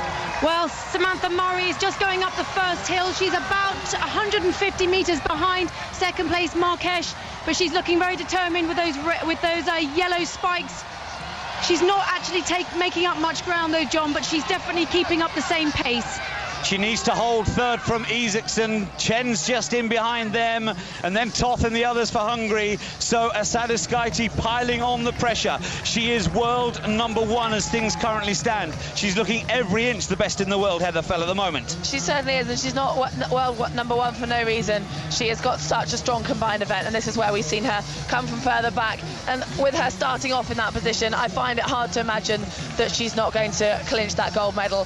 Even if she misses a few shots on this next shoot, she's got such a strong run, especially over Marquez, with the rest of the field considerably further behind. So the fight is going to be for the silver and the bronze medal today. Marquez fully 30 to 40 metres behind Asada Skyty. She's tiny, Asada Skyty. Her green vest, blonde hair in a ponytail, just jinking from left shoulder to right shoulder. She's piling on the agony for all of these athletes. Marquez for Brazil has no response at the moment. They're heading back towards the arena. We'll shortly see if Sam Murray can hold third. The American Isaacson was her nearest pursuer when we last saw her, but the runners now head back into the arena, and Murray is in third, and she looks comfortably clear of Isaacson. She's going to get one heck of a roar in a minute when she comes into this arena, Heather Fell. Shortly, we've just got Lara entering the arena, so that means Sam is not far behind, and here comes second place Marquez. Sam has had a storming run on this second lap. Just hope she's not gone too hard too soon, because the others are still not far behind, but here we go. Here she comes, Sam Murray. Sam Murray's into the arena in third place, the bronze medal position. She's clear, she's about 20 metres clear of the chasing athletes, Isaacson and Chen for China. But the question for her is, can she get Marquez for silver? It looks as though Asada Skyty is too far clear. Asada Skyty's going to need a nightmare shoot. That's the only thing that can apparently prevent her from getting gold. Then it's Marquez in silver position at the moment, and Murray is about 15 metres only in behind the Brazilian in bronze medal position. Asada Skyty then, 5 clean shots will surely take her to the gold medal. She picks up her pistol. She's hit the first of them. She's off to a great start. She's in a great rhythm, Asada Skyty. She's got 3 out of 3. The gold medal's surely going to be hers. For Brazil, Marquez now steadies herself. She needs a good shot, and Murray is now right in behind her. Meanwhile, Asada Skyty's kept missing the 5th target. Marquez has got her first one down. Come on, Sam Murray, you need good shooting here. Murray's got her first down. Marquez has got 3 down. Murray's now got 2 down. Marquez has only got 4 down. Murray's got 4 down as well. Asada Skyty's away, but there's now nothing to choose between Marquez for Brazil and Murray for Great Britain, and Murray storms by.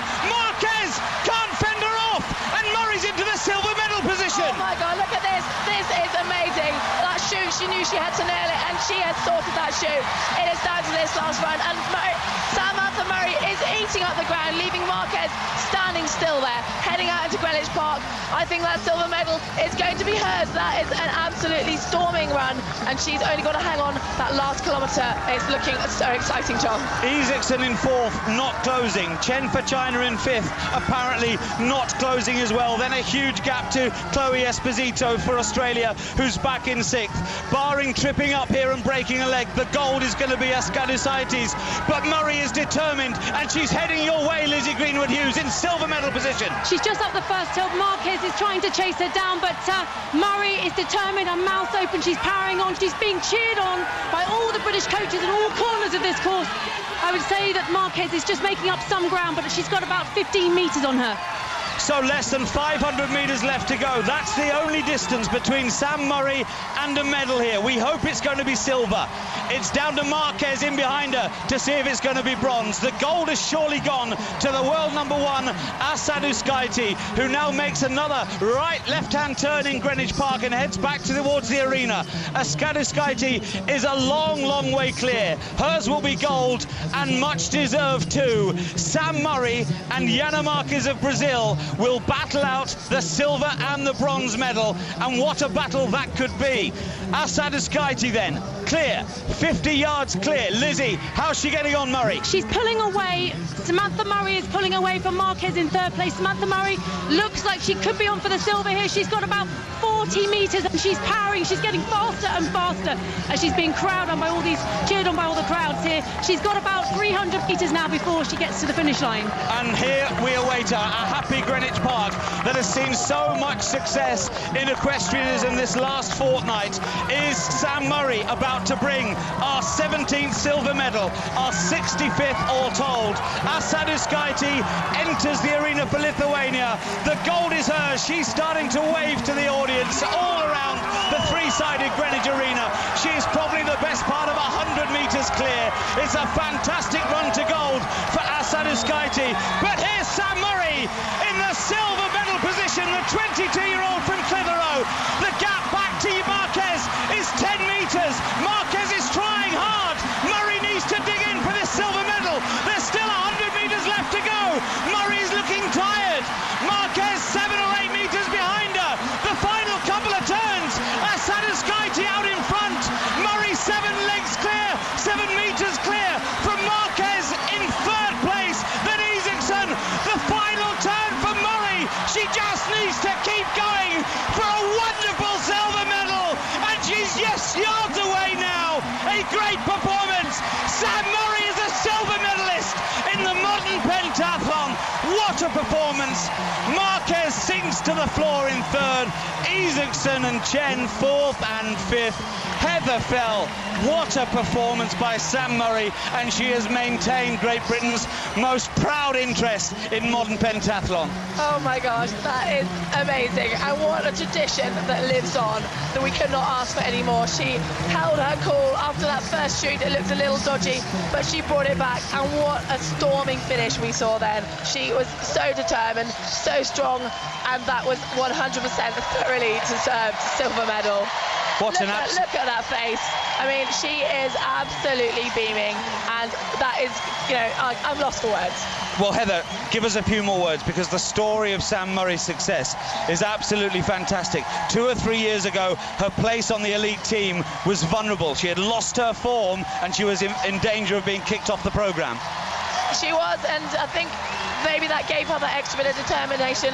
She is a very strong-willed girl, and she's the last year or so, her physical events, her run and her swim have just improved remarkably. She knew that if she only got an average fence, then she would be sorted, and that's what she did today. What a moment for those packed into Greenwich Park. Let's hear from Sam's coach with Lizzie Greenwood-Hughes. And with Jan Bartu, the performance director of British Pentathlon. Jan, another Olympic Games, another medal for the women from Britain. This is a dream finish for us. Both days were fantastic. Organization, facilities, weather, all it for us. And this is just on the top of everything. And it's ice cake, on the icing on the cake for the organizers here in Greenwich and back in Olympic Park. We knew Sam was a good runner, but she was miles off. Did you expect that? Did that come as a surprise that she caught up? She's been very much in this competition. I'm really gobsmacked. She went out and she kept cool. She didn't go too fast out. It was tempting because she had 3-4 people ahead of her, but she just stayed there the entire kilometer and then just knocked down 5 targets and done it again, and then he basically ran away from them. I'll let you go and find her. Well done, Jan. And Sam Murray's gone right over on the far side of the arena to meet all of her friends and family, and she's doing a Pat Cash at Wimbledon all those years ago. She's climbing almost into the front row, Heather Fell, to get the cuddles and the kisses. A wonderful moment. Oh, this is just amazing. And to finish the Olympic Games with another medal, a silver medal. We started, it seems, an age ago now with that silver medal from Lizzie Armistead, how amazing that moment was. And to now finish with such an amazing moment. So many medals have been won in this arena, and so many medals in women's pentathlon, and for Samantha Murray this is going to be life-changing. What a wonderful, wonderful moment for her. We must pay respect to Asad Iskaiti, who was a brilliant winner on the day, but Sam's achievement is just breathtaking, isn't it? It is amazing, and the fact that she held her cool, it looked a little bit in danger at the start, on that first running lap. She didn't go out too hard, she stayed in the pack, kept her cool, and the shooting, we're under this pressure, the immense crowd here, everyone behind her, but she still managed to pull it through, and they definitely helped her around that run. And the same friends and family that are kissing her and crying now over on the far side were the same friends and family that at 8 o'clock this morning in the Copper Box back in Stratford sat after 7 fencing bouts. She hadn't won one of them, and their faces were so long from despair to complete joy in a day. It's amazing. It's so emotional, isn't it? And just look at those scenes. The crowd are still, all of them on their feet. There's Great Britain flags waving everywhere. I mean, this girl would never have dreamed of this moment, and I don't think any of us would have done 7 fights into the fence this morning. Well, Lizzie, what's it like where you are? I've got Deborah, Samantha's mum, understandably very emotional. Yeah, that's right. It's just amazing. What an amazing medal. The last medal of the Games! Isn't it? The last one of the Games! Woo! And your daughter is a silver medal Olympic winner. She is indeed. She is indeed. How incredible is that? How wonderful. From small beginnings, a poster of Steph Cook on the wall, and here we are today. And do you think she nearly gave up, didn't she? Nearly gave up? Well, not well, ish, sort of, had a blip, but she's fine now. Look how well she's done. Okay. Well done, I'll let you recover. Thanks very much, thanks. And Murray just gave a hug to Marquez, the bronze medal winner. She's now getting congratulations from the French athlete Elodie Cluvel. Everybody wants to say well done. It's quite a tight-knit community, this. You have a hard life, Heather, really, don't you? Travelling all over the world, often with no exposure. It is, exactly. All of the athletes here know each other inside out. We've competed for the last however many years through the circuit. We compete against each other, but we also socialise together. And you saw Sam most probably speaking in French then to Elodie Cluvel. They've got a good friendship, having trained out there for a while. Don't forget, we mustn't forget to mention Mari Spence, who had a strong event there, just finished out of the... Where did she finish in the end? That's a very good question. With all due respect to Mari, I'm afraid... I can see her head is hung low, and I know that she is going to be absolutely devastated with her result today. It was so close at the beginning of the fencing. She had such a good start to today. It's worth remembering for Mari had beaten Sam in the World Championships in Rome earlier this year. They were first and third, and it's turned around completely here this afternoon. Well, Mark Chapman, how about that? You're going to have to amend your medal tally, my friend. Oh, well, I asked you. I said, can we get it to 65? And we did. How exciting was that? And Heather, you've done what I did watching Mo Farah and cheered so much that you've stuffed your voice, haven't you? I think I certainly have, yeah. It's not sounding too good. Luckily, this is the last day of radio for me. It's a good job you don't have to be on tomorrow. And John, or Heather, if Heather's voice stands up, Sam's story is just a credit to her perseverance in the end, and also a credit to a sports psychologist who turned her around when she wanted to quit and walk away, and persuaded her to keep going. Yeah, it's a great tale. I mean, any of us who tell our kids, any of us who have children, we'll tell them all the time, never give up, don't give up, keep at it. It'll come good. And I'm catching Heather Fell's voice as well at the moment, Mark, as you can tell. I'm going to reach for a hot water bottle. Heather can tell us a bit more about that. Yeah, Samantha Murray has always been a very determined athlete, and I think we've seen her improve so dramatically in the last year or so, and her swimming has just gone from strength to strength, and that's what's given her these really vital points today. Mark, can I give you a nice story? Of course you can. Cool. The more nice stories, the better, John. Well, You know, they were saying that Sam had that poster of Steph Cook on her wall. Yeah. Steph's next to me right now, and maybe we can put her on, actually, if Steph wouldn't mind. Of course. Ellie Oldroyd's with her doing TV. Steph, Sam had your poster on her wall, and you've just finished your TV coverage and given Ellie the most massive of hugs. It's a great story. Oh, I think, Sam Murray's now just going to be inspiring so many youngsters. She's such a fantastic competitor. I've watched her sort of come up the ranks over the last few years, and this year she has just been incredible in terms of what she's achieved. She's proved, that she can really perform under pressure, and just what a result today. Did you see it coming, Steph? Yes, I did. I had talked to Ellie this morning, and I said that the key event really for Sam today was the fence. And I watched the early rounds of the fence, and my heart was slightly in my boots, and then she just turned it around and she managed to really pick it up, and that's what made the difference. We knew that she basically needed to finish with a sort of 800 plus fence to be in with a chance of a medal, and that was exactly what she did, and she's held it together through the rest of the competition today. Absolutely fantastic result, and all credit to the team at Bath behind her. There's a great team of people there, and for her to have just put it all together today and come out and do that is incredible. I suspect, Steph, you might be celebrating too tonight as well. I think I just might. Steph, thanks ever so much. Steph Cook, who won gold in this event in Sydney 2000, giving her thoughts on Sam Murray's great silver medal. I think you might be celebrating, won't you, John? I've got work tomorrow, Mark. I can't go too hard. And Heather, you need to go and get yourself a hot toddy or something and sort that throat out. I think I do, yes. All right. Listen, thank you very much to you both. A final silver medal for Team GB in the final event of the London 2012 Games. She was, as a teenager, kicked out of the Great Britain Pentathlon Development Programme with Samantha Murray because she couldn't just cope with the demands of the sport. She took a 2-year break, she did her A-levels and then came back, and today she's won Britain's final medal of London 2012, and it was a silver. It takes our total to 65. Let me give you the medal table. United States finish on top, 46 gold, 29 silver, 29 bronze, and that gives them a total of 104. China a second, 38 golds, 27 silvers, 22 bronze, that gives them a total of 87.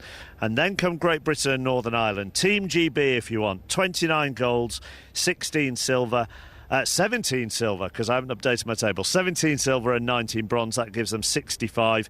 And Russia are fourth with 24 golds, 25 silver and 33 bronze, an overall medal count of 82. Germany are in sixth, they've got 11 golds. The French, 7th with 11 golds. Australia down in 10th with 7 golds.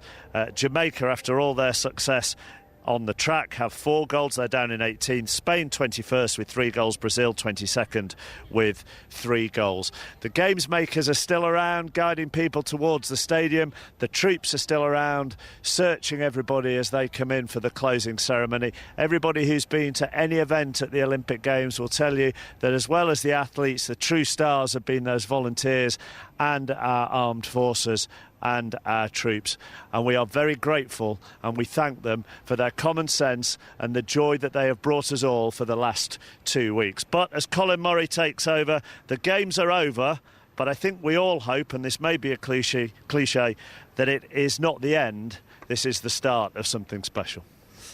Not sure what Gail Clichy's got to do with it. That's what he said to me. Oh, is that what he said? Yeah. He said it in French to me. I translated it, and I've just brought it out in English. Do you want to know something interesting about the medal table that you just read? Yeah. If you were on NBC right now, you'd have Great Britain 4th. Well, yeah, because they'd have put Russian Federation above us. Fortunately, though, for NBC, they can just do it on golds this time because the United States are still top on the number of golds as well as the overall total. Yeah. So let's keep it as golds. That's the way to do it. Let's face it, chappers. If we could get 3rd instead of 4th by doing total medals, we did that way as well. Yes, we would. Yeah, of course we would. But this time, there's no need to do that. Next time you talk on 5 Live, it's going to be let's cross over. There's been a goal at Plymouth Argyle. Chelsea-Fulham preview. No more taekwondo for you. No more Greco-Roman wrestling for chappers. We know how much you love that. Well, you say that, but actually tomorrow night, when I'm out of the Olympic Park and back in the studio, we're going to do a full 2-hour Olympic review. Get in. Yeah, followed by Tuffers and Vaughan. Love it. Right, safe home, sir. Cheers, fella. Thank you very much. Lovely to have that end as well. The last event, a silver medal for Sam Murray. Earlier today, a gold for Anthony Joshua down at the boxing at the XL. Fred Evans picked up the silver there. Good evening, everyone. Thanks for tuning in.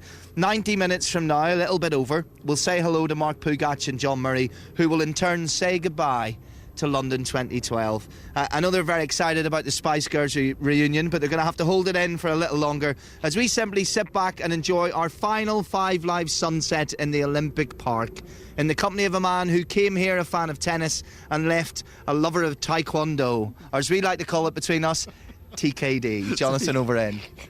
Good evening, Colin.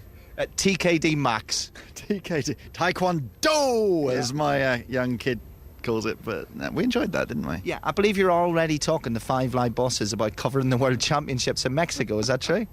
Well, yeah, that would be nice. It's the week before Wimbledon, but don't let that get in the way. Yeah, I'll come with you. We can put up with the jet lag. Right, beside him, the quiet man of athletics.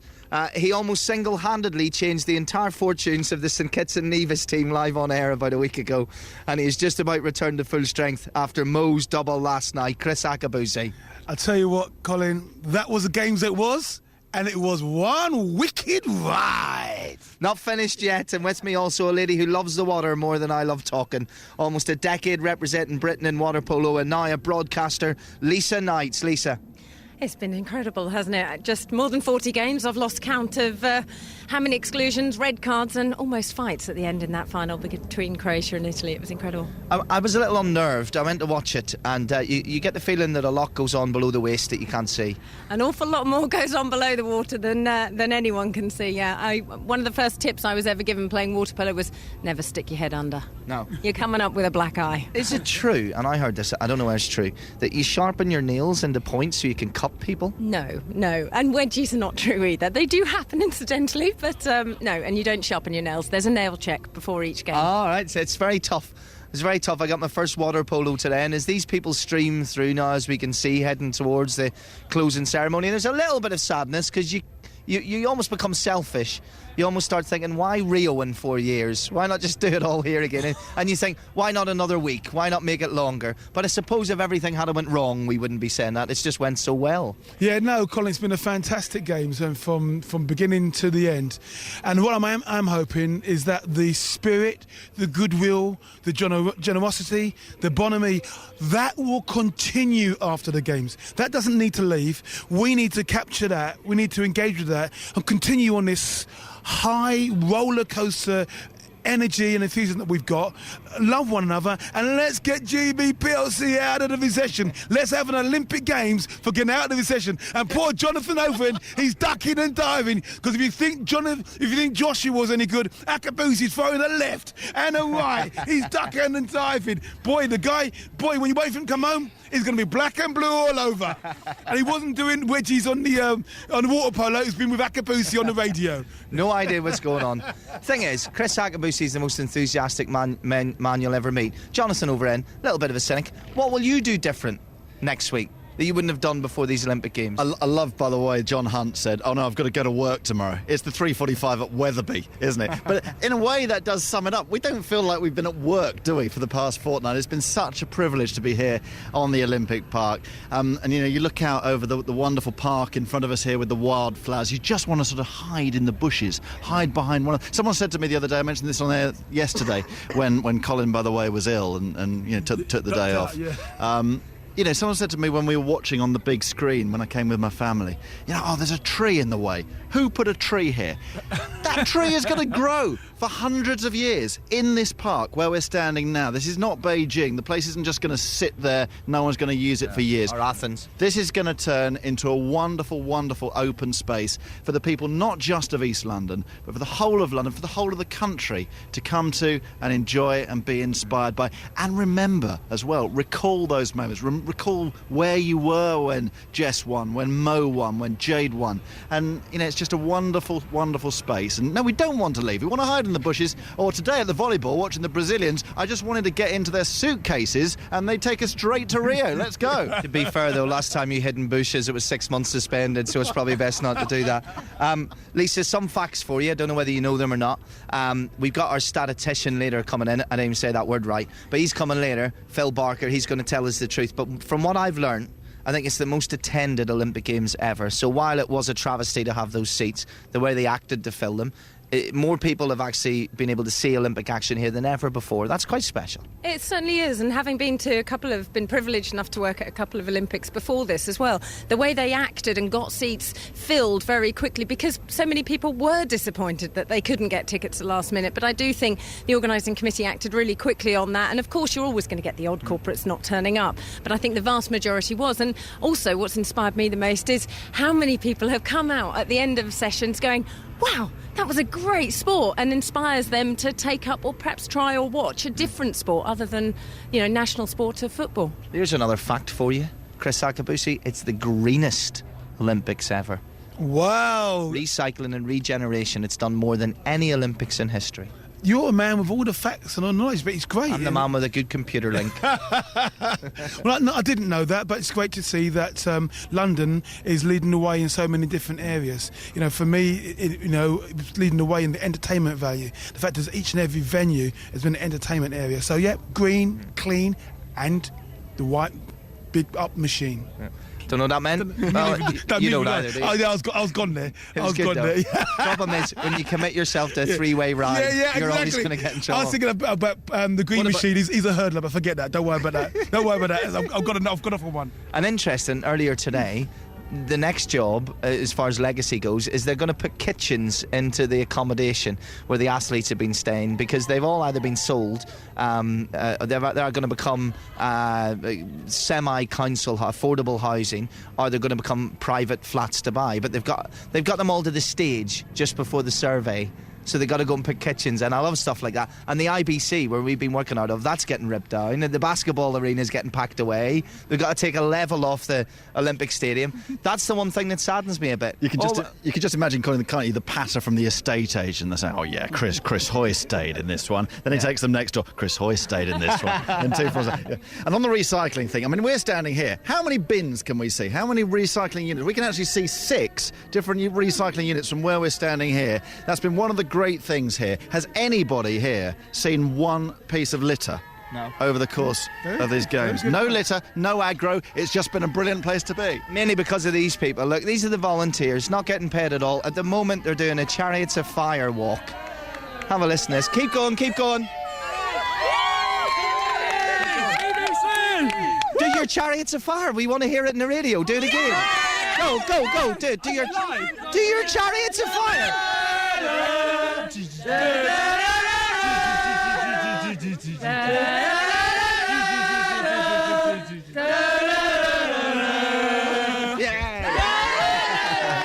Right. London 2012, Team GB, you've rocked the Olympics.